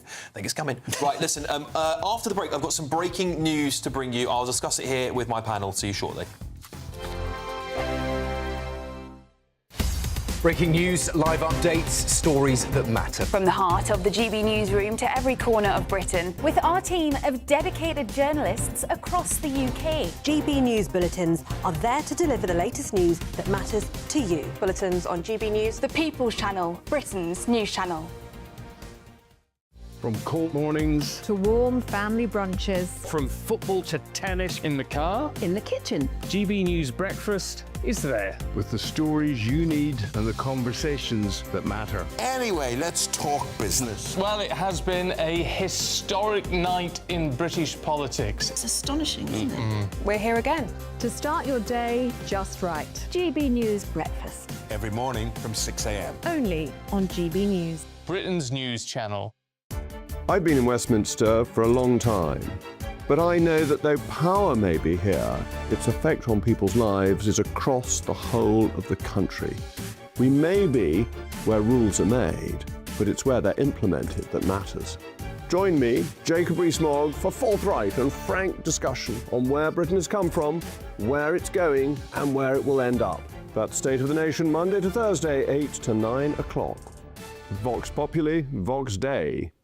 Hi, I'm Michelle Dewberry, and my show is your opportunity to cut through all the noise and dive in headfirst to some robust debates. Ideas clash. Situation, no, isn't it? No, because the failure is you're deliberately avoiding my point. Nothing's held back. And if you think this is the end of it, wait for more. And we do not shy away from the difficult stuff. Sometimes I want to shake people and say, if only you understood. So join me on Jubes and Co weeknights at 6 p.m. only on GB News, Britain's news channel. At GB News, we love to hear from you, our loyal community. So drop us a line at gbnews.com/yoursay. There you can talk to each other and also to the presenters live on air. gbnews.com/yoursay, because GB News is your channel, Britain's news channel. Join me, Nana Akweer, for an informative, interactive news programme with a difference. It's fun. No, he didn't say that, Dave.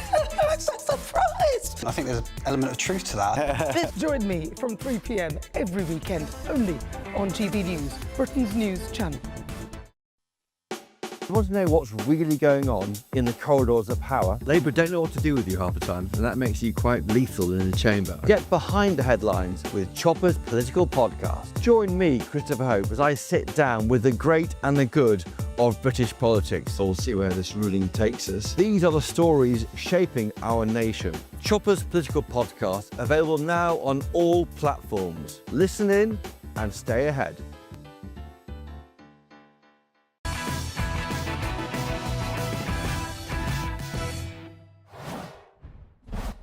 OK, welcome back here to GB News. We do have some breaking news to bring you in just a moment's time, of course. In the last few moments, this evening, it has been confirmed that a woman has died attempting to cross the English Channel in a small boat. So just repeat that breaking news line there. In the last few moments, it has been confirmed that a woman has died attempting to cross the English Channel in a small boat. Kent Police have said the following. Kent police officers are conducting initial inquiries following the death of a woman on a small boat on Saturday, the 20th of June, 2026. Officers were called to Dover at 3:11 p.m, along with other emergency services, where the woman was pronounced deceased. A UK government spokesperson said this afternoon, Border Security Command Maritime responded to a small boat that had entered the UK waters. On intercepting this boat, a migrant was found to be unresponsive. Despite medical assistance, we are deeply saddened to confirm that they have since died. Our thoughts are with all of those affected. This latest tragedy underlines the terrible dangers of small boat crossings. We continue to work relentlessly with the French and other partners overseas to prevent these serious journeys. I'm back here with my panel. I guess, Paul, listen, tragedy, and we see so many of these deaths in the Channel now. It beggars belief to me that the government still are not getting even tougher on it. Because every time a migrant comes over the Channel, there's a risk of death. We've seen many this year already. And surely the immediate response from government should be we have to create a very strong deterrence to stop this. Well, it makes me even more angry with the scumbags who are taking these huge bribes off people and putting them in harm's way on the Channel. When we say, you know, smash the gangs, that's what we're talking about. We're talking about those kingpins who are making millions off this human misery. I don't blame people wanting a better life, but I do blame the people exploiting their weakness.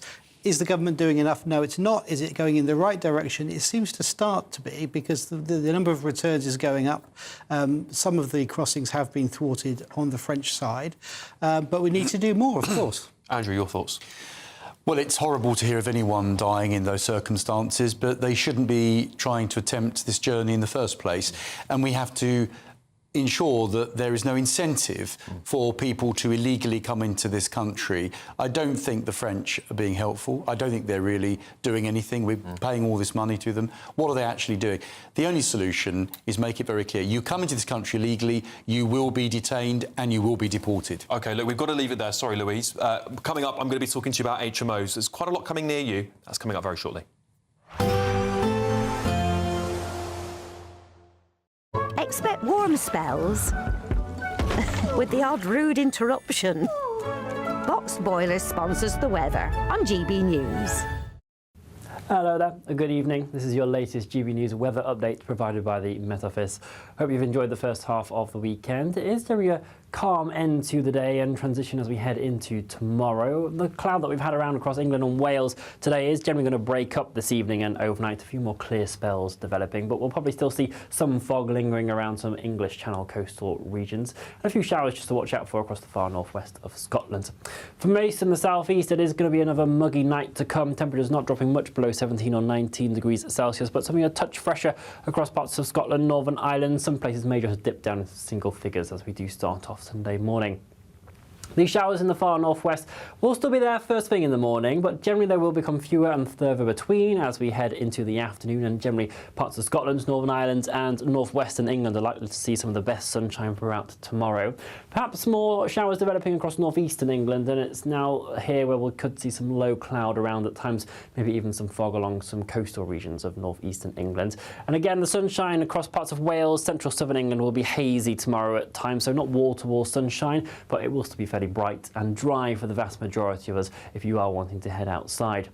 Temperatures across Northern Ireland and Scotland generally similar to where we have been today, into the high teens or low 20s in places, quite pleasant. But towards the south we are starting to build in the heat and humidity, highs of 31 degrees Celsius in London. As we head into the new working week, it's probably a reversal of fortunes now, the cloud heading up towards more northern regions, a few showery outbreaks possible, and maybe even some showers and thunderstorms into the afternoon for parts of Wales and central England. But it's here where we have an amber extreme heat warning in place from Monday into Tuesday, with temperatures as we head throughout next week potentially climbing into the mid-30s at times. That is quite exceptional for June, with our highest temperature in June ever recorded of 35.6 degrees Celsius, so it's worth taking care as we head throughout next week. Expect warm spells with the odd rude interruption. Box Boilers sponsors the weather on GB News. From cold mornings to warm family brunches, from football to tennis, in the car, in the kitchen, GB News Breakfast is there with the stories you need and the conversations that matter. Anyway, let's talk business. Well, it has been a historic night in British politics. It's astonishing, isn't it? We're here again to start your day just right. GB News Breakfast. Every morning from 6 a.m. Only on GB News. Britain's news channel. Hi, I'm Michelle Dewberry, and my show is your opportunity to cut through all the noise and dive in headfirst to some robust debates. Ideas clash. Situation, No, isn't it? no, Because the failure is you're deliberately avoiding my point. Nothing's held back, And if you think this is the end of it, wait for more. and we do not shy away from the difficult stuff. Sometimes I want to shake people and say, if only you understood. So join me on Jubes and Co weeknights at 6 p.m. only on GB News, Britain's news channel. Join me, Nana Akweer, for an informative, interactive news programme with a difference. It's fun. No, he didn't say that, Dave. I'm so surprised. I think there's an element of truth to that. Join me from 3 p.m. every weekend, only on GB News, Britain's news channel. At GB News, we love to hear from you, our loyal community. So drop us a line at gbnews.com/yoursay. There you can talk to each other and also to the presenters live on air. gbnews.com/yoursay, because GB News is your channel, Britain's news channel. Some people enjoy lazy Sunday mornings, but not me. What's the truth of the matter? So that's a very live question. Would you support him if he waters down these plans? Before the spin sets in, I'll be getting to the truth. This is personal. No soft questions, no easy answers. It's one thing if the state has rules in this country. It's another thing whether the police and others actually police them. Setting the agenda and holding those in power to account. You can't really blame her if the system is set up this way. You will not want to miss it, trust me. The Camilla Tominey Show, Sundays from 9:30, only on GB News. From the school run to the home run, watch a new show for all of Britain. He can say whatever he wants. A straight talking show where all voices are heard. And, you know, when are we going to stop talking about smashing the gangs and actually do it? With the stories that matter from every part of our country. There's a bit of a crash landing there for your Chancellor. Bold, fearless and standing up for you. That's me, Martin Daubney, 3 p.m. till 6 p.m, weekdays, here only on GB News. The People's Channel, Britain's news channel.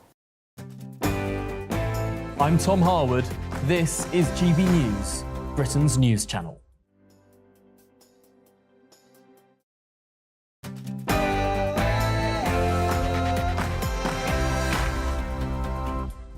Good evening, it's 10 o'clock. I'm Alex Armstrong. Tonight, breaking news. Buckingham Palace has announced the King's total personal tax payments will be published for the first time in a historic first for any British monarch. We will bring you some more details on that. Also, Two streets, our streets! Two streets, our streets! Areas like this can end up like HMO Britain. It's not fair.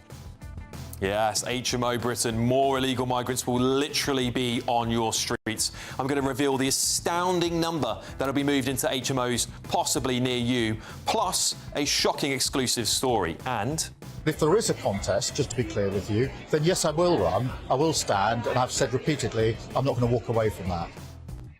mark my words, a general election is coming. It seems almost inevitable for so many reasons that Andy Burnham is going to put his manifesto to the people. Plus, votes are for the public to cast, for those people they believe in. So nobody can split a vote. are we going to see more dirty battles in future elections with more right-on-right shots being fired? Did Makerfield set the bar? And The question now is not whether we do something, we are going to act. I'm absolutely clear. that's the Prime Minister being tough on social media there as the under-16s ban is being worked on as we speak. A young man who runs one of the most influential X accounts, GB Politics, is going to be telling me how he's going to be impacted.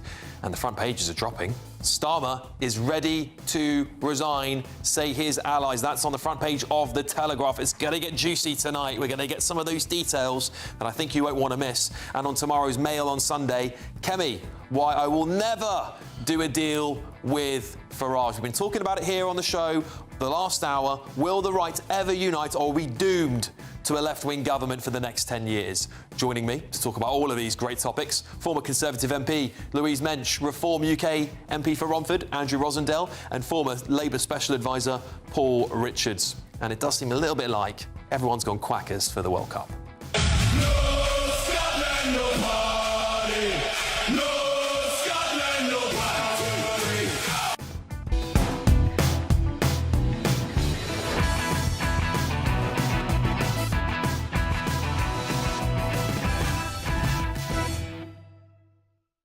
10,000 more illegal migrants and asylum seekers are being moved into HMOs across Britain.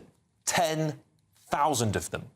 And this exclusive story I'm going to reveal in just a moment's time is also going to make your blood boil. But back to HMO Britain for just a moment. These 10,000 unvetted illegals will be moved into houses next to you, your family members, children, grandparents, up and down the country, all paid for by you, with no security to protect your neighbourhood. While you fork out record high taxes and suffer under severe cost of living crises perpetuated by this government while it's all happening. There are now 68,719 asylum seekers living in houses, flats and bedsits in communities across this country. And it's going to get worse, as Shabana Mahmood has promised to shut all migrant hotels and move them to other sites such as disused military bases and indeed, eventually, HMOs, because that's where it gets worse, isn't it? And a GB News exclusive, I can reveal that some councils are now forking out 50 grand of your cash to help fast-track illegal migrants' British citizenship applications. Bournemouth, Christchurch and Poole Council has handed out that 50 grand to an to a charity called International Care Network. It's a charity that helps British citizenship applications, visa extensions and more. Well, the money is going to a contract for them with a charity that funds the so-called community hub for refugees and asylum seekers.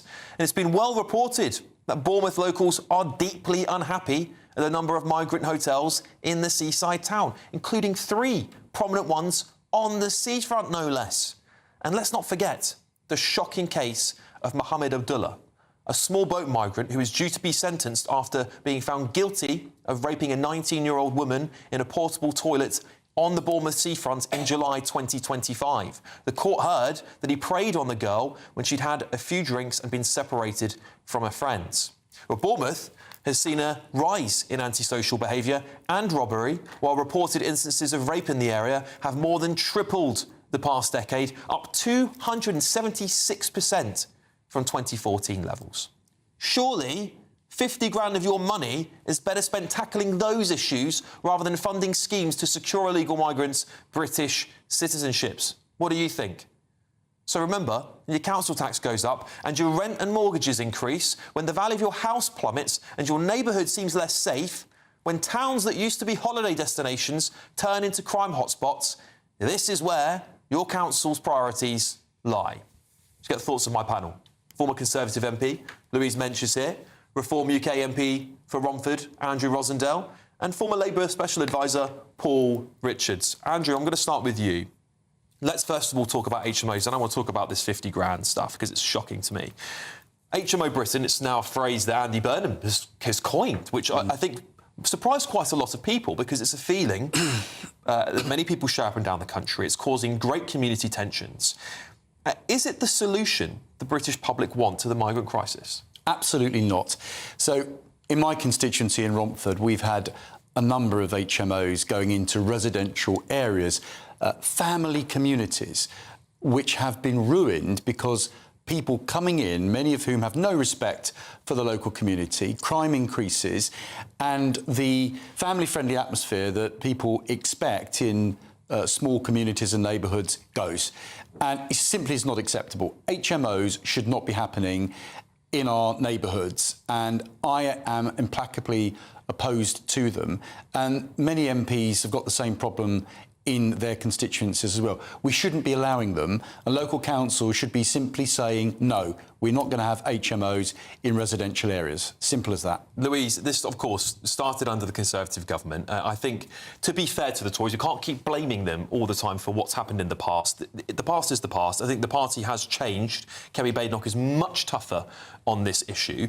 Do you think HMOs are necessary? And do you think that Shabana Mahmood is making the right decision? I would argue she's the toughest Home Secretary we've had for a very long time. Yeah. And I know there's a lot of rhetoric there, but HMOs, and I warned about this months ago when everyone was talking about hotels being the worst thing to happen. I said, HMOs are coming next. And that means you're going to be streets with illegal migrants living in them, perhaps next to you. Well, I would say, look, Reform lost the last 4 by-elections disastrously, perhaps because they accepted the defection of Robert Jenrick, who boasted in the House of Commons about how many extra hotels and how many extra places he personally had secured for all these migrants and asylum seekers. There's plenty of blame to go around, but I think it's not helpful, really, to look at the past totally. We should go, we are where we are, where are we going to go from here? And I don't believe, I looked up that council because I almost couldn't believe the story. It's run by the Lib Dems. Don't vote for them. But why are we giving migrants and asylum seekers money to become British when they came here illegally in the first place? They're not the people that we want. And also, why are we paying to give them leisure activities? If it was up to me, I would have them picking up litter by the side of the road if they don't have a job for 8 hours a day to make actual work looking attractive. They should be giving to this country, not taking from it. No, I absolutely concur with you. But, Paul, let's before we come on to this 50 grand, which I think is going to boil people's blood. I know it's a tiny amount of money, because we talk in the billions these days, don't we, because of inflation, but it's still a lot of money to many people when it comes to their council tax. HMOs, though, this could be Shabana Mahmood's legacy. This could, if she doesn't manage to deport illegal migrants, and we've seen... Whilst the government talk up deportations, they're talking mostly about migrants that have come here and abused the visa system that they've deported. We know for recently, I think there was a report that only a few hundred actual illegal small boat migrants have been deported. HMOs are seriously concerning to people. Is Shabana Mahmood making a fatal error here? The issue is, how do you choke off the supply, so you stop people coming here in the first place who shouldn't be here? How do you process them much faster so they're not hanging around for months or years? How do you accommodate them while they are here before they are either assimilated in society or they leave? And at each of those stages, you have to have a proper policy that works. Now, the hotels were a disaster. We could all agree on that, by the way. They cost a fortune, and it was entirely the wrong thing. So our policy was then putting people into these big, disused military camps, which again have created these flashpoints. So people don't like that either. But is the problem with the military camps? I mean, first of all, I hate the idea. I've visited many of these places. Yeah. I've interviewed people living on the backs of some of these military bases. They are terrified and they are unhappy and they're and I don't blame them. Cannot blame the people who live there. One of the guys I interviewed has young daughters living on the back. They've got footage of illegal migrants wandering onto his property in the dead of night, and it's scary. But why are they not kept in the military base? We don't know who these people are. They are unvetted. There's enough evidence to spook the public into not wanting these people anywhere near them. And yet the Home Secretary hasn't said, no, keep them in the military bases, detain them in there. They're quite big. We can look after them while they're in there and then evaluate them. I think the Home Office would say if they were here, though, that creates an unbelievably combustible set of circumstances where you would have, deliberately fires being set and rioting and violence towards the people sent to guard them, and having people being released to go for a walk and so on allows some of that steam. Well, maybe, Paul, we shouldn't have them in the country in the first place. Well, that's what I'm saying. And it's quite interesting to see what this charity is actually doing, because if it's about faster processing, then that's probably money well spent. Military bases, HMOs, hotels. None of it should be happening. These people shouldn't be in this country at all. Now, we had a policy of sending them to a third country, which the Labour Party jettisoned. We, the Conservatives, when I was a Conservative, I stood on that manifesto at the last election, but it didn't happen. Labour jettisoned the Rwanda policy on day one. Shameful. We could have actually done something with this problem, but the Labour Party let the country down. Well, they didn't smash the gangs. They didn't solve the problem. And now we're faced with a calamity. Before you come back, let's bring Louise back in. Go on. I don't think that we need to be framing this debate about how do we get migrants out and how do we do deportations. If it was up to me, and people may be surprised about this, I would take a leaf out of Donald Trump's book.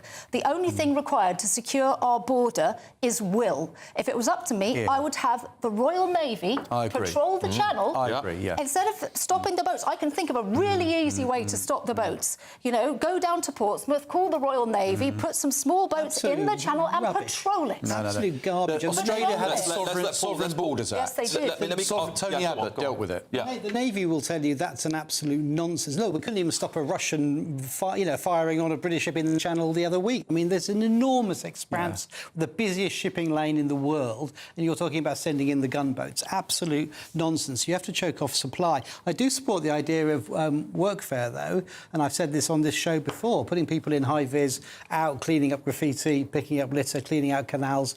absolutely a great idea. We should do that. People are doing the work. Nobody's talking about firing on dinghies here. What we're talking about is literally physically creating a barrier. Reform candidates. We had the Sovereign Borders Act in Australia. Tony dealt with this problem very effectively. Why can't we do the same? We can. Let's talk about this 50k. Right, this 50 grand the Bournemouth Council, I think Christchurch and Paul have decided to give to this charity, who's going to fast track. Now, you made an interesting statement a moment ago. You said, "Oh, it's good that they're being fast tracked." I think it's terrible they're being fast. That anyone who's broken into this country or abused the visa system illegally is going to get handed to them a fast track when legal migrants. Many highly skilled legal migrants we actually need in Britain go through some of the most rigorous checks possible. So you're telling them, your message to them, Labour's message is, right, or the Liberal Democrats in this case, whoever's running these councils, moronically, is let's fast-track applications for people who broke into the country and give them special treatment. That's that's a massive incentive to. But you can't have it both ways. Either people are hanging around for months causing trouble and going in HMSOs, or they're being deported because they shouldn't be here or being allowed to stay if they should. But if it speeds up the process, and I don't know the details of this particular charity, I've no idea, but anything that speeds up the process and gets rid of the backlog is a good thing. It's like British citizenship applications are it's like applying for a visa to go on holiday. Look, it's ridiculous. This is our country. This is citizenship for the greatest country in the world, and we're just handing it out on a piece of paper. Yeah, look, why do these migrants choose to leave France, which is a perfectly safe European nation, and desperately try to cross the boats? It's because our welfare system is more generous. It's because of things like 50,000 France. Well, I'm glad this organisation's come to light, because that's one organisation that won't get a penny from a Reform UK government. And I think... Well, we'll have more migrants coming, with more people hanging around in hotels. They'll be sent straight out. They'll be detained and deported. Absolutely. Mass deportations. It's the only way, Paul. Do you want this country to survive, or do you want to carry on allowing mass immigration, legal immigration into our country? And they said no. No, we'll wait and see at the general election. Let me ask you this, Paul. Andy Burnham has signalled the words HMO Britain. We don't want the country to turn into HMO Britain. What on earth is he going to do differently then? What's his answer? Mass deportations? Is he going to... It seems to me he is signalling that he's going to get tough... Let's face it, the EU just put forward the most radical changes and has basically voted for Rwanda-style schemes to be able to go ahead legally, which will, of course, have to be challenged in the ECHR, but will probably get passed with the majority of the EU MEPs now voting for it. The country's behind. Shabana Mahmood's lagging now. Well, it's interesting. The briefing over the weekend is that Shabana will stay in post as Home Secretary. Yeah. That's not a shift to the left, as we were talking about earlier. She's going to get more right wing, isn't she? She is a hard case in terms of immigration. So what were you going to say if Andy Burnham says, I want mass deportations of illegal migrants, I do not want any more HMOs, and we need to crack down on military bases? Would you support that? Well, I think the bases have to stay open, otherwise we're going to get back in the hotels, and we don't want the hotels in our town centres, do we? And that's one thing the public are really clear on. So, they have to go somewhere, before they're all rounded up and deported under reform, which I think sounds terrifying to me, frankly. How are you going to do that with... I think it's more terrifying that they... snarling dogs. I'll put this to you, Louise. Is it going to be like ICE in America? You clearly don't speak to the British people. You clearly don't go out there and talk to ordinary people who are absolutely end of their tether with the failure of both governments to deal with this problem. And the only party that's got any serious... agenda to deal with this is reform. Didn't vote for it, did they? They didn't vote for it. If it was up to me, I'll tell you exactly where I would house them. I would house them in prison.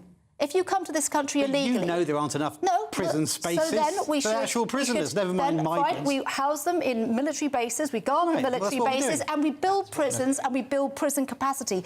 Coming to this country illegally is a crime. Now, if you're a real asylum seeker and you've come legally to this country, fine. There should be a different process.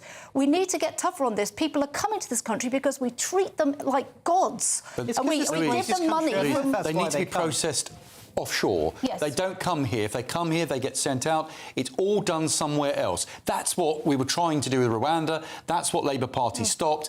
2 years later, the situations got even worse. So, frankly, at the end of the day, the British people, I think, have lost patience, and a Reform UK government will tackle this. It's fascinating to me that the European Union have just approved a bill, voted in a landslide, might I say, by at least over 100 MEPs, that they should be allowed to do offshore processing, which is basically where the British government was under Rishi Sunak, albeit very late in the day, but they had arrived at that conclusion. Do you think, Paul, Keir Starmer's first act of removing Rwanda is going to come back to bite the Labour Party? Because if the EU is moving in this direction, the lovey libertarians in the EU, the pro-migrant libertarians in the EU are now moving more right-wing than you guys are. Surely you're missing the public's call here, the call to action. I think it makes a point, doesn't it, that this is not something uniquely being faced by the UK. And obviously we see it through that prism because we all live here. But it is the same problem is being faced all over Europe, and particularly those frontline states with the Mediterranean. And there has to be, I think, stronger borders and more action across the whole of the EU, which is what it was all about. Yeah, and Louise, the continent is moving to the right. Yes. We're seeing this trend happen everywhere. Let's be honest, Andy Burnham's going to be Prime Minister, isn't he? I mean, the chances of him not being Prime Minister at this point are very low, right? I love a bit of drama, so if it doesn't happen, I will be kicking my heels together because I think it'll be fantastic to watch it all implode, as you all probably know watching at home. But even the left, Denmark, centre-left government, really, really tough on illegal migration. I think some of the words that have come out of the Prime Minister of Denmark's mouth would be shocking to left-wingers. However, that's where the European continent is moving. I think it's where more or less everybody in the Western world is moving. Again, with President Trump, who I have opposed for a very long time, but I will give credit where credit is due. He showed a bit of resolve, and he secured his borders, and he was willing to deport criminals. Some of them weren't criminals, but most of them actually were criminals, to El Salvador. And the president of El Salvador, when he rounded up the gangs and put them in prison, guess what? Crime dropped. That's what happens when you take criminals off the streets. Yeah. And that is what we should be doing. That's what the Conservatives will do when Kemi is restored as Prime Minister. Restored, yes, I say restore because I think they're going to help spike reform. Well, we've talked about that quite a lot, haven't we? Kemi is sensible about this, and she will bring in change. And on Reform's position on this, Andrew, what would you do to what's your policy agenda on stopping HMO Britain, stopping the illegal migration crisis? So we have to say no to HMOs, but of course it's down to each local council to decide what permissions are given, if it's a licence or planning permission. So clearly an HMO can be applied for, but we have a Reform UK council in my borough, and I hope they will say no to every HMO. Generally speaking, these are very bad news for local communities, but, you need to stop the people coming in that shouldn't be here in the first place. And that's why we need to detain and deport. We need to go back to the third country option. Any processing should be done offshore. If we move to that, that will stop the flow and disincentivise people from coming over. I remember in the ailing days of Rishi Sunak's government, before the general election, there were queues of migrants in Calais waiting to find out whether Keir Starmer had won, and then they would flood over. That was widely documented by journalists, photograph evidence as well, and because they were worried the Rwanda plan was going to go ahead. I think that says a lot to me. Right, on the story that 10,000 more asylum seekers are set to be moved into the streets across Britain, a Home Office spokesman said, "We do not recognise these figures. We are closing every asylum hotel and moving asylum seekers into basic accommodation, including ex-military sites. This is an important step in ending the perception you can arrive in the UK illegally and be put up in a hotel. We've already seen results. Number of asylum seekers hotels has fallen by 35% in the last year and by 63% from the peak under the previous government. Overall asylum costs have already fallen by nearly £1 billion since this government was elected. And GB News has contacted Bournemouth, Christchurch and Paul Council and are yet to receive a comment. Time now for the Great British Giveaway. £76,543 and 21 pence. Hayley Sparks has got the details for us. Hello from the Imperial Island Resort in Paphos, and it's the final week to see how you could win big in time for summer. Someone has to win our stunning cash prize of £76,543 and 21 pence, and that person really could be you. Imagine all of the fun you could have this year with that. You could treat the family, treat your friends, make it a super summer for everyone you know. Or just enjoy a bit of me time, safe in the knowledge all those day-to-day financial stresses have been taken care of. £76,543.21 in totally tax-free cash could be yours in time for summer. Just don't miss out as lines close on the 26th of June. Good luck! For a chance to win, text cash to 63225. One entry costs £2.50 plus one standard network rate message. Or text bonus to 63225. 5 entries cost £5 plus one standard network rate message. Go to gbnews.com/win. Entries start at £2.50. Call 0903 686 3232. Calls cost £2.50 plus your network access charge. Or post your name and number to GB21 PO Box 8690 Derby DE1 9TT. UK only. Entrance must be 18 or over. Lines close at 4 p.m. on the 26th of June. This is a network giveaway. Entries will be pulled. Please check the closing time if listening or watching on demand. Good luck. Come back. Hello, everybody. Coming up, tomorrow's papers are dropping. Keir Starmer's resignation call rumbles on, and the front page of The Sun. Jeremy Clarkson is in remission. That's great news, isn't it? But next, as the under-16 social media ban is being worked on, a young man who runs one of the most influential politics X accounts is going to be here to tell me how he's been impacted. And he is in that bracket. We'll find out next here on GB News.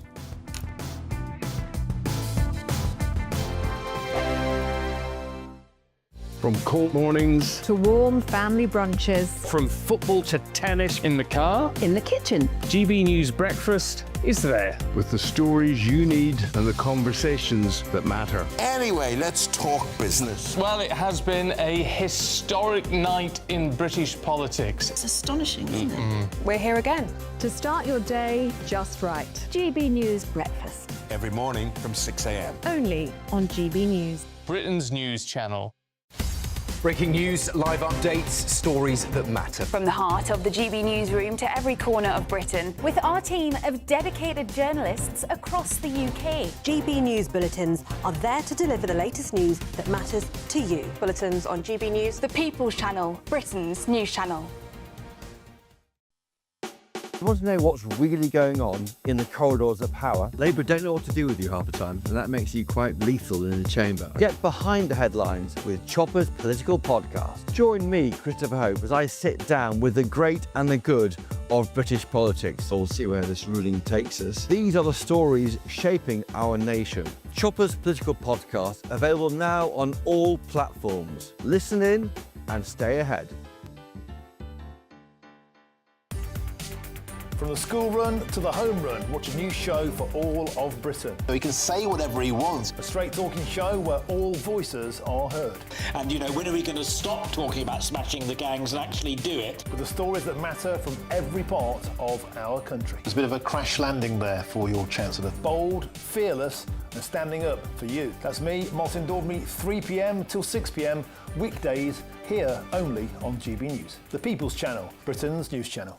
Hi, I'm Michelle Dewberry, and my show is your opportunity to cut through all the noise and dive in headfirst to some robust debates. Ideas clash. Situation, no, isn't it? No, Because the failure is you're deliberately avoiding my point. Nothing's held back. And if you think this is the end of it, wait for more. And we do not shy away from the difficult stuff. Sometimes I want to shake people and say, if only you understood. So join me on Jubes and Co weeknights at 6 p.m, only on GB News, Britain's news channel. At GB News, we love to hear from you, our loyal community. So drop us a line at gbnews.com/yoursay. There you can talk to each other and also to the presenters live on air. gbnews.com/yoursay, because GB News is your channel, Britain's news channel. Join me, Nana Akwe, for an informative, interactive news programme with a difference. It's fun. No, he didn't say that, Dave. I'm so surprised. I think there's an element of truth to that. Join me from 3 p.m. every weekend, only on GB News, Britain's news channel.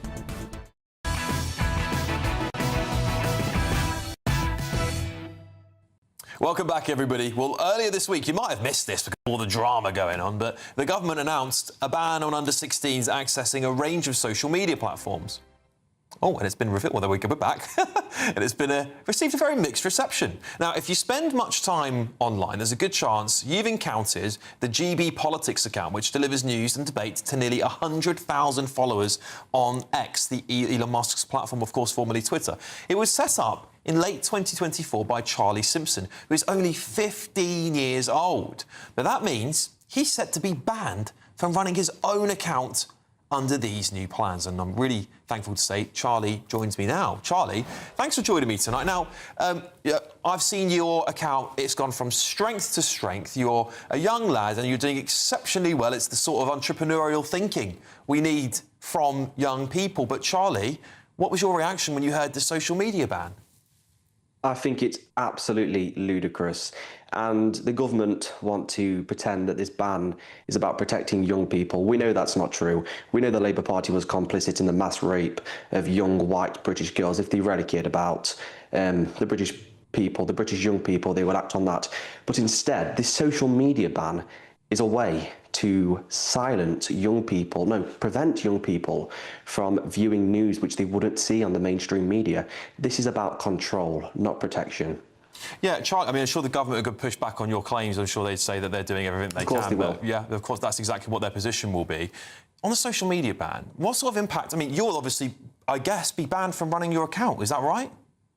Yes, I would be banned from it. Of course, I would get around it because I would not let this government stop me from delivering news to all them people that rely on it. Well, this is the question, isn't it, Charlie? Because I've actually put to a former government minister, former Tory government minister, who actually was, jubilantly celebrating the online safety bill. I asked her on air whether she could tell me what a VPN was, and she couldn't at the time. It was quite embarrassing. Do you think your generation understands technology better than these politicians do? Absolutely. I've been with my friends today and all they keep saying is about how they're going to be downloading VPNs to get past it. They've downloaded all of them. I won't name them for advertisement, but yes, they've already downloaded them. They're already ready to get past this ban, as we've seen in Australia. I think it's 6 out of 10 people in Australia have got past this. Yeah. As I say, this is just about passing more legislation to silence people online and prevent them from seeing the truth. What sort of impact will this have on young people? Because many people will say that actually social media is a bad place for young kids. We see, I've had parents here whose children have died as a result of bullying, who have committed suicide, very sadly, young kids, of bullying due to social media. Images, young people sharing pornographic images of themselves, perhaps being used against them. Is there a case to say that actually social media is bad for young people? Yes, there is a case there, but a case which I don't necessarily agree should be in the government's hands. I believe the parents should be the ones preventing young people from being on social media if they believe they're not fit to be. This decision should be in the parents' hands. The government should not be given the power to do this. So it's just nanny states bonkers. The government want to have more control over the British people. That's all they want to do. This is a typical communist government. This is what they like to do, control. Charlie, what do you think the impact's going to have be on young people your age? You're 15. You're going to be the government talked up that you might be allowed to vote when you're 16. Do you think that would have any impact at all? It absolutely will, because how do you expect young people to make their mind up on how to vote when the day before they go to cast their ballots, they've not been on social media, they've not seen what the politicians are saying, they've not looked into it. Instead, the government want everyone to be watching the BBC News. To make their mind up. As we know, the BBC promotes the Labour Party. This is all about promotion. But something I would like to say is I've spoken to someone who worked very closely to Andy Burnham on the campaign, a young person, and this might offer some good news for young people. Andy Burnham will not pursue this ban, I've been told. He got so much attention on TikTok. The young people do tend to like him, I will say that. He's got a thing to get through to the young people. So if Andy Burnham is Prime Minister come Monday, as we believe he will be, or a bit further away than that, he will not pursue this ban, I've been told. Very interesting stuff. Well, should we have a listen to what Keir Starmer's actually said about this as well? Let's just have a look. My ears will bleed, but sure. I fundamentally believe that we must harness the power of technology to build a stronger, fairer Britain. But we must also protect our children. And so I want this message to be heard loud and clear. I am not prepared to compromise on the safety and happiness of our children. And that is why this ban must happen, and that is why this ban will happen. Hope you've managed to put some tissue in your ears to stop that bleeding there, Charlie. Yeah, what do you think? Prime Minister talking there. Is it because he's so unpopular on social media? I mean, I see his X account is a thing called ratioed, where the comments will get more likes than the statement. He's not very popular on TikTok either. Is that playing a role in this? Because he has got cross-party support. The Tories support this as well. Well, the Tories aren't popular with young people. We know that. Neither is Keir Starmer. We see young people are now moving to the right. Obviously, as I've said, Andy Burnham does have support, but I would say about 50% do move to the likes of Reform UK, Restore Britain, all that lot. They do support people like Nigel Farage, who is a charismatic person who is cutting through to young people. We know that. He's doing this just to basically try and harvest votes and use the BBC to indoctrinate, because young people won't be able to make their mind up. I mean, I think it's 25% of GB Politics' followers are under 18. Now, of course, they'll be younger than that because they have to say they are. But that's 25% of the 100,000 people. That's 25,000 people who follow my media account, who are listening to our news, which doesn't follow the government narrative. And this is what annoys them. And also, wouldn't Keir Starmer love if I wasn't on social media? Oh, I'm sure he'd like it if a lot of us went on social media, Charlie. Listen, I applaud your incredible work you've done to build your social media account up, and maybe there is some hope. Maybe Andy Burnham will even win the young people's votes by repealing the ban. I think a bit like Trump promised with TikTok in America, perhaps. But there we go. Everyone Charlie loves Simpson. Trump. Yeah, there you go. That's right. He's very popular, particularly on social media, isn't he? Charlie Simpson running the GB News, the GB Politics account there. One day. Charlie, love your enthusiasm, mate. Thank you so much for coming on the show, and good luck to you. Coming up here on the show.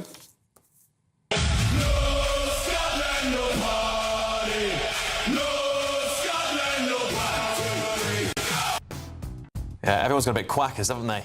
Do you like that? I wrote that one myself. Yeah, obviously, commiserations to Scotland last night. I'm sure we'll be digging into some of that in the front pages. Loads to come. Starmer is still clinging on, but is he going to resign on Monday? Rumours speculating, lots of speculation about it, rumours circulating. We're going to get into that on the front pages. This is Alex Armstrong Tonight, only on GB News, of course. I forecast a perfect holiday in the sun.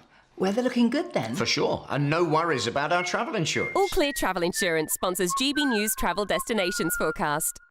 A lot of talk at the moment about extremely hot weather across many parts of Europe, especially central and western areas, with more than 40 Celsius expected, especially through parts of central and northern France.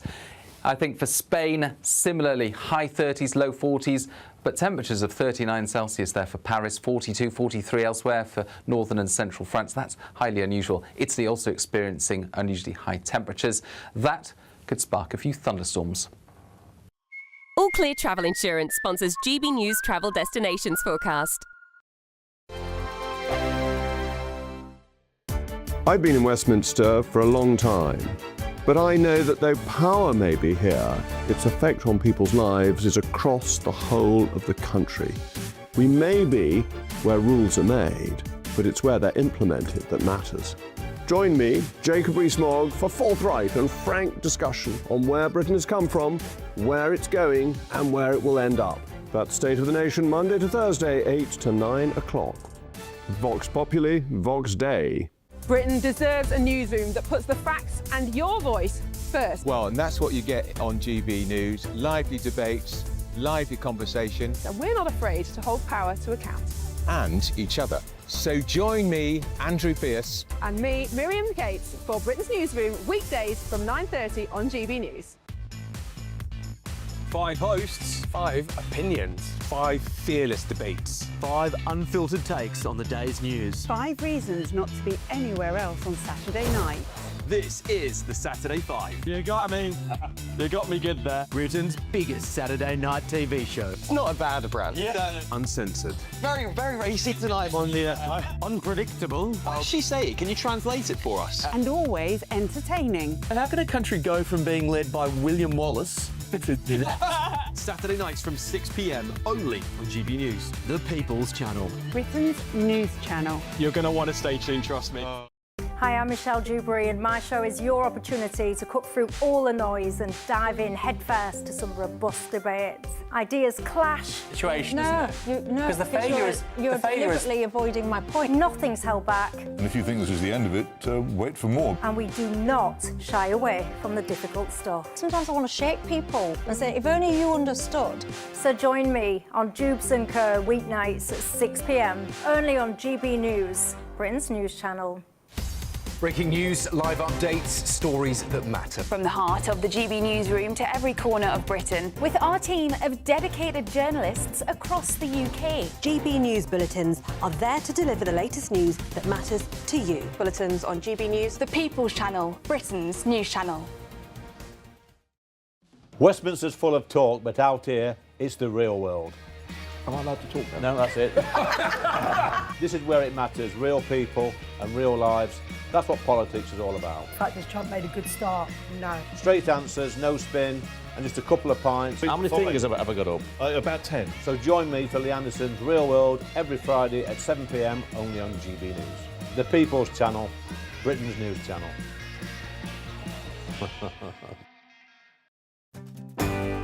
I'm Stephen Dixon, and thanks for joining us on GB News, Britain's news channel.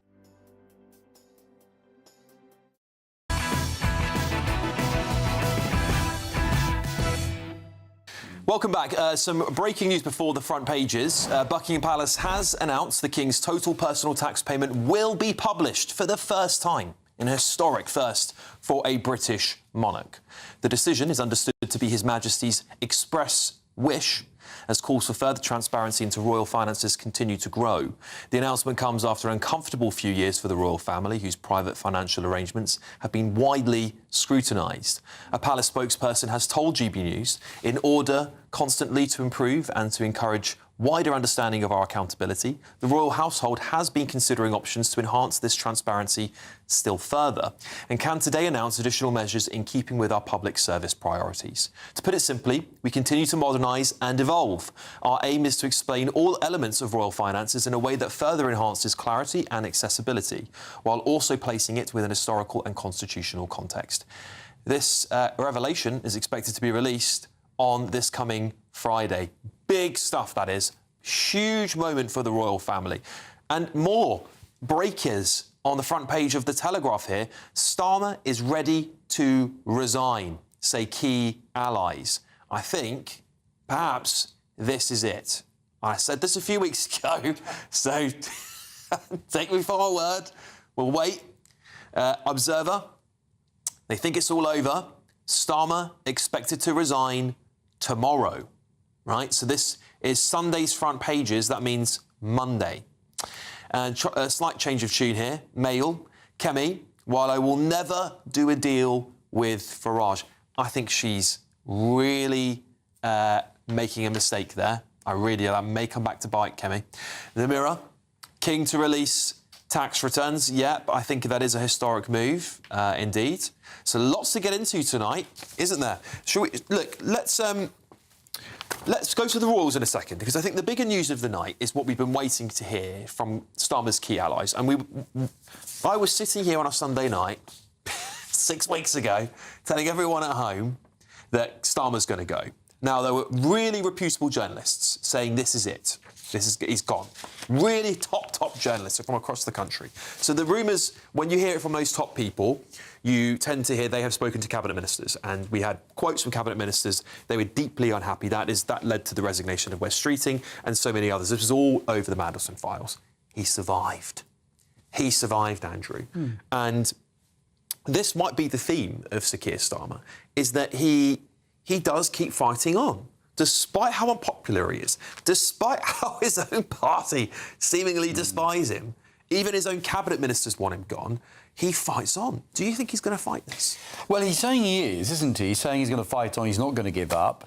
But he's also very well known for U-turns. So maybe he realises his position is becoming untenable.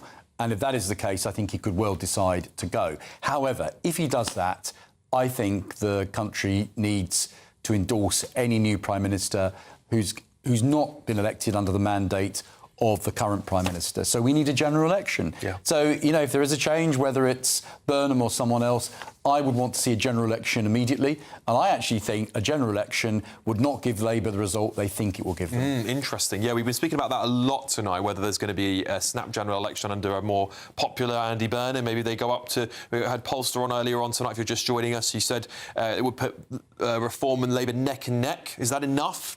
Is that enough for Labour to call a general election? Louise, your party, the Conservative Party, has been here, been there, done that, got the T-shirt. What would your advice to Labour be tonight? Gosh, my advice to Labour, I don't know. I suppose if I were Andy Burnham, he is obviously going to get crowned. There's not going to be a contest. I believe this is true. The Observer is the Labour paper.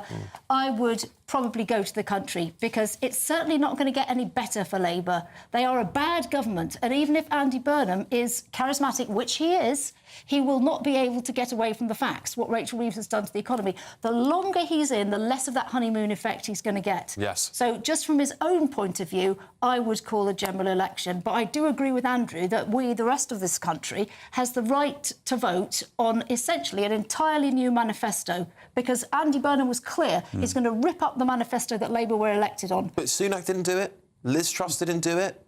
Are they going to say, well, you lot can't be hypocrites? But they were elected as MPs. They were elected as MPs. On the same manifesto. Well, that's true. That's true. But Sunak sort of ripped it up a little bit. You can argue Liz Truss totally ripped it up. She completely changed the economic agenda. Disaster. But look what happened to them. Look what happened to them. When they did not go to the country, they didn't have any legitimacy and people got incredibly involved. Yeah, that's true. That's very true. Paul, Starmer going to cling on? I'm sorry to rain on the parade here, but if you read into the story, it's one anonymous MP claiming to be an ally, plenty of those, saying he may or may not be gone. And reading further down the story, someone else says, oh, it'll be the end of the week. I think we're back to where we've been on many Saturday and Sunday nights. Yeah. No, I'm being very sceptical about this story. It's tomorrow, and we've been having this conversation for 7 weeks. No, we have. So he may go tomorrow, who knows? But this Well, it won't be tomorrow, it will be Monday. This is tomorrow's front page, so let's just... This story Monday. is built on sand, though, and it's not authoritative. You know, if this was 5 cabinet ministers all briefing, we're resigning on Monday, and you know, and it isn't. It is an anonymous backbench Labour MP. Yeah, I mean, it is interesting that both the Observer and the Telegraph... I don't think the Observer ran with this before. I think it was just the Telegraph previously who was saying that 2 cabinet members have said that they're telling the Prime Minister he's got to go. It looks like that herd moving was happening 7 weeks ago. And that's why we were all so convinced it was going to happen that week. What we did see was then a very convoluted, drawn-out version of it. Now, just to give you a little bit of background, we dug into that story after it had been sort of digested over the weeks. It seemed that Keir Starmer dug in because he didn't like the fact his cabinet members, which we're allegedly told was Shabana Mahmood, Ed Miliband, potentially a couple of others, had briefed the papers that they had told the Prime Minister to leave. And that made him very angry, and he decided to stay and fight, which you might argue was the right decision because he hung on. But now there's a serious contender.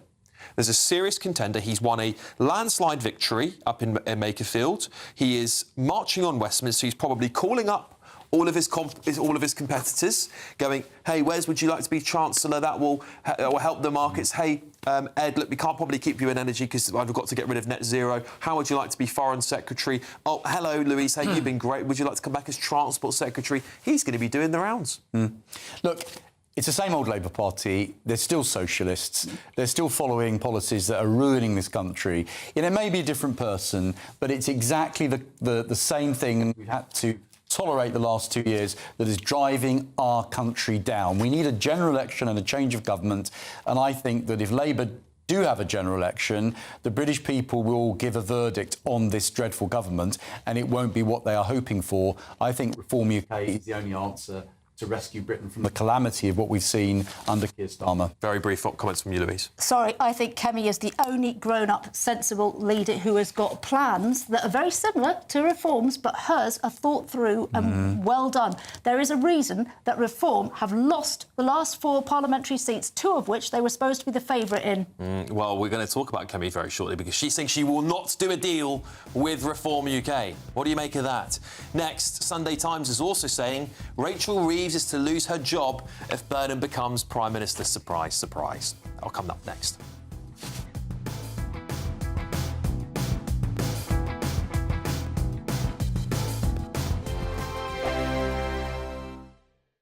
I've been in Westminster for a long time, but I know that though power may be here, its effect on people's lives is across the whole of the country. We may be where rules are made, but it's where they're implemented that matters. Join me, Jacob Rees-Mogg, for forthright and frank discussion on where Britain has come from, where it's going, and where it will end up. That's State of the Nation, Monday to Thursday, 8 to 9 o'clock. Vox Populi, Vox Dei. You want to know what's really going on in the corridors of power? Labour don't know what to do with you half the time, and that makes you quite lethal in the chamber. Get behind the headlines with Chopper's Political Podcast. Join me, Christopher Hope, as I sit down with the great and the good of British politics. We'll see where this ruling takes us. These are the stories shaping our nation. Chopper's Political Podcast, available now on all platforms. Listen in and stay ahead. Hi, I'm Michelle Dewberry, and my show is your opportunity to cut through all the noise and dive in headfirst to some robust debates. Ideas clash. Situation, no, isn't it? No, Because the failure is you're deliberately avoiding my point. Nothing's held back. And if you think this is the end of it, wait for more. And we do not shy away from the difficult stuff. Sometimes I want to shake people and say, if only you understood. So join me on Jubes and Co weeknights at 6 p.m, only on GB News, Britain's news channel. From court mornings to warm family brunches. From football to tennis. In the car. In the kitchen. GB News Breakfast is there. With the stories you need and the conversations that matter. Anyway, let's talk business. Well, it has been a historic night in British politics. It's astonishing, isn't it? We're here again. To start your day just right. GB News Breakfast. Every morning from 6 a.m. Only on GB News. Britain's news channel.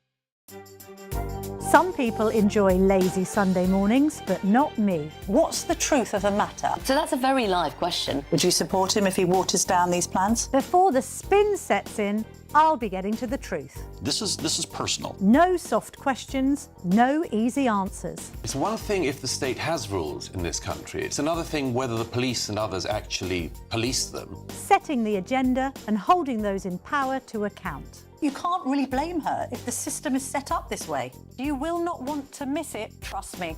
The Camilla Tominey Show, Sundays from 9:30, only on GB News. At GB News, we love to hear from you, our loyal community. So drop us a line at gbnews.com/yoursay. There you can talk to each other and also to the presenters live on air.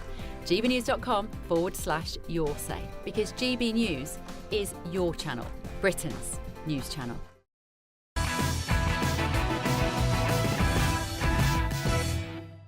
All right, should we get some more front pages for you? The Sunday Times. Rachel Reeves is going to lose her job if Burnham... Well, it's if. I mean, it's basically when at this point, isn't it? But yeah, I guess they're being sensible. If Burnham becomes PM. The Sun, some good news here. Clarkson, I'm in remission. I was bringing that to you on breakfast the other day. Really shocking stuff. Well, I think the country was really... I mean, he's such a loved figure, isn't he? Particularly what he's been doing on his show, his Clarkson's Farm, has just been spectacular for the country. But there we go. That's really good news. Look, I think we should just talk about the royals briefly, shall we? Because, again, we've heard tonight that the King is going to do something no other monarch has ever done before and release his tax returns to the country. This is unprecedented. Of course, William, Prince of Wales, has already done this. He's saying he's going to do the same now, the King. Good move, Andrew? It's a matter for His Majesty. If that's what he chooses to do, that's entirely down to him. I personally think the royal family are in a different category and they should be treated differently. They're there for the service of the nation. The jobs that they have are not... They don't apply for these jobs. Yeah. And the properties they own and the money accrued through the Crown Estates and the other income that the royal family receive, that money is ploughed back into the running of the royal family. They pay a lot of tax to government, which supports the United Kingdom. I just don't think you can ever look at the royal family and treat them like normal working people. That never will be the case in a constitutional monarchy. Yeah, is it removing some of the mystique Are we normalising them too much now? Of course, the cancer stuff really normalised them. Are we taking them away from these sort of godly figures to becoming just normal people? Is that dangerous, Louise? I don't think so, and I think the King is acting incredibly sensibly after what's just happened with Andrew Mountbatten-Windsor, and after all of the financial shenanigans going on around him and around his role. The King is absolutely determined to save the monarchy. He knows what the public wants. They want transparency.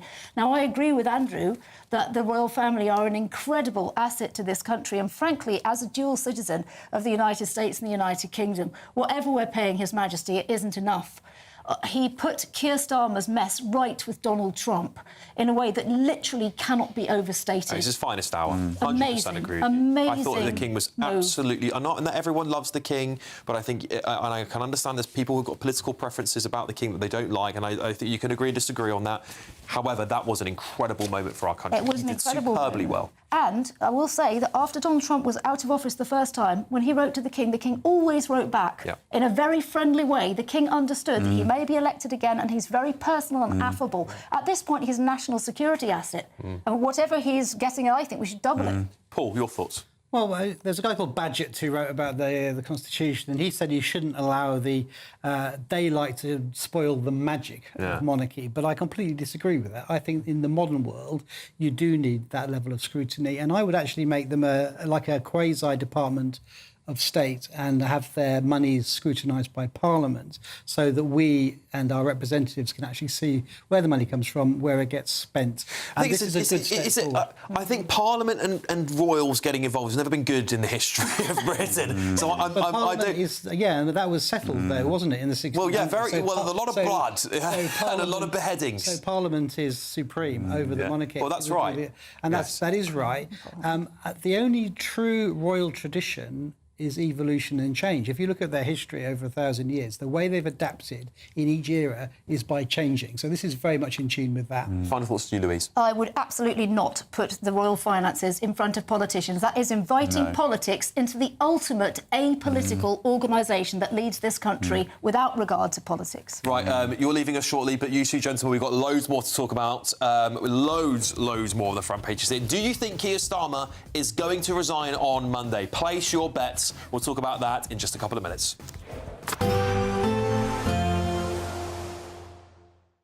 Expect warm spells with the odd rude interruption. Box Boilers sponsors the weather on GB News. Hello there, good evening. This is your latest GB News weather update provided by the Met Office. Hope you've enjoyed the first half of the weekend. It is generally a calm end to the day and transition as we head into tomorrow. The cloud that we've had around across England and Wales today is generally going to break up this evening and overnight. A few more clear spells developing, but we'll probably still see some fog lingering around some English Channel coastal regions and a few showers just to watch out for across the far northwest of Scotland. For most in the southeast, it is going to be another muggy night to come. Temperatures not dropping much below 17 or 19 degrees Celsius, but something a touch fresher across parts of Scotland, Northern Ireland. Some places may just dip down into single figures as we do start off Sunday morning. These showers in the far northwest will still be there first thing in the morning, but generally they will become fewer and further between as we head into the afternoon, and generally parts of Scotland, Northern Ireland and northwestern England are likely to see some of the best sunshine throughout tomorrow. Perhaps more showers developing across northeastern England, and it's now here where we could see some low cloud around at times, maybe even some fog along some coastal regions of northeastern England.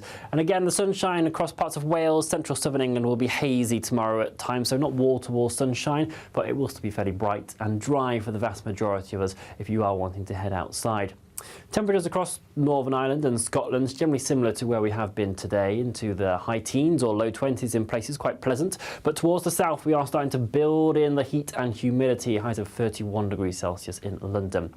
As we head into the new working week, it's probably a reversal of fortunes now, the cloud heading up towards more northern regions, a few showery outbreaks possible, and maybe even some showers and thunderstorms into the afternoon for parts of Wales and central England. But it's here where we have an amber extreme heat warning in place from Monday into Tuesday, with temperatures as we head throughout next week potentially climbing into the mid-30s at times. That is quite exceptional for June, with our highest temperature in June ever recorded of 35.6 degrees Celsius, so it's worth taking care as we head throughout next week.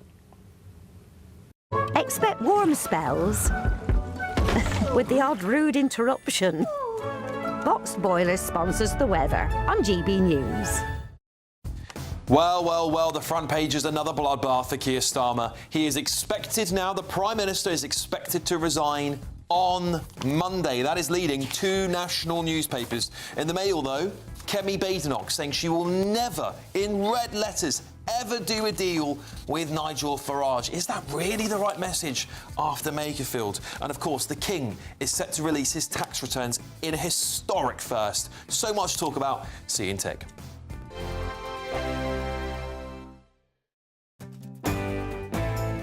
I'm Andrew Pearce. This is GB News, the People's Channel, Britain's news channel. Britain deserves a newsroom that puts the facts and your voice first. Well, and that's what you get on GB News. Lively debates, lively conversation. And we're not afraid to hold power to account. And each other. So join me, Andrew Pearce. And me, Miriam Gates, for Britain's Newsroom, weekdays from 9:30 on GB News. Westminster's full of talk, but out here, it's the real world. Am I allowed to talk then? No, that's it. This is where it matters. Real people and real lives. That's what politics is all about. The fact has Trump made a good start? No. Straight answers, no spin, and just a couple of pints. How many fingers have I got up? About 10. So join me for Lee Anderson's Real World every Friday at 7 p.m. only on GB News. The People's Channel, Britain's news channel. Some people enjoy lazy Sunday mornings, but not me. What's the truth of the matter? So that's a very live question. Would you support him if he waters down these plans? Before the spin sets in, I'll be getting to the truth. This is personal. No soft questions, no easy answers. It's one thing if the state has rules in this country. It's another thing whether the police and others actually police them. Setting the agenda and holding those in power to account. You can't really blame her if the system is set up this way. You will not want to miss it, trust me. The Camilla Tominey Show, Sundays from 9:30, only on GB News. At GB News, we love to hear from you, our loyal community. So drop us a line at gbnews.com/yoursay. There you can talk to each other and also to the presenters live on air. gbnews.com/yoursay, because GB News is your channel, Britain's news channel. From the school run to the home run, watch a new show for all of Britain. So he can say whatever he wants. A straight talking show where all voices are heard. And, you know, when are we going to stop talking about smashing the gangs and actually do it? With the stories that matter from every part of our country. There's a bit of a crash landing there for your Chancellor. Bold, fearless and standing up for you. That's me, Martin Daubney, 3 p.m. till 6 p.m, weekdays, here only on GB News. The People's Channel, Britain's news channel. Join me, Nana Akweer, for an informative, interactive news programme with a difference. It's fun. No, he didn't say that, Dave. I'm so surprised. I think there's an element of truth to that. Join me from 3 p.m. every weekend, only on GB News, Britain's news channel. I'm Michael Portillo. This is GB News, the People's Channel, Britain's news channel.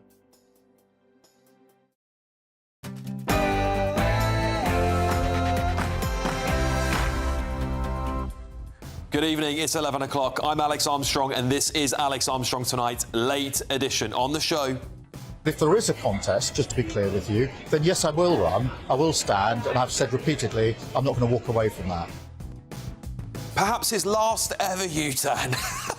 On the front page of the Telegraph, Starmer is ready to resign, allies say. And because they are still angry with us, parties that in normal times would never be seen as a serious option for government are gaining ground, making promises they will never be able to keep.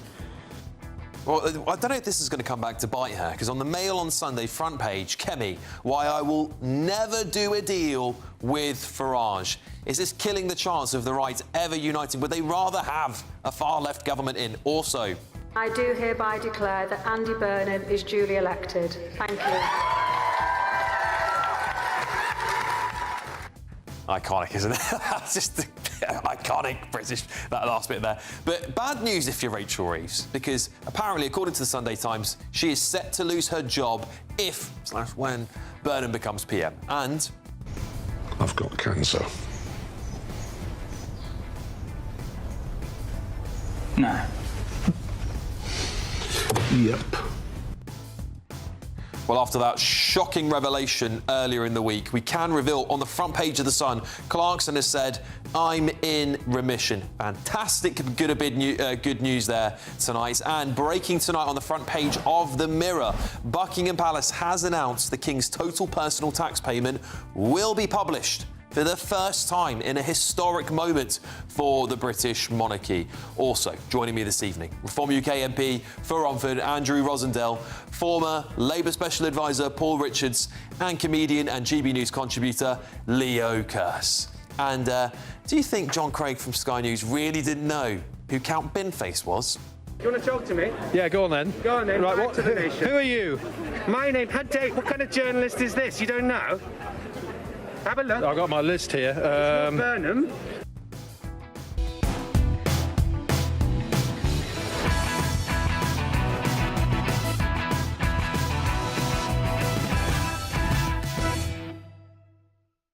Of course, that interview there was John Craig talking to Andy Burnham. No, I'm joking. Of course, it was Count Binface. Who doesn't know who Count Binface is? He's one of the most prolific politicians in the country. He's at every count. Anyway, should we go to the front page? Just have a little look through. The Telegraph. Starmer is ready to resign, say allies. That is huge if true. And I say if true because I have said that to you all here on the show 7 weeks ago, and he managed to cling on. It's going to be true one day, isn't it? Yeah, you're right, Paul. Yeah, it's going to be true one day. Is it Monday? We'll find out. The Mail. Kemi Badenoch, while I will never do a deal with Farage. There's a few front pages out like that. We're going to get into that. It'll be a very interesting topic to talk about. The Mirror. King to release tax returns. Another massive historical moment. That's going to land on Friday, but we will talk about the implications of it. The Sunday Times. Rachel Reeves is set to lose her job if Burnham becomes PM. I mean, could she have hung on much longer anyway? Eh? The Sun. Clarkson. Good news. I'm in remission. Really, really pleased to hear this. I've actually just started watching Clarkson's Farm for the first time, and absolutely brilliant. Genuinely brilliant. I mean, the things I've learned about farming in just the space of a few weeks is incredible. I've got my panel here with me tonight. Reform UK MP for Romford, Andrew Rosendale, Reformer Labour Special Advisor Paul Richards, and comedian and GB News contributor Leo Kearse. Good evening, gents. Hello. Right. Let's start on... I mean, there's lots of big news today, but let's talk about Keir Starmer. Yeah. So, two front pages here. The Sunday Telegraph, Starmer is ready to resign, but let's lead on the Observer. They think it's all over. Starmer expected to resign tomorrow. Bearing in mind, these are Sunday's front pages. Not talking about this happening tomorrow. He's talking about it happening on Monday, Leo. What do you think? Yeah, and who'd have seen this coming? Because Starmer, as you point out, every opportunity he's had, every time people have tried to take him down, Wes Streeting, Rayner, whoever digs their claws in, tries to take him down, he just finds some judo move to hang on in there. He's like, he's like the Japanese knotweed of politics. You will never get him out of your garden. And so much for what Labour promised, this strong, stable, competent government. I mean, I would have liked to have had a week of it. Instead, they seem to be speedrunning what the Tories did and what ended the Tories. As soon as you start cycling through leaders, people lose all confidence. Your party loses its legitimacy. I really worry that in Britain at the moment, parliamentary democracy, the government is losing legitimacy because it's not answering what people want, and and it hides behind bureaucracy and procedure and all the rest of it. But it's not doing what people want, and you're seeing the sort of the change that people want affected on the streets by direct action. Whether and sometimes this takes horrifying, dangerous turns, as we've seen in Northern Ireland. But also Palestine action as well. I mean, as the left say, they took direct action. This is the thing; it's playing out in many different political arenas. Yeah, and if you look at Ballymena, people went to their politicians, went to the authorities and said, "We've got problems with these families. Can you do something about it?" And they're told to go away. Yeah. This is the thing. Keir Starmer going. Is it going to change anything? I think this is the thing, right? And I said this again. I was saying this the other day. People voted. I think the reason why Andy Burnham did so well and beat Reform so seismically is because the best weapon in this country politically at the moment is the anti-Starmer weapon, the anti-Labour agenda weapon, the anti-Keir Starmer weapon.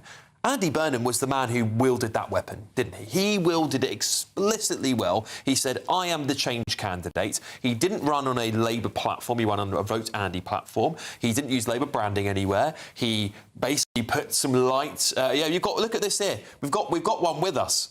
All right, we're in the nest here. Get the camera on. There you go. That's just Vote Andy if you're listening on radio.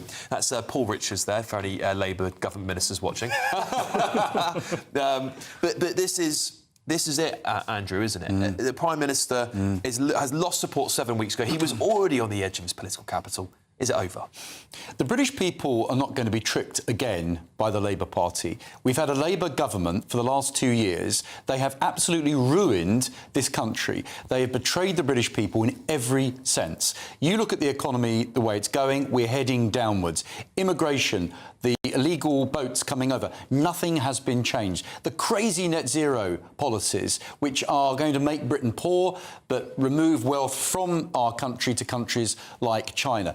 Defence. OK, they're saying they're going to spend more on defence, but nobody trusts Labour on defence. This is a government that has completely and utterly failed to do anything positive for this country. It needs to go. We don't need a new Labour leader, a new Labour Prime Minister. We need a new government. And that government, I think, has to be one led by Nigel Farage. Can I ask you, Andrew, I interviewed Richard Tice on Breakfast a couple of days ago, and just on the day of the day after the Makerfield, so we had, this was Friday morning, yesterday, I don't know what day of the week it is. You probably don't watching me either. It's all like a blur, isn't it? Because it's all happening so fast. And I said to Richard Tyson, what went wrong? And he said, well, actually, Reform voters voted for Andy. Some of them voted for Andy Burnham, to get rid of Keir Starmer. Is that a worrying sign for you, though? Well, I think this by-election was a weird one. It was a unique by-election that could never be repeated. So, first of all, Andy Burnham promoted himself as Andy, who's a local person, locally very popular. A lot of people voted for him personally. Secondly, there was no Green campaign. Effectively. Greens stood, but they didn't do anything. Thirdly, you had a divided right, with Restore taking votes away from Reform. And crucially, people voted Labour, not because they wanted Labour, they wanted to get rid of Keir Starmer. So voting for Andy Burnham was a way of dumping Starmer. That's why this by-election was totally different than any other. And it's funny to see Labour supporters say that, well, this shows, Andy Burnham winning shows that we can win at the general election. But, like, every Labour candidate can't win on being the alternative to Labour at the general election, And this is the interesting thing here. Elizabeth here on Your Say said, the reason, Alex, Andy did so well is we would have voted for the devil himself to get rid of Starmer. And I think this goes as a testament to what I was writing on X the other day, is whoever wields the anti-Starmer weapon is going to be the victor. Yeah. Andrew left one off of his little bullet points there, which is that you selected the worst possible candidate in this by-election. It was a big national contest, possibly the most significant by-election in our lifetimes, and you selected somebody who was so blatantly unsuitable. Google it and find out why I'm saying that. I'm not going to say it on air, but you can see why. But no, I think that's unfair. He made a funny joke about Carol Vorderman's buttocks.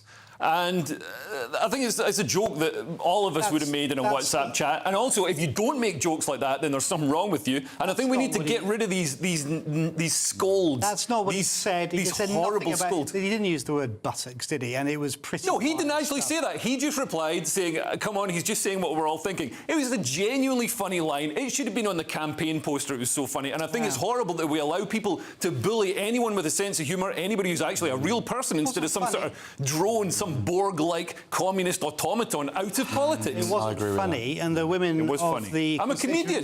Didn't seem to agree with you. I'm a comedian. I know what funny is. Well, then overruled. Do you know, Paul, I don't want to comment. I'm not going to comment on any comments he's made. You're the one that brought it up. But do you know, one of the issues of politics today is that everyone comes over as robotic, as reading from the script, as just being an automaton. Unless the script was, they actually want sniff the arse the celebrity Carol Vorderman. That's what he said. They want he didn't say it. He replied to that. They want authenticity. They want ordinary people. I think Andrew's got a point, and I think we should be sniffing the aforementioned part of. Come on, hang on, don't say it again. All right, Carol Vorderman has spent 4 decades putting her buttocks in the national media and talking about her sex life. Can we get away from Carol Vorderman's buttocks, please, just for 1 second, right? Just because I'm going to get in trouble because I keep talking about. I'm sure Carol Vorderman would say she's got lovely buttocks. Okay, just for balance. She was Rear of the Year, right? Yeah. Well, there you go. What was I going to ask? Can you shut up? I can make a serious point if you want. No. I was going to say Andrew has a point, right? At a time where the Prime Minister is the most unpopular Prime Minister in history on record, right? When this guy can't even read off of an auto cue without sounding like he's reading on an auto cue.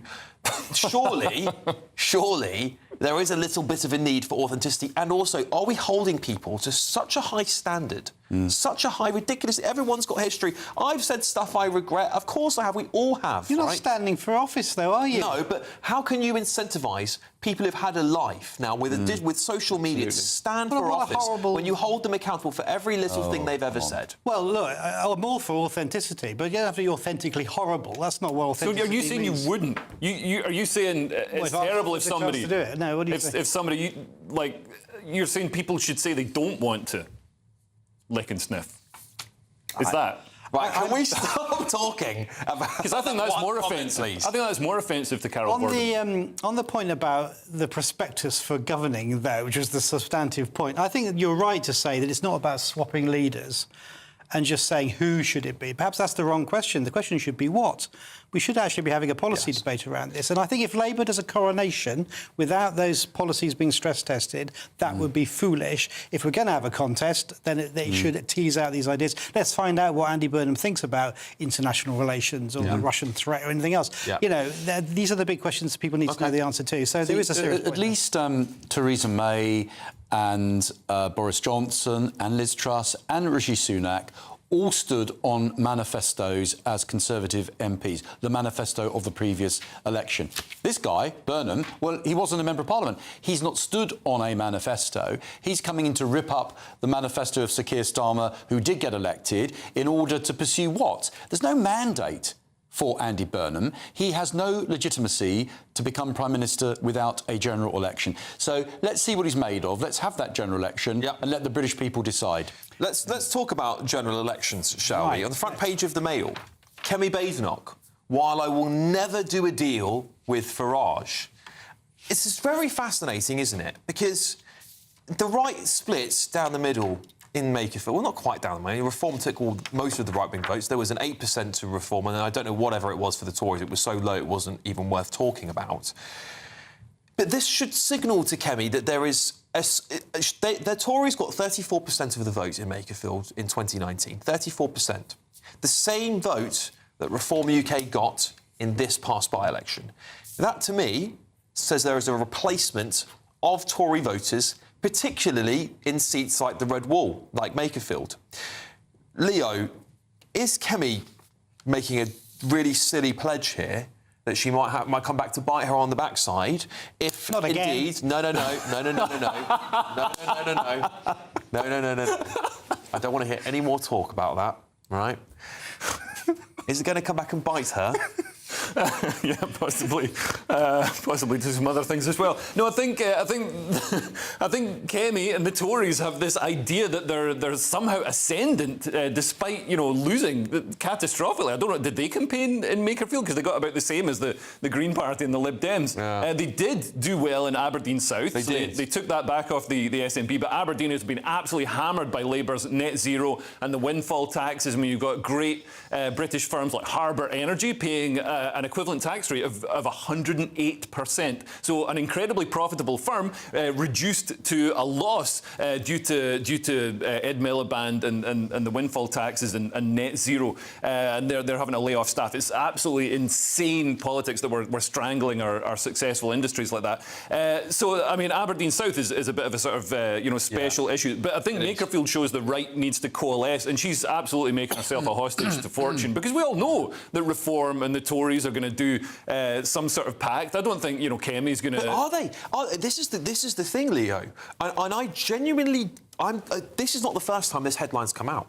She has said this time and time again, and I wonder whether the Tories would rather lose again, then allow Nigel Farage on their doorstep. She needs to go then, because I mean, if you look at reform, it's a lot of Tories. There's a lot. I mean, it's basically half of the Tory party from 5 years ago. Well, that's what I said. 2019. Look at Makerfield. That's exactly the same votes that Reform just got. That's exactly the same people. They have gone Reform. And I'll put this to you, Andrew, because of course you were a former Conservative MP. You defected to Reform, and you obviously believe that the Tories weren't the right answer for you for the next general election.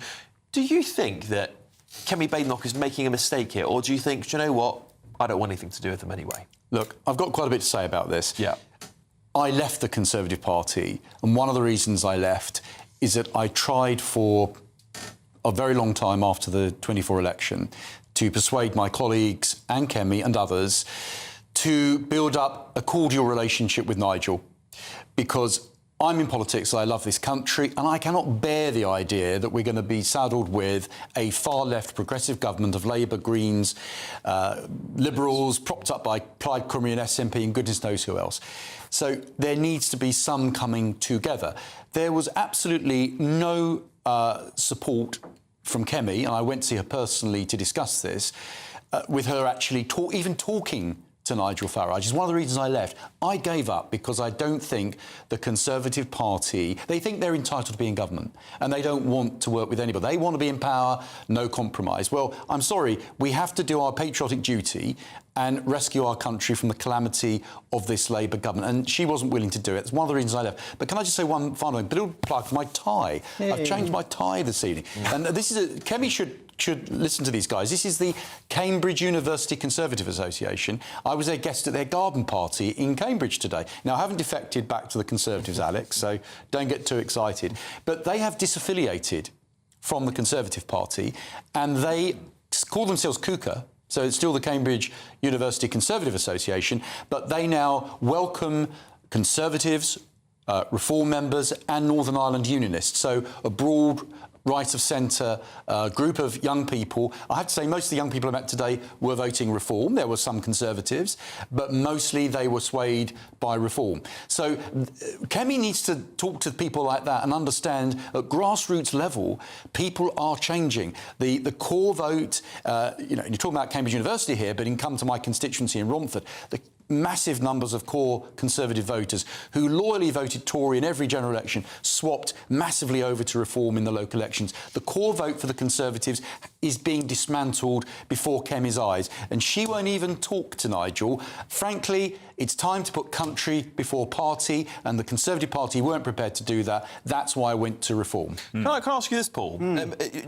Just taking off your Labour hat for a second. Sure, do you think Kemi Badenoch is making a mistake by not speaking to Nigel Farage, if that's true, or well, at least here saying she will never do a deal?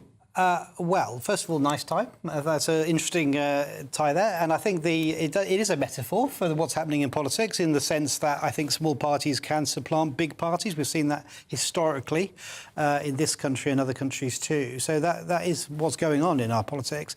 There's deals and there's deals, though, isn't there? She's ruled out a formal pact, but you can have a tacit pact where, you know, you don't really try that hard. You do sort of move your activists to different parts of the country. We've already mentioned that the Greens in effect stood down in the by-election in Makerfield. That wasn't a formal pact, but that was what happened in reality. We also know, of course, that the voters are looking at the best option, and they are tactically voting in a way that we've never seen before. So although she's on the front here saying never do a deal, that doesn't mean to say there won't be something under the counter. And from her point of view, if you asked me to take off my Labour hat, then of course it makes sense for her to do some sort of tacit arrangement to keep Labour out and to keep the right in its broadest sense electorally viable, you know, and so that I think is what's more likely to happen. You know, another problem is a lot of Reform voters, particularly ex-Labour voters and ex-Conservative voters, they don't trust the Conservative Party anymore.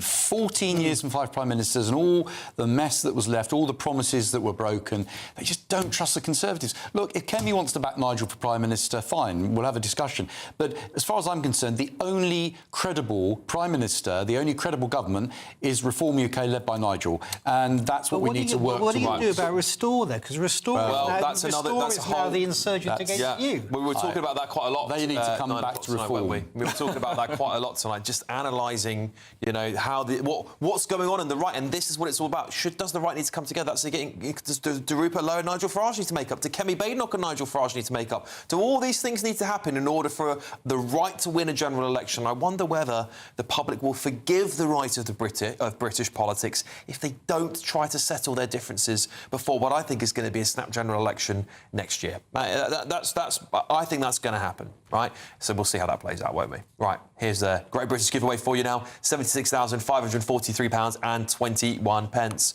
Wonder where Hayley Sparks is this time. Hello from the Imperial Island Resort in Paphos, and it's the final week to see how you could win big in time for summer. Someone has to win our stunning cash prize of £76,543.21, and that person really could be you. Imagine all of the fun you could have this year with that. You could treat the family, treat your friends, make it a super summer for everyone you know. Or just enjoy a bit of me time, safe in the knowledge all those day-to-day financial stresses have been taken care of.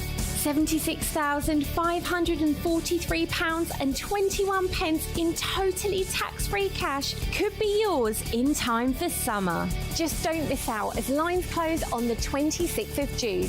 Good luck! For a chance to win, text cash to 63225. One entry costs £2.50 plus one standard network rate message. Or text bonus to 63225. 5 entries cost £5 plus one standard network rate message. Go to gbnews.com/win. Entries start at £2.50. Call 0903 686 3232. Calls cost £2.50 plus your network access charge. Or post your name and number to GB21 PO Box 8690 Derby DE1 9TT. UK only. Entrance must be 18 or over. Lines close at 4 p.m. on the 26th of June. This is a network giveaway. Entries will be pooled. Please check the closing time if listening or watching on demand. Good luck. Yeah, coming up, we're going to return to that breaking news that Buckingham Palace has announced the King's total personal tax payment will be published for the first time. That's coming up next. Big news.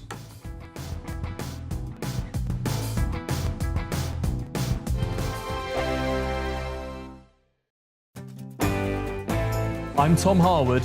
This is GB News, Britain's news channel. Some people enjoy lazy Sunday mornings, but not me. What's the truth of the matter? So that's a very live question. Would you support him if he waters down these plans? Before the spin sets in, I'll be getting to the truth. This is personal. No soft questions, no easy answers. It's one thing if the state has rules in this country. It's another thing whether the police and others actually police them. Setting the agenda and holding those in power to account. You can't really blame her if the system is set up this way. You will not want to miss it, trust me. The Camilla Tominey Show, Sundays from 9:30, only on GB News. Westminster's full of talk, but out here, it's the real world. Am I allowed to talk now? No, that's it. This is where it matters, real people and real lives. That's what politics is all about. The fact is Trump made a good start. No. Straight answers, no spin, and just a couple of pints. How many fingers have I got up? About 10. So join me for Lee Anderson's Real World every Friday at 7 p.m. only on GB News. The People's Channel, Britain's news channel. Britain deserves a newsroom that puts the facts and your voice first. Well, and that's what you get on GB News. Lively debates, lively conversation. And we're not afraid to hold power to account. And each other. So join me, Andrew Pierce. And me, Miriam Gates, for Britain's Newsroom, weekdays from 9:30 on GB News. Breaking news, live updates, stories that matter. From the heart of the GB Newsroom to every corner of Britain. With our team of dedicated journalists across the UK. GB News bulletins are there to deliver the latest news that matters to you. Bulletins on GB News, the People's Channel, Britain's news channel. From the school run to the home run, watch a new show for all of Britain. So he can say whatever he wants. A straight-talking show where all voices are heard. And, you know, when are we going to stop talking about smashing the gangs and actually do it? With the stories that matter from every part of our country. There's a bit of a crash landing there for your Chancellor. Bold, fearless and standing up for you. That's me, Martin Dordme, 3 p.m. till 6 p.m, weekdays, here only on GB News. The People's Channel, Britain's news channel. Join me, Nana Akweer, for an informative, interactive news programme with a difference. It's fun. No, you didn't say that, Dave. I'm so surprised. I think there's an element of truth to that. Join me from 3 p.m. every weekend, only on GB News, Britain's news channel. I'm Michelle Dewberry, and this is GB News, the People's Channel, Britain's news channel.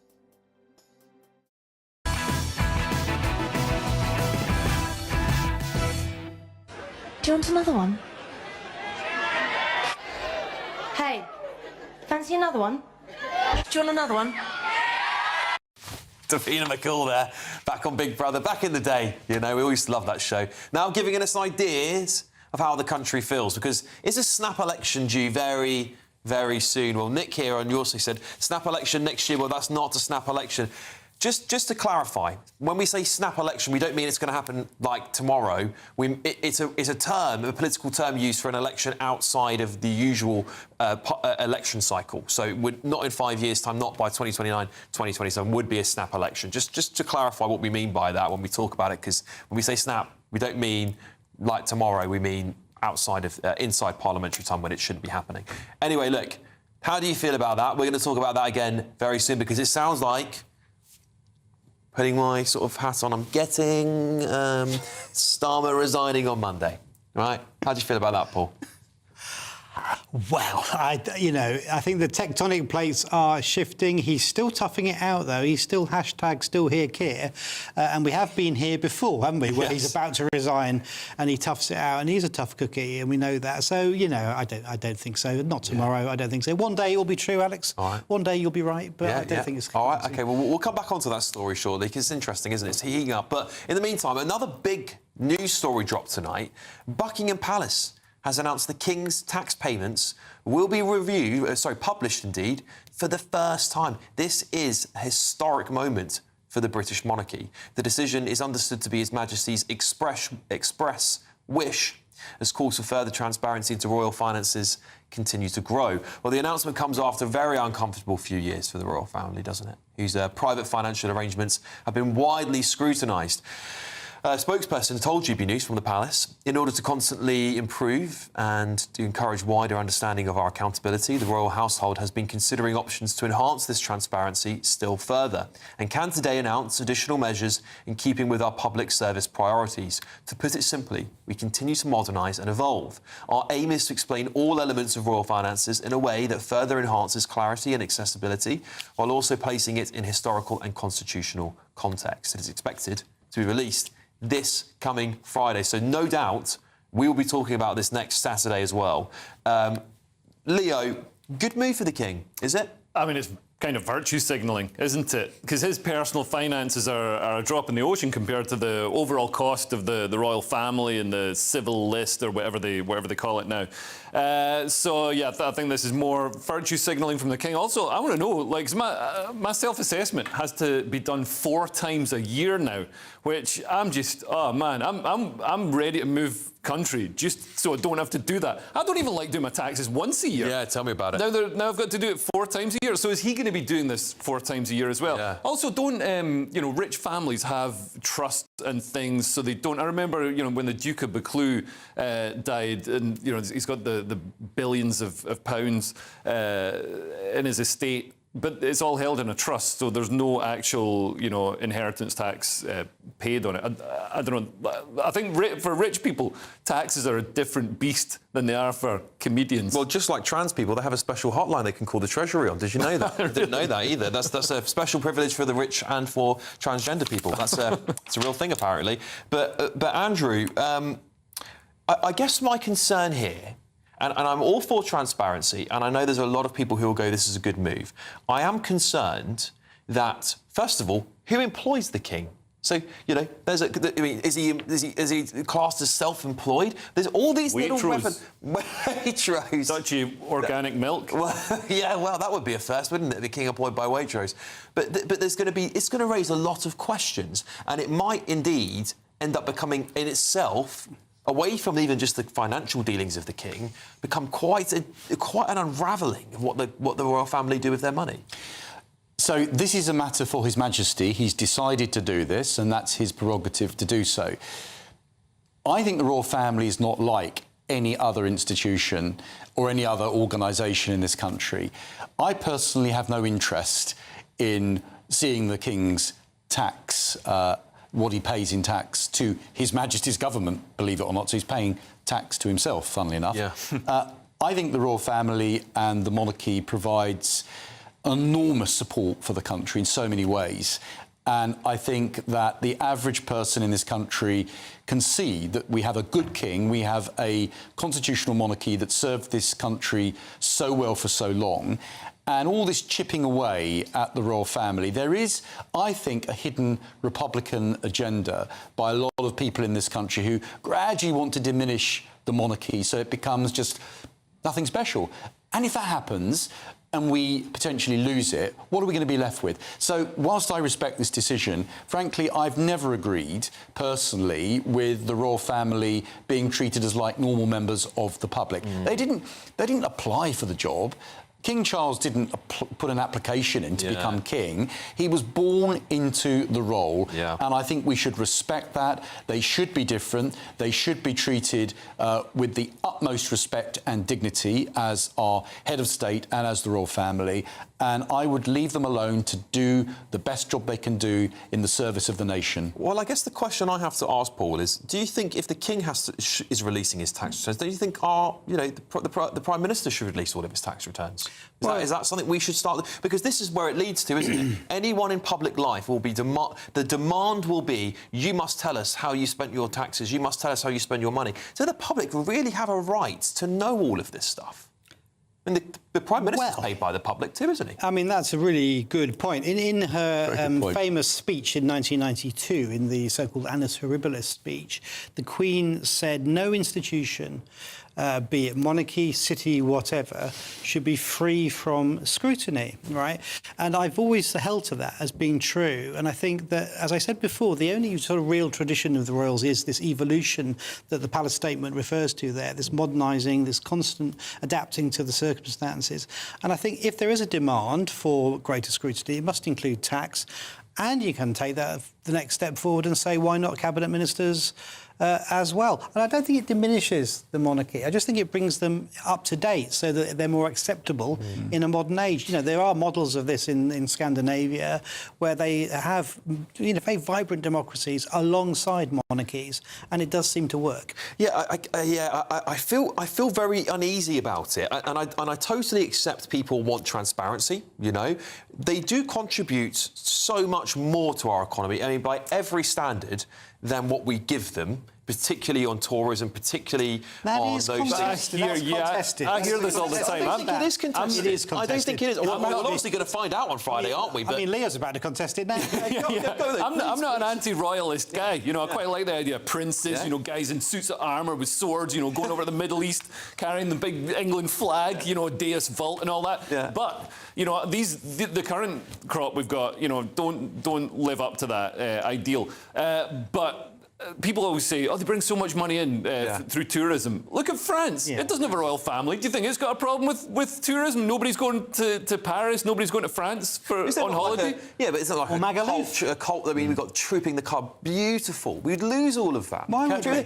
French is you could replace it. You've got Macron there. What? I mean, I don't want to see Keir Starmer in a tank going down the mall. Well, look at start a coup, because that would be fascinating at least. Look at America. Instead of trooping the colour, you could have a president of the UK having UFC fights. Fights in Buckingham Palace. No. What you want? President Corbyn, President Polanski.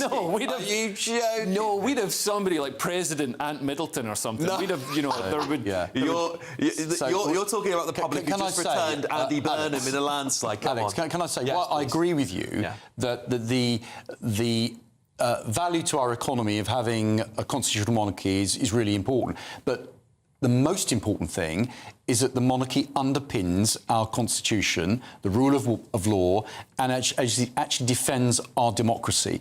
So if you undermine the monarchy in this way, and also remind you that the king actually contributes to the running of the United Kingdom, he gets a sovereign grant out of the Crown Estates, which is contributed back. So actually the monarchy is incredible value. And if you look at what the monarchy spends and what it costs compared to having an elected president, I think you'll find it very favourable. So I don't know why we keep talking about the monarchy. We are very lucky, actually, to have a constitutional monarchy in this country that's lasted for so many centuries and has kept our country together above party politics. And that's a key point. It rides above party politics. Anyone else would turn it into a political institution like we see in the United States, where Donald Trump may be popular, now is unpopular, or Macron in France, who's now deeply unpopular. I don't want that. I don't want a president. I want a king. But he needs and I think we do very well in having one. He needs to kill a dragon. Well, yeah, good luck with that. Yeah, lots of you writing in, Laura says, I don't care about royal monies or tax affairs. Eileen says, I'm not interested in royal family's tax returns. Roger saying he's a good man. Do I agree with everything he says or does? No, but I still think he's a good king. I think the audience here is quite pro-monarchy. In fact, a lot of you are saying, I don't care. I want to know what's going on inside the government more. I want more transparency on government money, because what does the king's not spending our money, but these lot are. I think there's an argument to be made about all the extended royal family members. I think there might be an argument there, but for the core royal family, you just leave them alone. Just let them get on with their job. Anyway, coming up, we're going to go to Washington, D.C. We're going to go to the Late Show Live. Ben Leo's there to take a closer look as well at the Sunday Times. Will Burnham sack Rachel Reeves who becomes Prime Minister? Should we ask Ben Leo if the President of the United States publishes his tax returns? I don't think he does. Find out next.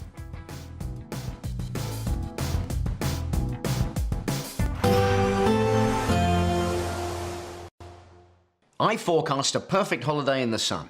Weather looking good then? For sure, and no worries about our travel insurance. All Clear Travel Insurance sponsors GB News Travel Destinations Forecast. A lot of talk at the moment about extremely hot weather across many parts of Europe, especially central and western areas, with more than 40 Celsius expected, especially through parts of central and northern France. I think for Spain, similarly, high 30s, low 40s, but temperatures of 39 Celsius there for Paris, 42, 43 elsewhere for northern and central France. That's highly unusual. Italy also experiencing unusually high temperatures. That could spark a few thunderstorms. All Clear Travel Insurance sponsors GB News Travel Destinations Forecast.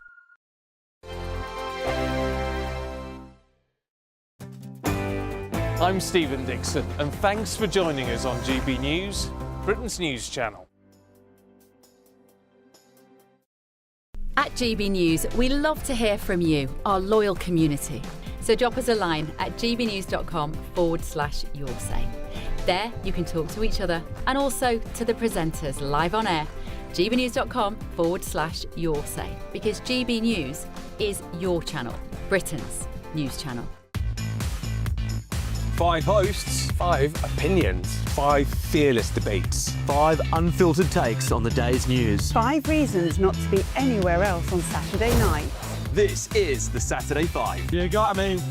You got me good there. Britain's biggest Saturday night TV show. It's not a bad brand. Yeah. Uncensored. Very, very racist tonight. On the unpredictable. What does she say? Can you translate it for us? And always entertaining. And how can a country go from being led by William Wallace Saturday nights from 6 p.m. only on GB News. The People's Channel. Britain's news channel. You're going to want to stay tuned, trust me. Some people enjoy lazy Sunday mornings, but not me. What's the truth of the matter? So that's a very live question. Would you support him if he waters down these plans? Before the spin sets in, I'll be getting to the truth. This is personal. No soft questions, no easy answers. It's one thing if the state has rules in this country. It's another thing whether the police and others actually police them. Setting the agenda and holding those in power to account. You can't really blame her if the system is set up this way. You will not want to miss it, trust me.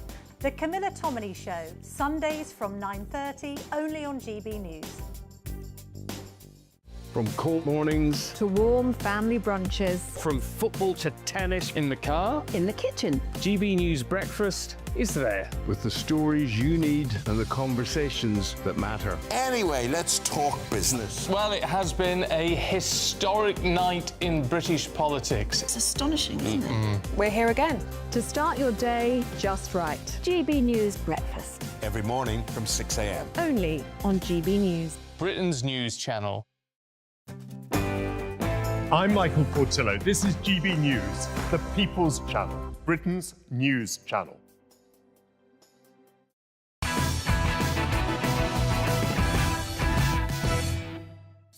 All right, The Telegraph is reporting tonight. Sir Keir Starmer, the Prime Minister, wants to force social networks and video platforms to make BBC content more prominent. And under plans to further restrict private media firms, news from public service broadcasters would be given priority to fight what they call, quote, disinformation. The proposals will set Sir Keir Starmer on a collision course with tech giants already frustrated by his under-16s social media ban.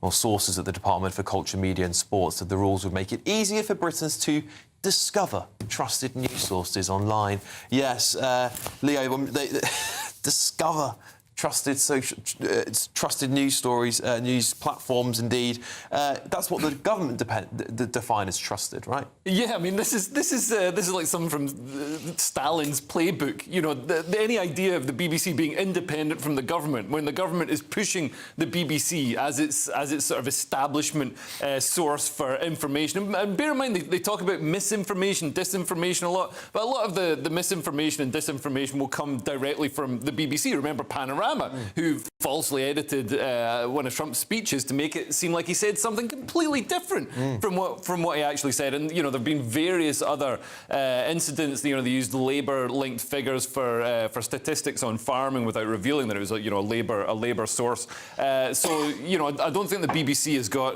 a sort of monopoly on truth. And yet, this just shows that the government and the BBC are part of the same blob that, you know, Liz Truss and other people talk about. This establishment that just engulfs everything and works in concert. Yeah. This is very interesting, Andrew, because again, the BBC actually put an article out about how news platforms like themselves are less trusted than ever by the public, and that's an international feeling. Young people are turning to social media, turning to other news outlets. I reported here about the BBC's misinformation. What were they called? What was their team BBC called? Verify. BBC Verify. Thank you. How they had pushed misinformation themselves, right? So one man's misinformation is another man's news story, and this is the problem. The people who they are going to be pushing, like the BBC, perhaps like Channel 4 as well, who is publicly owned, will put out sometimes stories that are wrong. Yeah. Look, I grew up believing that the BBC was a great British institution. I've always been a fan of the BBC in many ways, but I speak to people, particularly people of the older generation that used to work for the BBC. I was with someone last week, I won't say the name, but, you know, well-known figure. And, you know, she and others have said to me, just the BBC is just destroying itself. It's not got the credibility, it's not got the respect that it had. The licence fee is clearly unsustainable. You're paying for a service and you can't trust what you're getting anymore. Yes, I understand why government needs a media outlet to use for certain purposes. I mean, it's royal occasions, for instance. You know, BBC Parliament, that's important that these things are broadcasted. But at the end of the day, the BBC needs to be highly impartial and highly professional if it wants to regain its credibility. It's become too political, it's become too woke, and it's not really chiming with the average man and woman in the street. Whilst GB News, on the other hand, is. And the best example of this is that I've campaigned for years to get the BBC to play the national anthem at the end. You know, they used to do that at the end. Absolutely refused to do it. You know, I was mocked on Newsnight because of it. I don't even remember that. Sex Pistols was played instead of the actual national anthem. But good on GB News, because you play it in the morning, every morning at 6 a.m, which is fantastic. So the BBC said, no, we're not doing it, but GB News stepped up, and now you do play the national anthem. So thank you for doing that. Well, and any day we've got breaking news or we have to roll into a show and we can't play the national anthem, everyone asks, where is the national anthem? And sometimes we just can't physically do it because of the timings, but we always attempt, always want to play that national anthem in the morning. It's very important to our viewers. I bet the BBC would play the Palestinian national anthem. Is there one? Probably. Probably. Probably just that Bob Villain guy shouting about how much he hates the West and wants to destroy us. Yeah, well, that might please some BBC watchers, actually. Gaza. The documentary, Paul. the documentary the BBC played. You know, that's a bit of misinformation there. The child of a Hamas official. Trump. Absolutely disgraceful. All of that disgraceful. But these are isolated incidences of them going horribly wrong, and we'll all call it out quite rightly. But you don't throw the baby out with the bathwater. The BBC is our national broadcaster. It's not owned by the government. I guess the story is owned by an independent trust, and it is the people's broadcaster. But should they be being pushed? Should the government be able to say, should the government be able to tell tech companies, you must force this news over other news? I would argue that the BBC has a higher quality of journalism and fact-checking than most of these sources. Doesn't get it right every time, of course, but far more than Russian misinformation that's flooding our teenagers' minds with nonsense, and plus Musk and anybody else.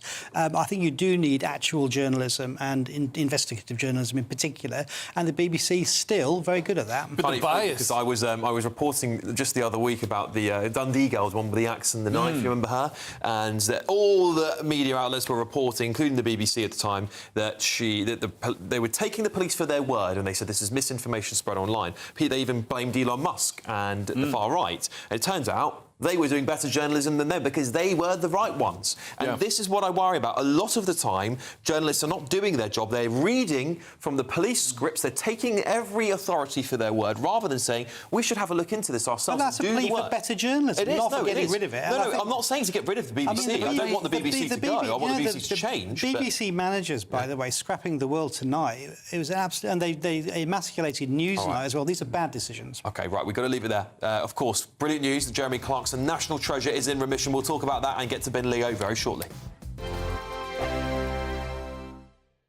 Hi, I'm Michelle Dewberry, and my show is your opportunity to cut through all the noise and dive in headfirst to some robust debates. Ideas clash. Situation, isn't it? Because the failure is... You're deliberately avoiding my point. Nothing's held back. And if you think this is the end of it, wait for more. And we do not shy away from the difficult stuff. Sometimes I want to shake people and say, if only you understood. So join me on Jubes & Co weeknights at 6 p.m, only on GB News, Britain's news channel.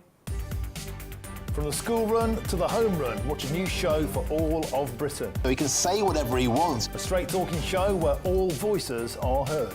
And, you know, when are we going to stop talking about smashing the gangs and actually do it? With the stories that matter from every part of our country. There's a bit of a crash landing there for your Chancellor. Bold, fearless and standing up for you. That's me, Martin Daubney, 3 p.m. till 6 p.m, weekdays, here only on GB News. The People's Channel, Britain's news channel. At GB News, we love to hear from you, our loyal community. So drop us a line at gbnews.com/your say. There you can talk to each other and also to the presenters live on air. gbnews.com/your say, because GB News is your channel, Britain's news channel. You want to know what's really going on in the corridors of power? Labour don't know what to do with you half the time, and that makes you quite lethal in the chamber. Get behind the headlines with Chopper's Political Podcast. Join me, Christopher Hope, as I sit down with the great and the good of British politics. We'll see where this ruling takes us. These are the stories shaping our nation. Chopper's Political Podcast, available now on all platforms. Listen in and stay ahead. Join me, Nana Akweer, for an informative, interactive news programme with a difference. It's fun. No, he didn't say that, Dave. I'm so surprised. I think there's an element of truth to that. Join me from 3 p.m. every weekend, only on GB News, Britain's news channel. Breaking news, live updates, stories that matter. From the heart of the GB newsroom to every corner of Britain, with our team of dedicated journalists across the UK. GB News bulletins are there to deliver the latest news that matters to you. Bulletins on GB News, the People's Channel, Britain's news channel.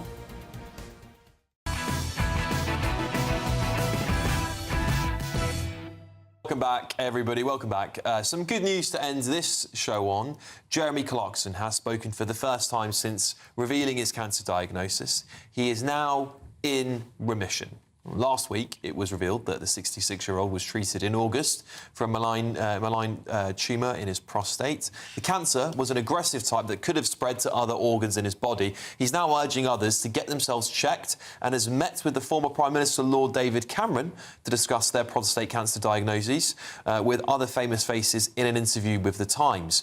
Clarkson said this: "I have to say to everybody who is reading this, please, please, please go and get checked. It's not comfortable, it's not undignified, but it's a no-brainer." I think that is a really, really strong point, don't you think, Paul? We've spent a lot of this evening talking about that part of the anatomy, haven't we? But I would say, as a man in the 50s, nearly 60, absolutely, I am in that bracket worried about this. And I think, as he says, you've got to go out, you've got to just do the test. It's not nice. But it's vital and it will save lives. Yeah, and I think we've seen so many people talk about their cancer in the last years. The King, probably the most famous example, Princess of Wales, Jeremy Clarkson. This was a shock when it came out last week. I was genuinely very shocked when I heard this. But again, positive story. He's in remission, and he's now telling other people to get checked as well. Well, yeah, because I worry that when Jeremy Clarkson does eventually shuffle off this mortal coil, Albion ends. He's the last talisman we've got. And his friend A.A. Gill died from cancer as well, which is a terrible shame. He was a great mind, great wit. My dad had prostate cancer. A lot of people get it now. A lot of people die with it instead of die of it. And I believe the test now isn't a finger. It's they just take a blood sample. Yeah. What do you think, Andrew? Good news? Well, I think it's great news. I mean, he's a national treasure. His Clarkson's Farm programme is really opening up people's eyes to what's really going on in the farming industry in this country, because we all take it for granted, don't we, really? Yeah, we do. So I think he's doing a fantastic job, and really pleased to hear that he's in remission. Yeah, me too. Look, that's all we've got time for. I'll be back here tomorrow night to talk about Keir Starmer, I'm sure of it. But next, it's The Late Show Live, hosted by Ben Leo. Alex, thank you. President Trump's reflecting pool here in Washington, D.C. spent $10 million on it, although it's all gone green and it's falling apart. A former Olympic canoeist has now been arrested for vandalising the pool. What is the problem with the left? Why would you go and vandalise a beautiful memorial such as that? Elsewhere, Chagos Islands, Mauritius needs all the money to fill their budget black hole. It just gets worse. More details after the break.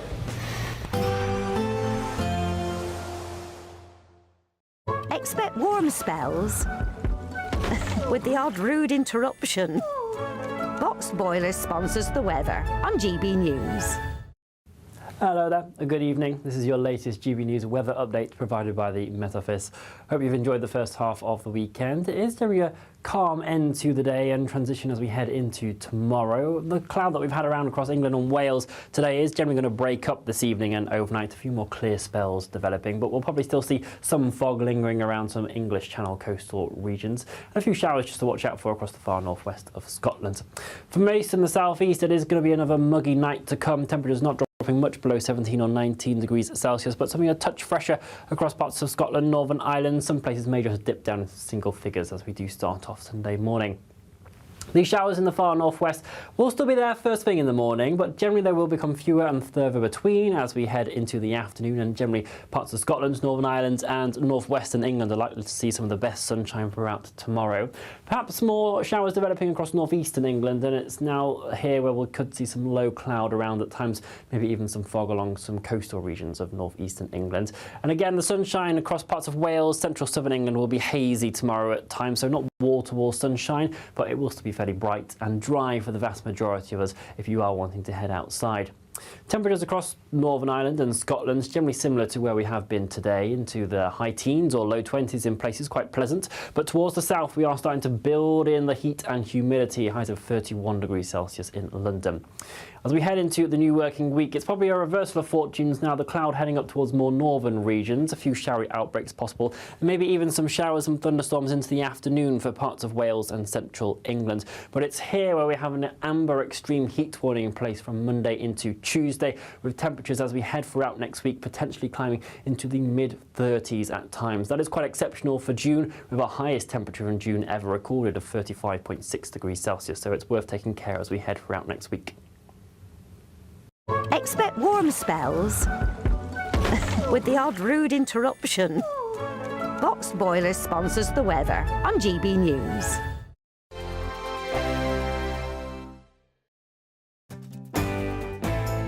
I'm Andrew Pearce. This is GB News, the People's Channel, Britain's news channel.